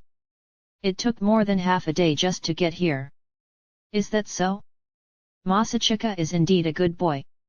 Stop it. Masachika shyly pushed away Tomohisa's hand that was trying to stroke his head. The two of them were finally showing the grandparent-grandchild relationship that is very common in the world, but, that atmosphere was quickly blown away when the classroom door opened. Please excuse me. Thank you very much, sensei. Elisa and the woman who seemed to be her mother, came out of the classroom. At the sight of the two of them, or rather, at the sight of Elisa, Tomohisa's eyes opened wide. Damn! Because there were so many things going on that I forgot to tell her. Masachika felt sorry that she should have told Tomohisa about this earlier, but it was too late. Ah, cues. The wonders of Eastern Europe. Gosh, please stop that, Ji-chan. As Tomohisa stood up and spread her arms wide as if thanking God, Masachika desperately tried to get him to sit back on the chair. He then hurriedly apologized to Elisa, who stepped back in shock. Seriously, please forgive me, Alya. This is my grandfather, but his admiration for Russian culture is a little too strong. Really? Young lady, what is your name? Geez, seriously please stop that. Tomohisa tried to approach Elisa with an expression and phrasing very much like a seducer, but Masachika held him back and tried to keep his head down. Sorry, I'm really sorry. Seriously, you don't have to put up with it. So surely a cheerful, grandfather, hey. Elisa's thoughtful words pierced Masachika's heart. Masachika grabbed Tomohisa's collar with his left hand and pointed his right hand at the other party, go ahead, urging her to leave quickly before her grandfather showed his ugly side again. But then someone who seemed to be Elisa's mother stepped forward and called out to Masachika. Excuse me. Is your name? Kyuz-kun. Yes. Nice to meet you, my name is Kyuz Masachika. Are you Elisa-san's mother? As the older woman spoke to her, Masachika quickly removed his hand from Tomohisa and greeted her according to the etiquette that had been instilled in him since childhood. Elisa's eyes widened in surprise, and the woman in front of Masachika also covered her mouth with her hand as if she was impressed by her calm greeting that showed no signs of nervousness at all. Ara, you're so polite. It's nice to meet you. I'm Elisa's mother, Kyujao Akimi. I often hear Kyuz-kun's stories from my daughter. That, haha, I hope you didn't hear anything bad about me. Phew phew phew, she told me about it happily, didn't she? I see. Putting aside the content of her story, he felt confident that she was speaking happily. That alone was enough to give Masachika a general idea of the situation. Then, he observed the woman in front of him once again. She had shoulder-length black hair that was gently wavy, and a soft and well-groomed appearance that made it easy to imagine that she must have been very popular in the past. Her body was full of a motherly and sexy aura, which clearly showed that Elisa and Maria were born from this woman. Her own face, perhaps more similar to Maria's.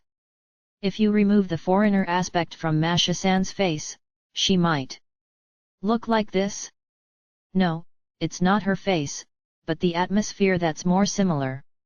She exudes a calm atmosphere filled with a motherly and caring aura worthy of Madonna. If she were a celebrity, she would be a beautiful mature woman who would be very popular among middle-aged and older people. But even so, the look in her eyes has a certain intelligence, and it can be inferred that she is not just a nice woman. What? Is she judging me? Whatever it is, I think I'd better be careful in my answer. In barely 2 seconds of watching, grinning, and contemplation, Masachika developed apprehension for Akemi. Akemi's smile became even wider as she appeared to take note of Masachika's concern. Masachika increased his guard even further after sensing that his caution had been observed. As Masachika waited behind her smile, Akemi gently opened her mouth amid the tense moment. By the way, is Kyuskun good at social dancing? Akemi asked a completely unexpected question and left Masachika stunned for a few moments. He blinked and asked the question again. Social dance? Yes. Masachika was even more confused when Akemi confirmed it in a very natural way. Social dancing? What does that mean? Is there some kind of implication? What's the point of that question? I have absolutely no idea. Do I need to answer honestly with I think it's pretty? No, I don't know if I can give such a perfunctory answer. Before the worried Masachika could answer, Elisa called out to Akemi in annoyance. Mom, what the heck is that question? Look, Kyuskun looks troubled. Why do you want to talk about social dancing? Because his shoulders are slightly hunched. Akemi placed her hand on his cheek while glancing diagonally upwards, and said something he did not understand. It turned out to be nothing. It was just a natural comment. After all, she was Maria's mother. Masachika felt like an idiot for being cautious, but then Tomohisa quickly approached Elisa and took her hand in a very natural gesture. Young lady, do you want to be my granddaughter? Oh Ji-chan. Masachika skipped all politeness and shouted at his grandfather, who said something outrageous as if he was proposing. How about it? Are you willing to become Masachika's wife? Seriously, please shut your mouth.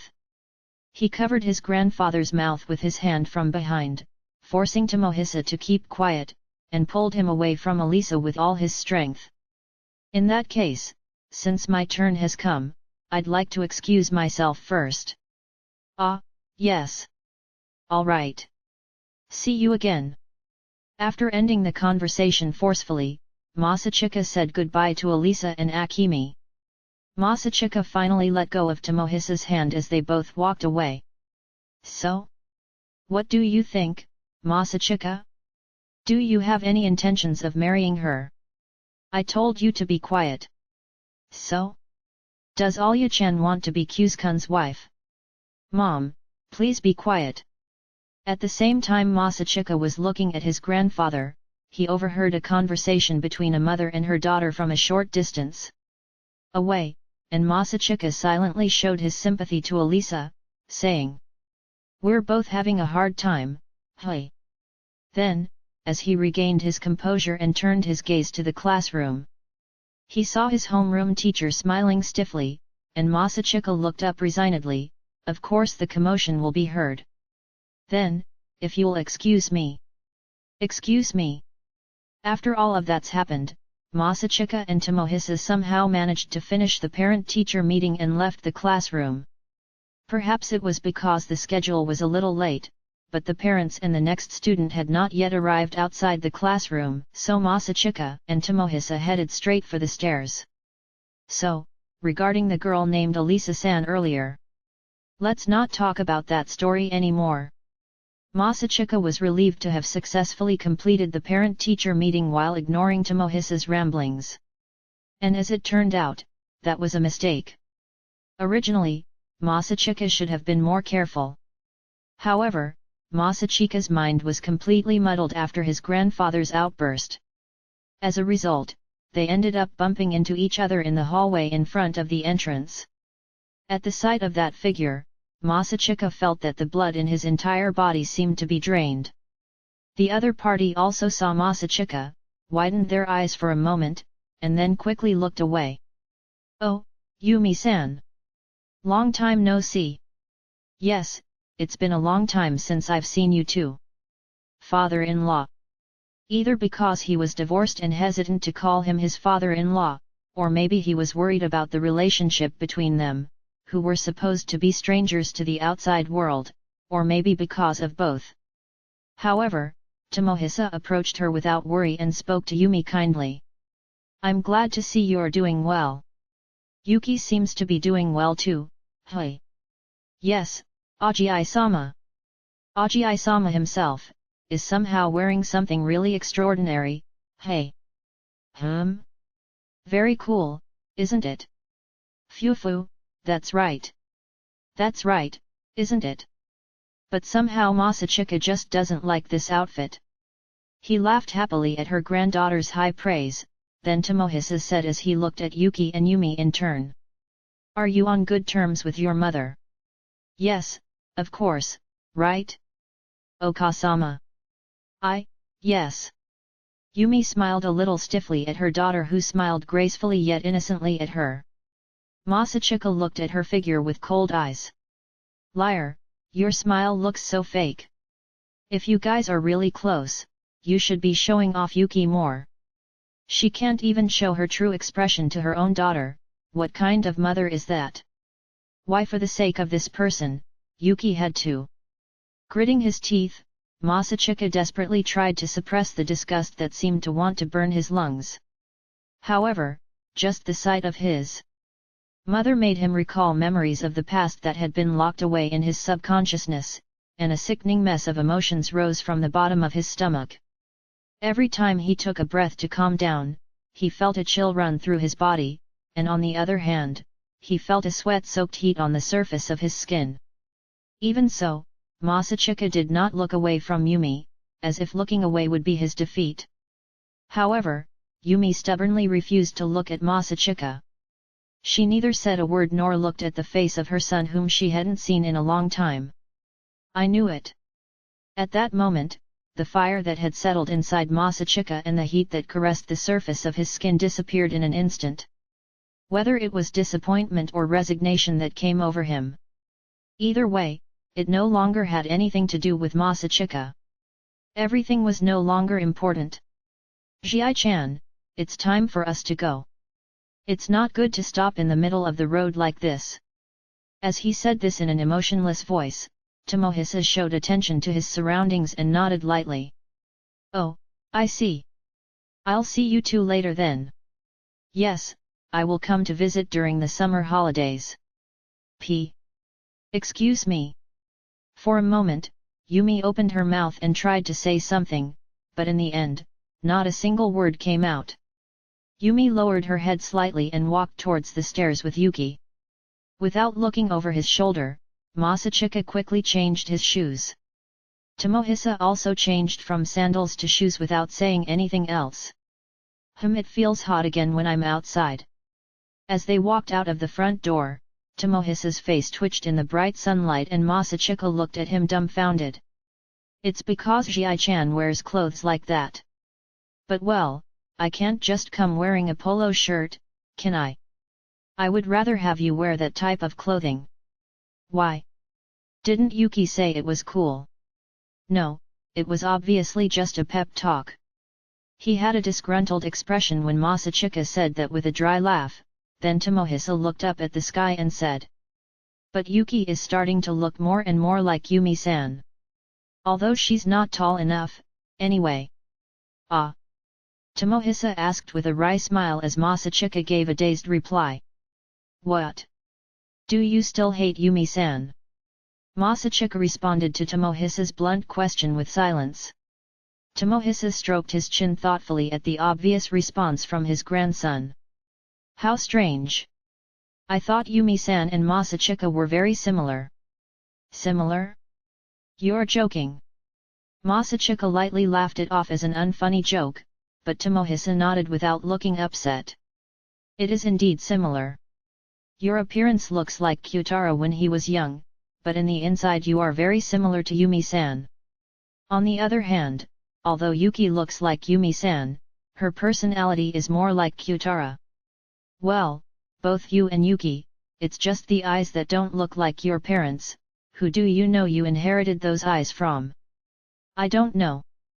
Masachika shrugged while touching his eyes, the only part of his body that looked exactly the same that showed that Masachika and Yuki were siblings. Tomohisa also shrugged his shoulders lightly as Masachika maintained his stubborn reaction, and raised his voice to change his mood. Ah, but the temperature is really hot. How about it? Do you want to go somewhere to eat some shaved ice? Shaved ice, it's not something that can be found easily in these parts. Is that so? If you do a quick search. As Tomohisa took out his phone and began to look for places that sell shaved ice, Masachika commented, Ji-chan is young in many ways, in a half-amazed, half-tired tone. No, I'm not going out to eat. I'll be heading home. Why? Are you feeling tired? By the way, your face also looks a little pale. Masachika distanced himself from Tomohisa who was looking at him worriedly, and turned his face forward. It must be because of the weather. I just want to get home and take a shower as soon as possible. What the hell? You're a grandchild who can't have fun. If Ji-chan dresses a little more normally, I might accompany you. Masachika turned his head towards Tomohisa, who was fanning his face with a fan, which he had no idea where he got it from. At first glance, Masachika looked like he was acting normally, but he also looked rather unreliable, like a child who was tired of crying. Chapter 6, In many ways, his fever is rising. In reality, nothing dramatic happened. There were no special incidents such as my mother being abused, or having an affair with another man. On the contrary, now that I think about it, I think that she was a very gentle and kind person. Even though there were a lot of things going on with Dad, Mom was still kind to both of us. She would praise me when I get good grades, and sometimes even made snacks for me. I'm sure that from the general public's point of view, she is an amazing and kind-hearted mother. Both my sister and I used to love our mother like that. The trigger was something very trivial. I'm sure that many people in the world would be dumbfounded and ask, what? That's it, but when I think about it, it really wasn't that big of a deal. However, one day, my mother suddenly stopped looking into my eyes. My mother, who always looked me straight in the eyes and stroked my head while saying, "You did your best, and that's really great," began to turn her head away. Every so often, her gentle smile would become awkward, and that's when I started to notice that she was pushing herself. I'm sure that she's not satisfied with how I'm performing. I'm still not trying hard enough. I need to get better and better results, so that I can make Mom happy from the bottom of her heart. Hey Mom, please look at me. The other day, the flower arrangement teacher recently gave me a compliment, you know? I've even earned a black belt in karate. I've also learned junior high school level subject material, and I also play the piano that you like. That's enough, stop it. I don't want to see that look in your eyes. I just... He woke up moaning from the heat and pain that engulfed his entire body. Masachika was laying on the bed, feeling as if the slightest movement would send his head spinning and pain throughout his entire body. Actually, he already had a bad feeling about this last night, but it seemed like he really had a fever. He noticed that his throat was sore, and most importantly, his body was very sluggish. He was sure that his temperature was quite high. At that moment, the alarm clock on his bedside table began to ring, and Masachika raised his heavy hand to stop it. He picked up the smartphone that was placed next to him and rolled over to his right side. He felt pain in his right upper arm and shoulder, but fortunately, it was not as severe as the pain when he raised his hand. This is useless. After turning his smartphone on, Masachika tried to contact the school to report his absence. However, he couldn't find the contact address. He thought he had written it down somewhere, but he couldn't remember. Masachika considered looking up the school's phone number on the internet, but he felt that it was too much trouble. Takeshi? No, maybe Hikaru instead.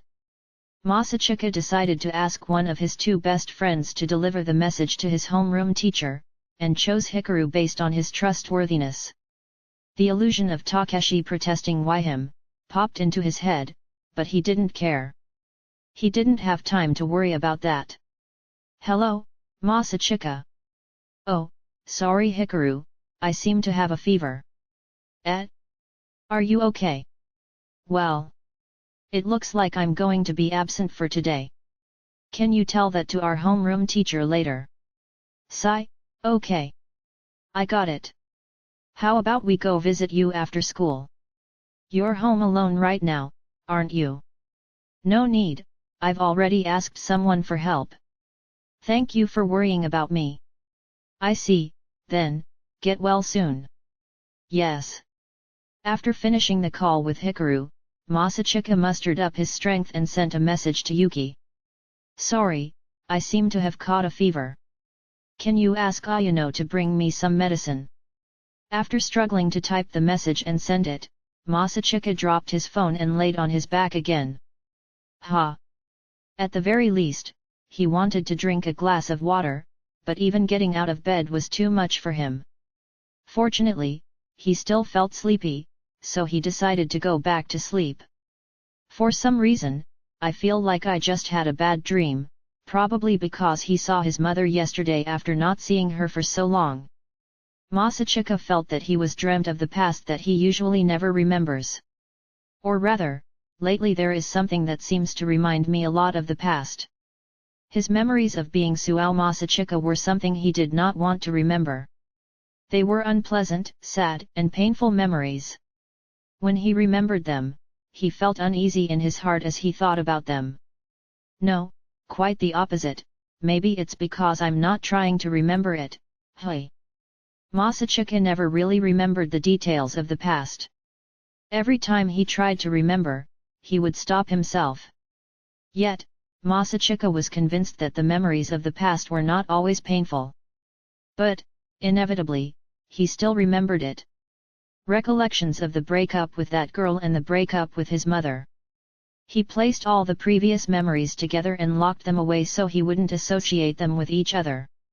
In this way, the image of the past as something unpleasant remained, and every time he tried hard not to remember it, it became stronger. Many people say that anger and hatred gradually fade over time, but it can't be that easy. Can it?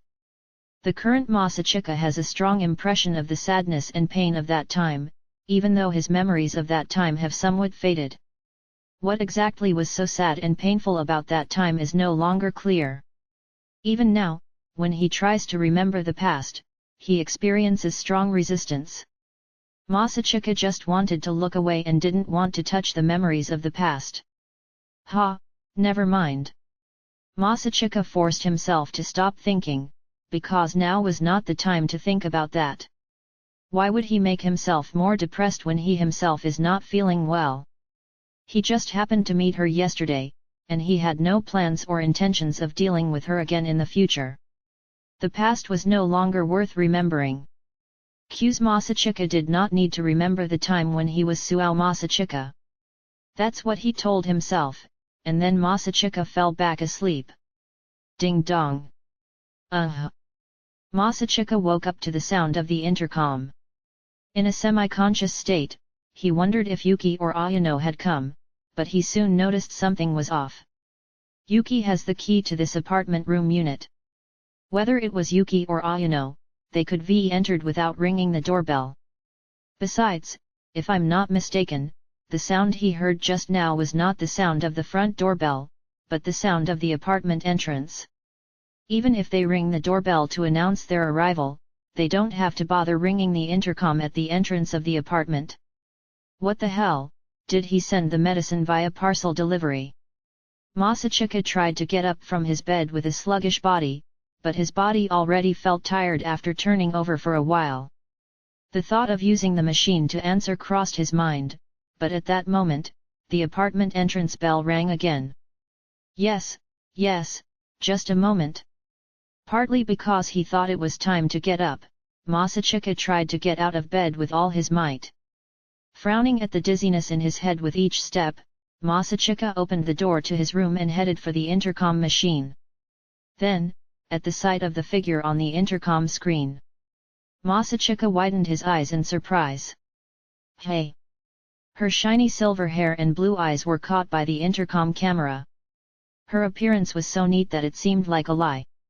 Sure enough, there was Elisa standing at the entrance of the apartment building in her casual clothes. Hey? How come?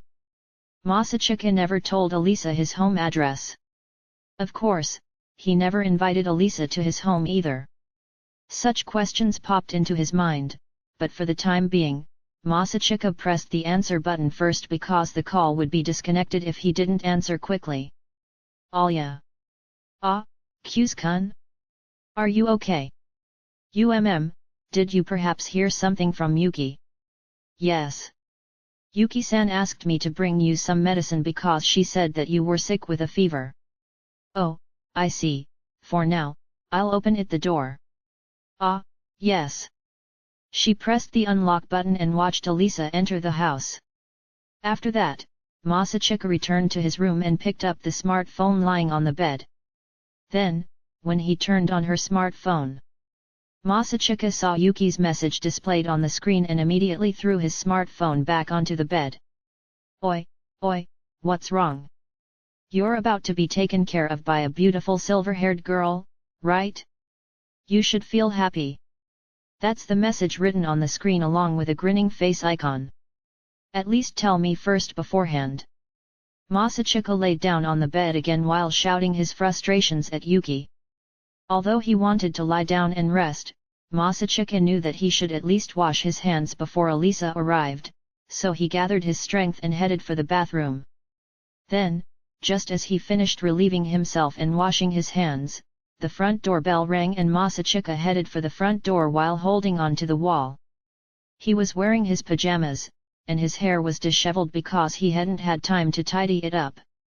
Although it was an inappropriate appearance in public, Masachika had given up. He was already in a state of not caring much about his appearance. Yes. Just as he was about to open the front door with his slippers, Masachika thought that he should wear a face mask. No, but, where did I put it? He was a little confused for a moment. However, Masachika decided that it wouldn't be good to keep Elisa waiting, so he turned the key and reluctantly opened the door.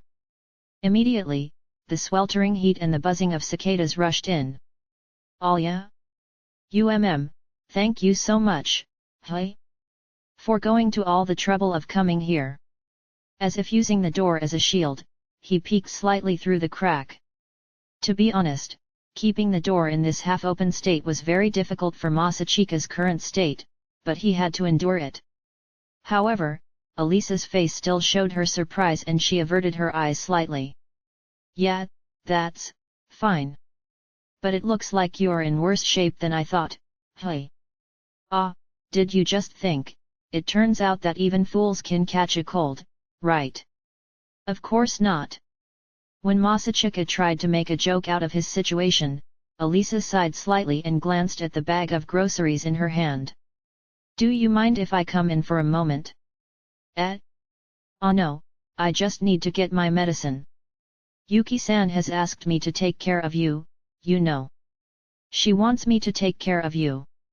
Alisa said that while her lips were slightly pouting, then Masachika could not help but complain to Yuki in his heart. Imuto yo. I don't mind your weird fantasies, but don't involve other people too. That's a lie, anyway. Ah, I'm for accusing you. As Alisa glanced at him while playing with the ends of her hair, Masachika apologized to Yuki in his mind. Yuki was just an excuse to hide Alisa's embarrassment. No need, I'll probably get better if I take some medicine and go to bed. But it's much better to fill your stomach with something, right? Do you have the energy to cook it yourself? Well, I do, but I would feel bad if you caught my cold. Don't worry, okay? Because I already brought a face mask. As she said that, Alisa took out a sheet of mask from the grocery bag and put it on. Even at a time like this, the beautiful, perfect girl was always so serious. This cautious attitude of hers made Masachika have mixed feelings. No, it's true, really? It's true, but... For some reason, he felt very disappointed. It felt like he had become a very dirty disease, or that the thrilling nursing event had turned into an ordinary medical procedure. After all, the incident where a pretty girl from my class nursed me back to health without a mask is just a fantasy. Something like that, yes. Once again, Masachika was made aware that there was a difference between real life and 2D life, and his gaze became distant. Moreover, I've brought a lot of stuff, so there's no way I'm just going to go straight home, right? After saying that, Alisa held up a shopping bag that contained a lot of stuff. Apparently, she was carrying various groceries and other things besides medicine. Certainly, it would be too much to ask her. I don't need it, so just go home, after making her carry heavy luggage under the hot sun. Although, that was not what he was hoping for. That's right, then, well, I guess I'm in your care for a while. As his energy and physical strength had reached their limit, Masachika welcomed Alisa with resignation. Excuse me. As Alisa entered the front door and the door slammed shut, Masachika suddenly became agitated. The buzz of crickets outside disappeared, and a sudden silence enveloped them. At the same time, Masachika became aware of the fact that he was alone with a girl, and even the act of closing the front door made it seem like he was doing something wrong. Kyuskun. Yes. For now, wear a mask first. Yes. Masachika felt a little uneasy, but when Alisa gave him the mask, her expression immediately turned flat. It was like, he was being told, put the mask on, you idiot. No, Alisa would never say or think of such things. After all, he thought that masks were a big enemy for romantic comedy events.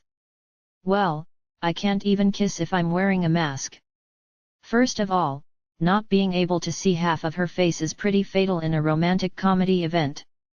No, lately it seems that there are heroine characters who actually hide their faces with masks. However, they look cute because I can see their facial expressions even through the mask due to the special effects and things for manga and anime, and when looking at them in real life, they look scary. On the other hand, if she wants to hide her face, personally I'd rather have a blindfold covering her eyes than a mask, but if Alya actually wears one, she would look like a criminal, and that sense of indecency is what I'm waiting for in the development of a thin book. What the hell was I thinking? While wearing the mask, Masachika's otaku-style imagination runs wild.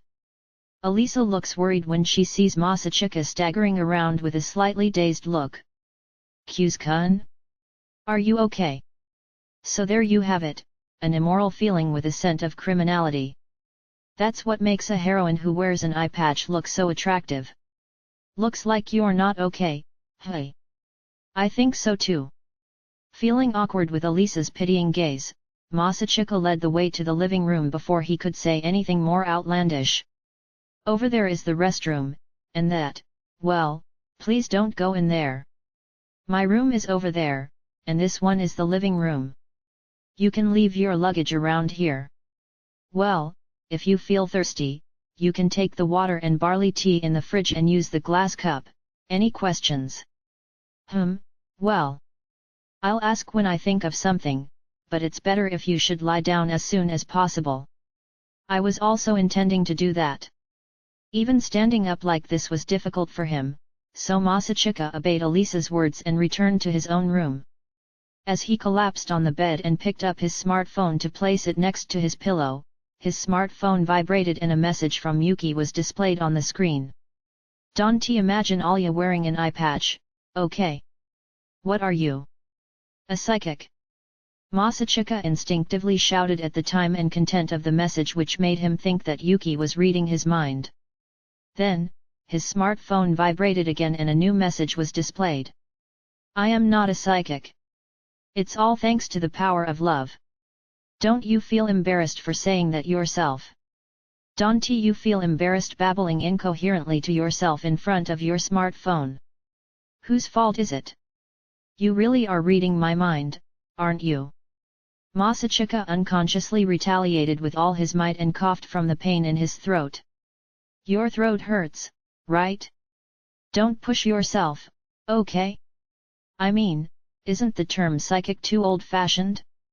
No one uses that word nowadays.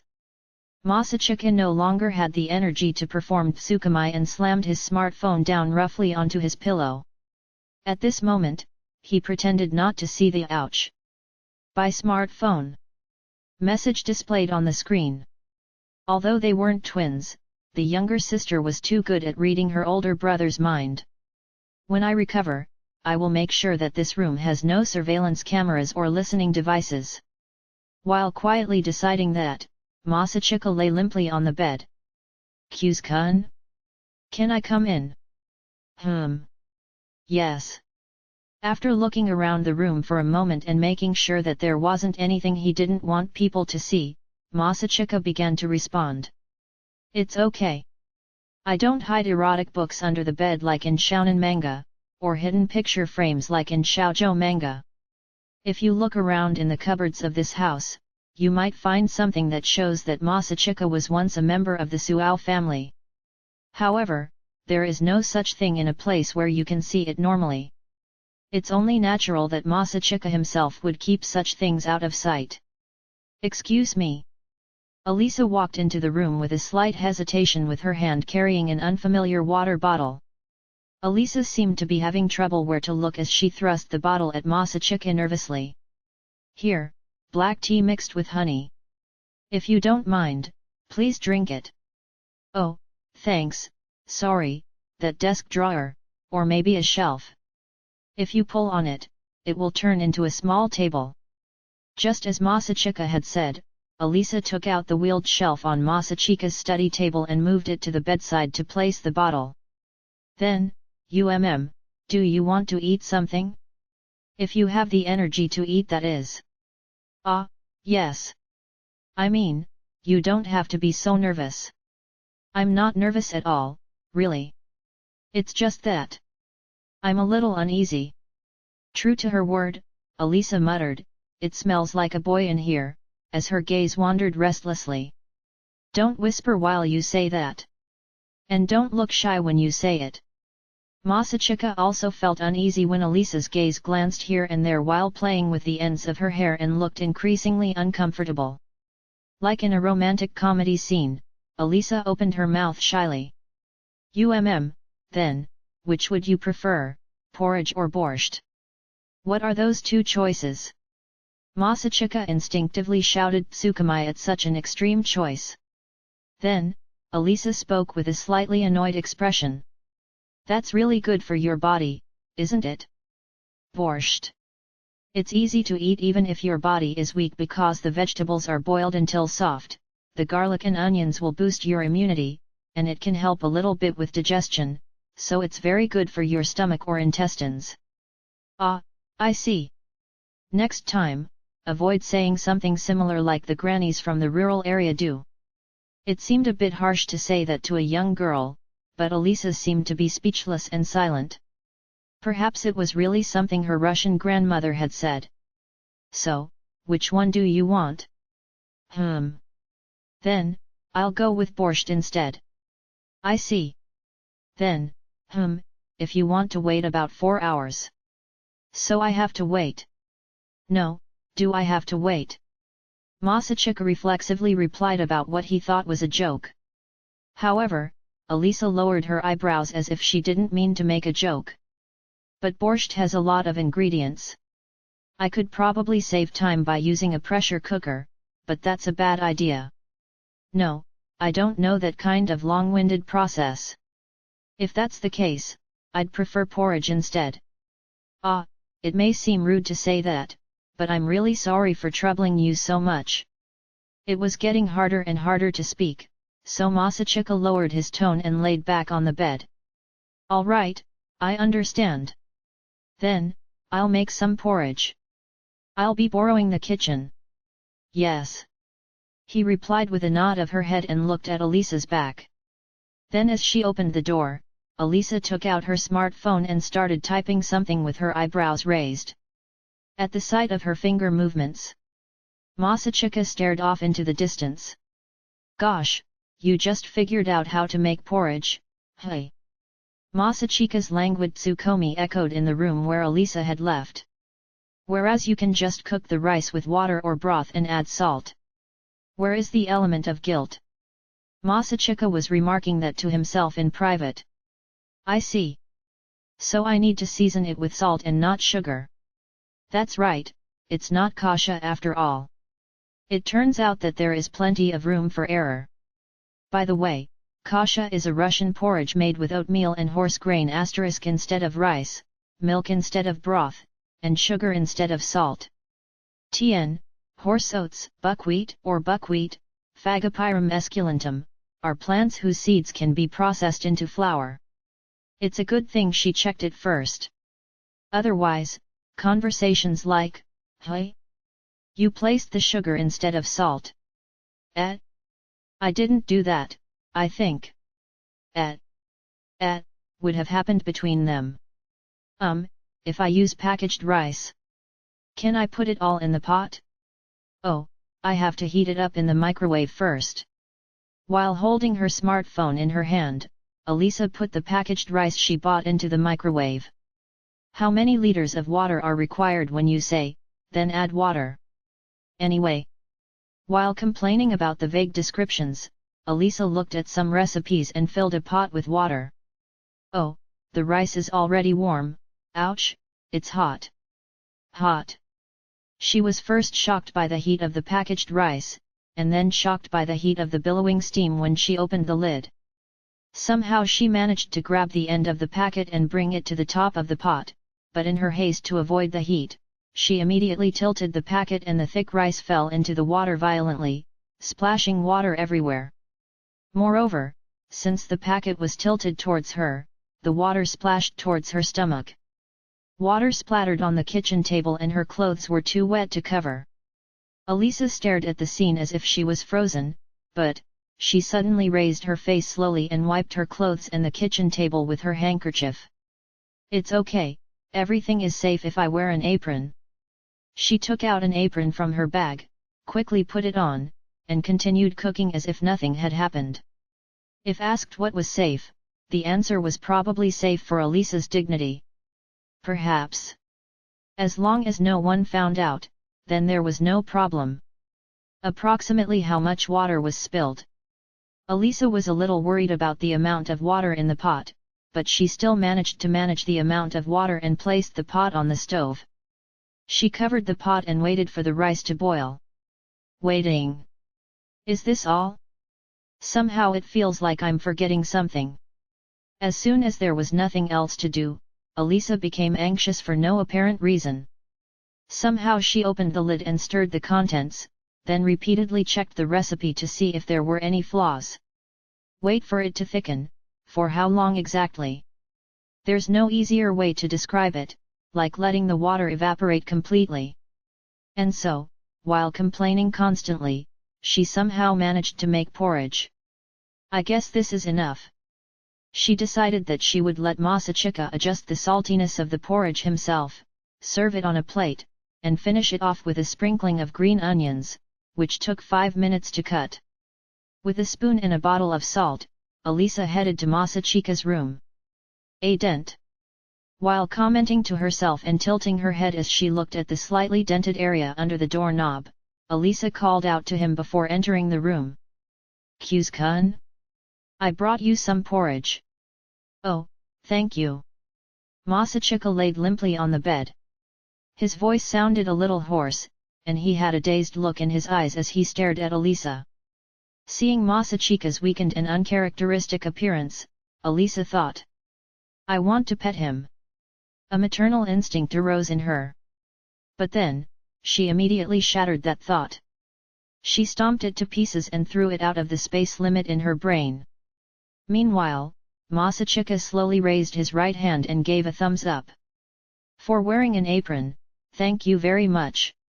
It looks like you're doing a bit better than I expected." Thanks to the face mask that hid her face, Elisa said while averting her eyes and moving her feet that had stopped. Elisa did not notice that the tips of her ears, which were not covered by the mask, turned red. Masachika then noticed it. "Can you eat it?" "Yeah." Masachika tried to get up and sat on the edge of the bed. After Elisa placed the porridge in front of him, Masachika took off his mask and picked up the spoon. "Don't you do a foo-foo to cool down the porridge? Do you want me to do it?" "Sorry, I was just joking." With a frivolous and silly smile, Masachika muttered a tadakame suou and brought the porridge to his mouth. In front of Elisa, who was sitting on a chair watching the scene, Masachika ate her porridge and then said, "It's delicious." "I see." Although she doubted whether the porridge tasted good or not, Elisa was already happy that Masachika didn't say that it tasted bad. For a while, she watched Masachika eat her porridge, but then Elisa felt that it was rude to watch others eat, so she turned her attention around the room. The first thing Elisa noticed when looking around Masachika's room was that it was cleaner than she expected, or rather, it didn't have as much stuff. As an open otaku, Elisa had expected that Masachika's room would be filled with large shelves filled with manga and light novels as well as a few figurines lining the study table, but she found nothing of the sort. There are manga, but there are only a few piled up on the study table. "If you're looking for the otaku stuff, I placed them in another room." "Oh, I see." As if guessing her thoughts, Masachika told her and Elisa turned her face forward awkwardly. Then, to change the subject, she said something that made her curious. Where are your parents?" "My father is busy with his work." "There is no mother." Well, it's not like I'm trying to hide it, but, my family, it's just me and my dad." So that's it." Elisa felt sorry for the words that came out of her mouth without thinking. However, Masachika continued on as if it wasn't something important. "She didn't die, okay? It's just a normal divorce. It's not unusual nowadays." "Is that so?"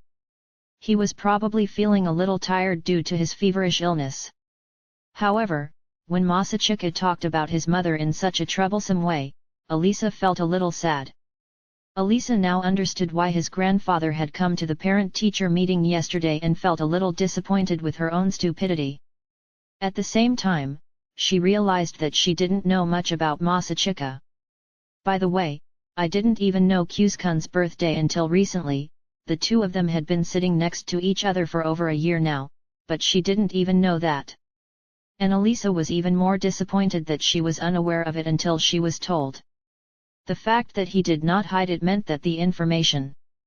Of course, his childhood friends, Yuki and Ayano, must have known about it. The thought that Yuki and Ayano might be celebrating Masachika's birthday in this lonely house without her knowledge, made Elisa's heart grow faint. However, if Yuki hadn't told her today, Elisa might never have found out about Masachika's family situation. At that thought, perhaps she should thank Yuki. Although she was a little confused. "Next time, I'll talk about it with Kyuus-kun." As Elisa quietly decided to do just that, Masachika finished eating her porridge. "Thank you for the food, it was delicious." "Oh, this tea too." "You're welcome. The tea is from Masha, so I'll let her know you appreciate it." Please, yes. Then, next, taking the medicine, yes. Oh, but before that, do you want to change first? When Alisa said that while looking at Masachika's sweat-soaked pajamas, Masachika chuckled in a cute way. Oi oi, the event of wiping sweat and changing clothes is a fan service because girls do it, right? Don't say such silly things, quickly change your clothes. I'll bring you some medicine and water. Alright. Do you need hot water and a towel? No, there's no need. I'll wipe my sweat with these pajamas. I see, oh yes, where is the thermometer? Oh, I put it on. After hearing from Masachika the place where the thermometer was kept, Alisa took the empty plate and left the room. She then washed it in the sink and while casually putting it into the drainage basket. Ah! There, Alisa found the mug she gave Masachika the other day as a birthday present. So he used it. This made Alisa's heart feel warm. She subconsciously picked up the cup and smiled happily. About 10 seconds later, she later came back to her senses and hurriedly put it back down. She quickly looked around to make sure that no one had seen her, and then pretended to cough.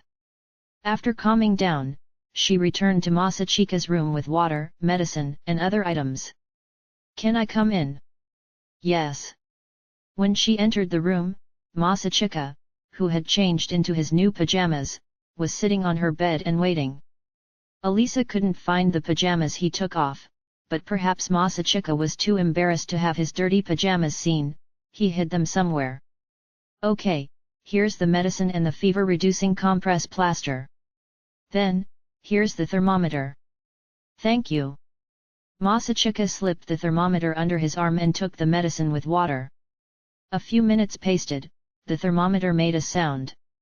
Masachika tried to take the thermometer out and grinned as if he had discovered something. What do you think the temperature is? Already, don't keep joking around. Mew, well, alright. Yosh. 38.4 degrees. That was close. It was 38.6 degrees. Yuhuk. Don't keep doing silly things, go to bed. Yuhuk, yes. As soon as he shook off his bangs, Masachika put a fever-reducing band-aid on his forehead, and fell on the bed. Masachika squirmed to find a comfortable position on the bed, lifting the mask to his nose and relaxing his whole body. Really, thank you very much, yes. I'll return the money later, so please leave the receipt on the table. Don't think too much about it. No, I want the money issue to be returned properly. Yes, yes. I understand. In that case, I'm going to sleep again. You can go home now. The key. Don't worry about that. I'll study in the living room later. No, you don't need to go that far. Sick people shouldn't worry about such things. Come on, head to bed. Okay. The lights in the room were turned off and Masachika closed his eyes as if he had given up. Then he could hear the footsteps of Alisa who he thought had left the room. Oh, so she wanted to take back the thermometer and cup that she forgot to bring. Contrary to Masachika's expectations, he heard the sound of a chair creaking right next to him, then he felt a hand on his chest and patted it gently. Alya-san. What? Masachika opened his eyes at the sight of Alisa acting as if she was putting a child to sleep and tried to say, no, it's obviously embarrassing, but when he saw Alisa's gaze, he swallowed those words back. It's nothing. Thank you so much for everything. Don't think too much about it, it's because you've always helped me. I'm the one you're always helping, aren't I? Masachika closed his eyes again and added, for example, when I forget something. Then, perhaps due to the sensation of a gentle pat on his chest, he felt that his sleepiness was increasing rapidly. Such a thing, compared to your help in the election campaign, this is still nothing. Besides, there are many other things. Don't worry about it, it's because I just want to do it. As Masachika interrupted Alisa's words, his consciousness increasingly blurred by the approaching drowsiness. This way, the conversation was over, it was time to sleep. While Masachika was thinking so, contrary to his expectations, Alisa was still saying something. Because you want to do it? What does that mean? What they? Why are you always helping me? That's because I'm, to you. Kyuskun. Alisa seemed to be saying something. I have to answer her, that thought was swept away by the sleepiness that struck. Then Masachika really did fall into a deep sleep. But right before that, Alisa's whisper sounded softly in his ear. Good night. Masachika-kun. Ugh. When Masachika opened his eyes again, it was already dark outside. Perhaps the medicine was working. Masachika felt that he was much better than during the day. His body was still a little sore and his head felt dizzy, but that was probably because he had slept too much. By the time he looked at the clock, it was already past 8 p.m. It looked like he had slept for more than 5 hours. Considering the amount of sleep in the morning, he had clearly slept too much. Alya must have gone home, right? With that in mind, Masachika picked up his smartphone out of habit before leaving the room and frowned at the activated lock screen. The screen displayed 2 messages from Yuki, the contents of which were: What do you want the maid to do, and I am already looking forward to the spark of Ze. Sensing a bad feeling, Masachika opened the door to his room, and turned around to look forward to the day after tomorrow to escape reality. Because in his living room, there were 2 beautiful girls who were, yes, secretly glaring at each other. I see, so this is what's called a Cold War, huh? I didn't know there would be a Cold War between Russia and Japan. Masachika thought silly thoughts as if escaping reality, but he was forcibly pulled back to reality when the 2 people called out to him at the same time because they heard the sound of the door opening. Kyuskun, are you okay to get up? Masachika-sama, how are you? One of them is Alisa, while the other is Ayano with her hair pulled back and her forehead exposed and wearing a maid uniform. By the way, Ayano's maid outfit has laces and has the feel of a maid uniform in Akihabara, but this was due to Yuki's hobby, not the Suou family's standard maid outfit. The Suou family's maid uniform was much simpler and had no headdresses. This was the result of Yuki's direct request of I think young girls should wear cuter clothes, to her grandfather, but on the condition that she can only wear it when there are no guests.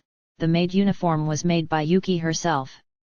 It's true that it looks cute, but it's not suitable for this place. Masachika looked distant in many ways at the appearance of Ayano's maid outfit after so long.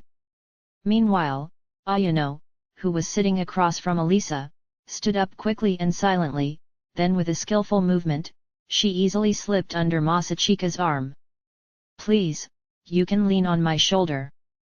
Without realizing it, Ayano had curled up on Masachika's right side. Ayano's left arm was wrapped around Masachika's waist, and her right hand was on his chest. No, you don't have to go that far. No need to be so shy. Masachika tried to distance himself, but Ayano's arms quickly wrapped around his waist, and Ayano's body was pressed against his right side. Calm down, Ayano. The only people who are allowed to put their arms around a maid's shoulders are the bosses of underworld organizations that have slaves as their samurai, you know. You're the one who should stay calm. And Kamishima-san, quickly get away from him. No, this is my duty as a maid. You're not Kyuskun's maid, but Yuki-san's maid, right? After hearing Alisa's words, Ayano was suddenly stunned. During that pause, Masachika gently tried to keep her body away. However, Yuki-sama has ordered me to take care of Masachika-sama. So, this is my duty as a maid. I won't let you. Ayano pushed her body again to hug Masachika tightly. Seeing that scene, Alisa's eyebrows rose. Therefore, I will be taking care of Masachika-sama. Since it's getting late, Alisa-sama can go home first. A car that belongs to the Suou family will take you home. Oh, the way you're talking. I know that you didn't mean it, but what you just said sounded as if you were shooing her away. As for Ayano, she may have been sincere in saying since it's late, let me take care of the rest, okay, she must have meant it. However, when she's embracing Masachika and saying it nonchalantly, since he already has me, you're no longer needed. I've already prepared a car for you, so why don't you just go home?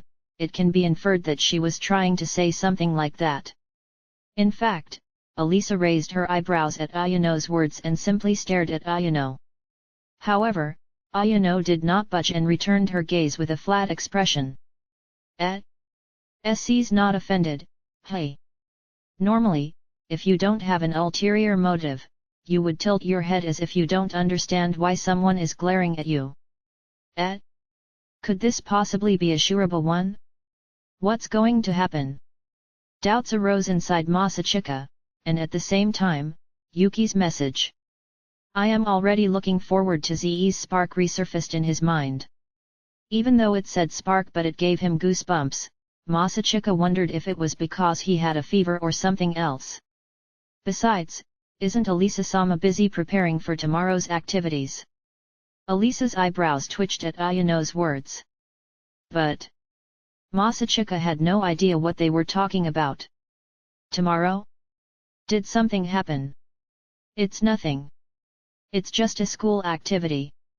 Alisa immediately answered as if trying to cover it up, and Masachika felt a little curious about it. Between us, who would Kyuskun prefer to be taken care of by? Alisa's next words dispelled any doubts he had. What kind of question is that? Masachika screamed inwardly at the trick question, which no matter how he answered it, would always offend one of the parties. If I had to choose, Ayano is probably more used to this kind of thing, and I don't feel like bothering Alya all the time, so the answer is definitely Ayano, right? However, she definitely does not want to hear such an answer. It's not a matter of logic. In situations like this, women want to hear what you really feel, and not what you think makes sense. Masachika himself is well aware of this. What I really feel, hey. With his head slightly dizzy from the returning fever, Masachika asked himself what he wanted. Who did he want to be taken care of? The answer naturally came out of his mouth. I want a harem. A shitty answer. He really was a jerk. Hearing such an answer, Alisa's gaze instantly lost its light. Oh no, that was. Understood. Do I need to call Yuki-sama to join us? Don't just agree, oi. Then, Alisa-sama, please help me with Masachika-sama's left shoulder. No, you don't need to do it. You don't have to feel all shy, you know? I'm well aware that men prefer to have more women. Can you not continue to corner me without the slightest ill will?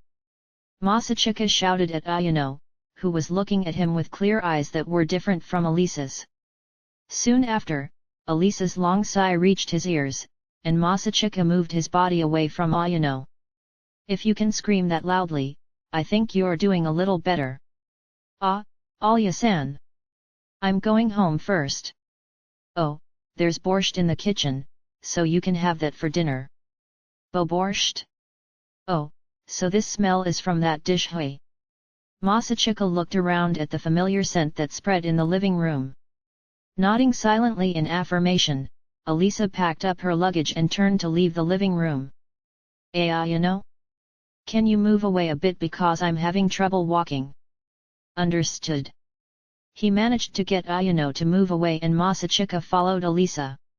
When he caught up with her at the entrance, he lowers his eyebrows and apologizes to Alisa. I'm sorry. Even though you've come all the way, it turned out like this. But I really appreciate it. Thank you very much. When Masachika thanked her, Arisa's expression softened slightly. It's okay. Me, too, I just wanted to do it. Me too. Don't think about it too much. When she took her eyes off Masachika who was tilting his head, Alisa looked at Ayano who was standing diagonally behind Masachika. Then, I'll leave Kyuskun's care to you, okay? Yes, please leave it to me. Nodding slightly at the bowing Ayano, Elisa looked at Masachika's face again. Elisa's gaze was filled with determination. Masachika tilted his head in strong desire as if he had decided something. Alya.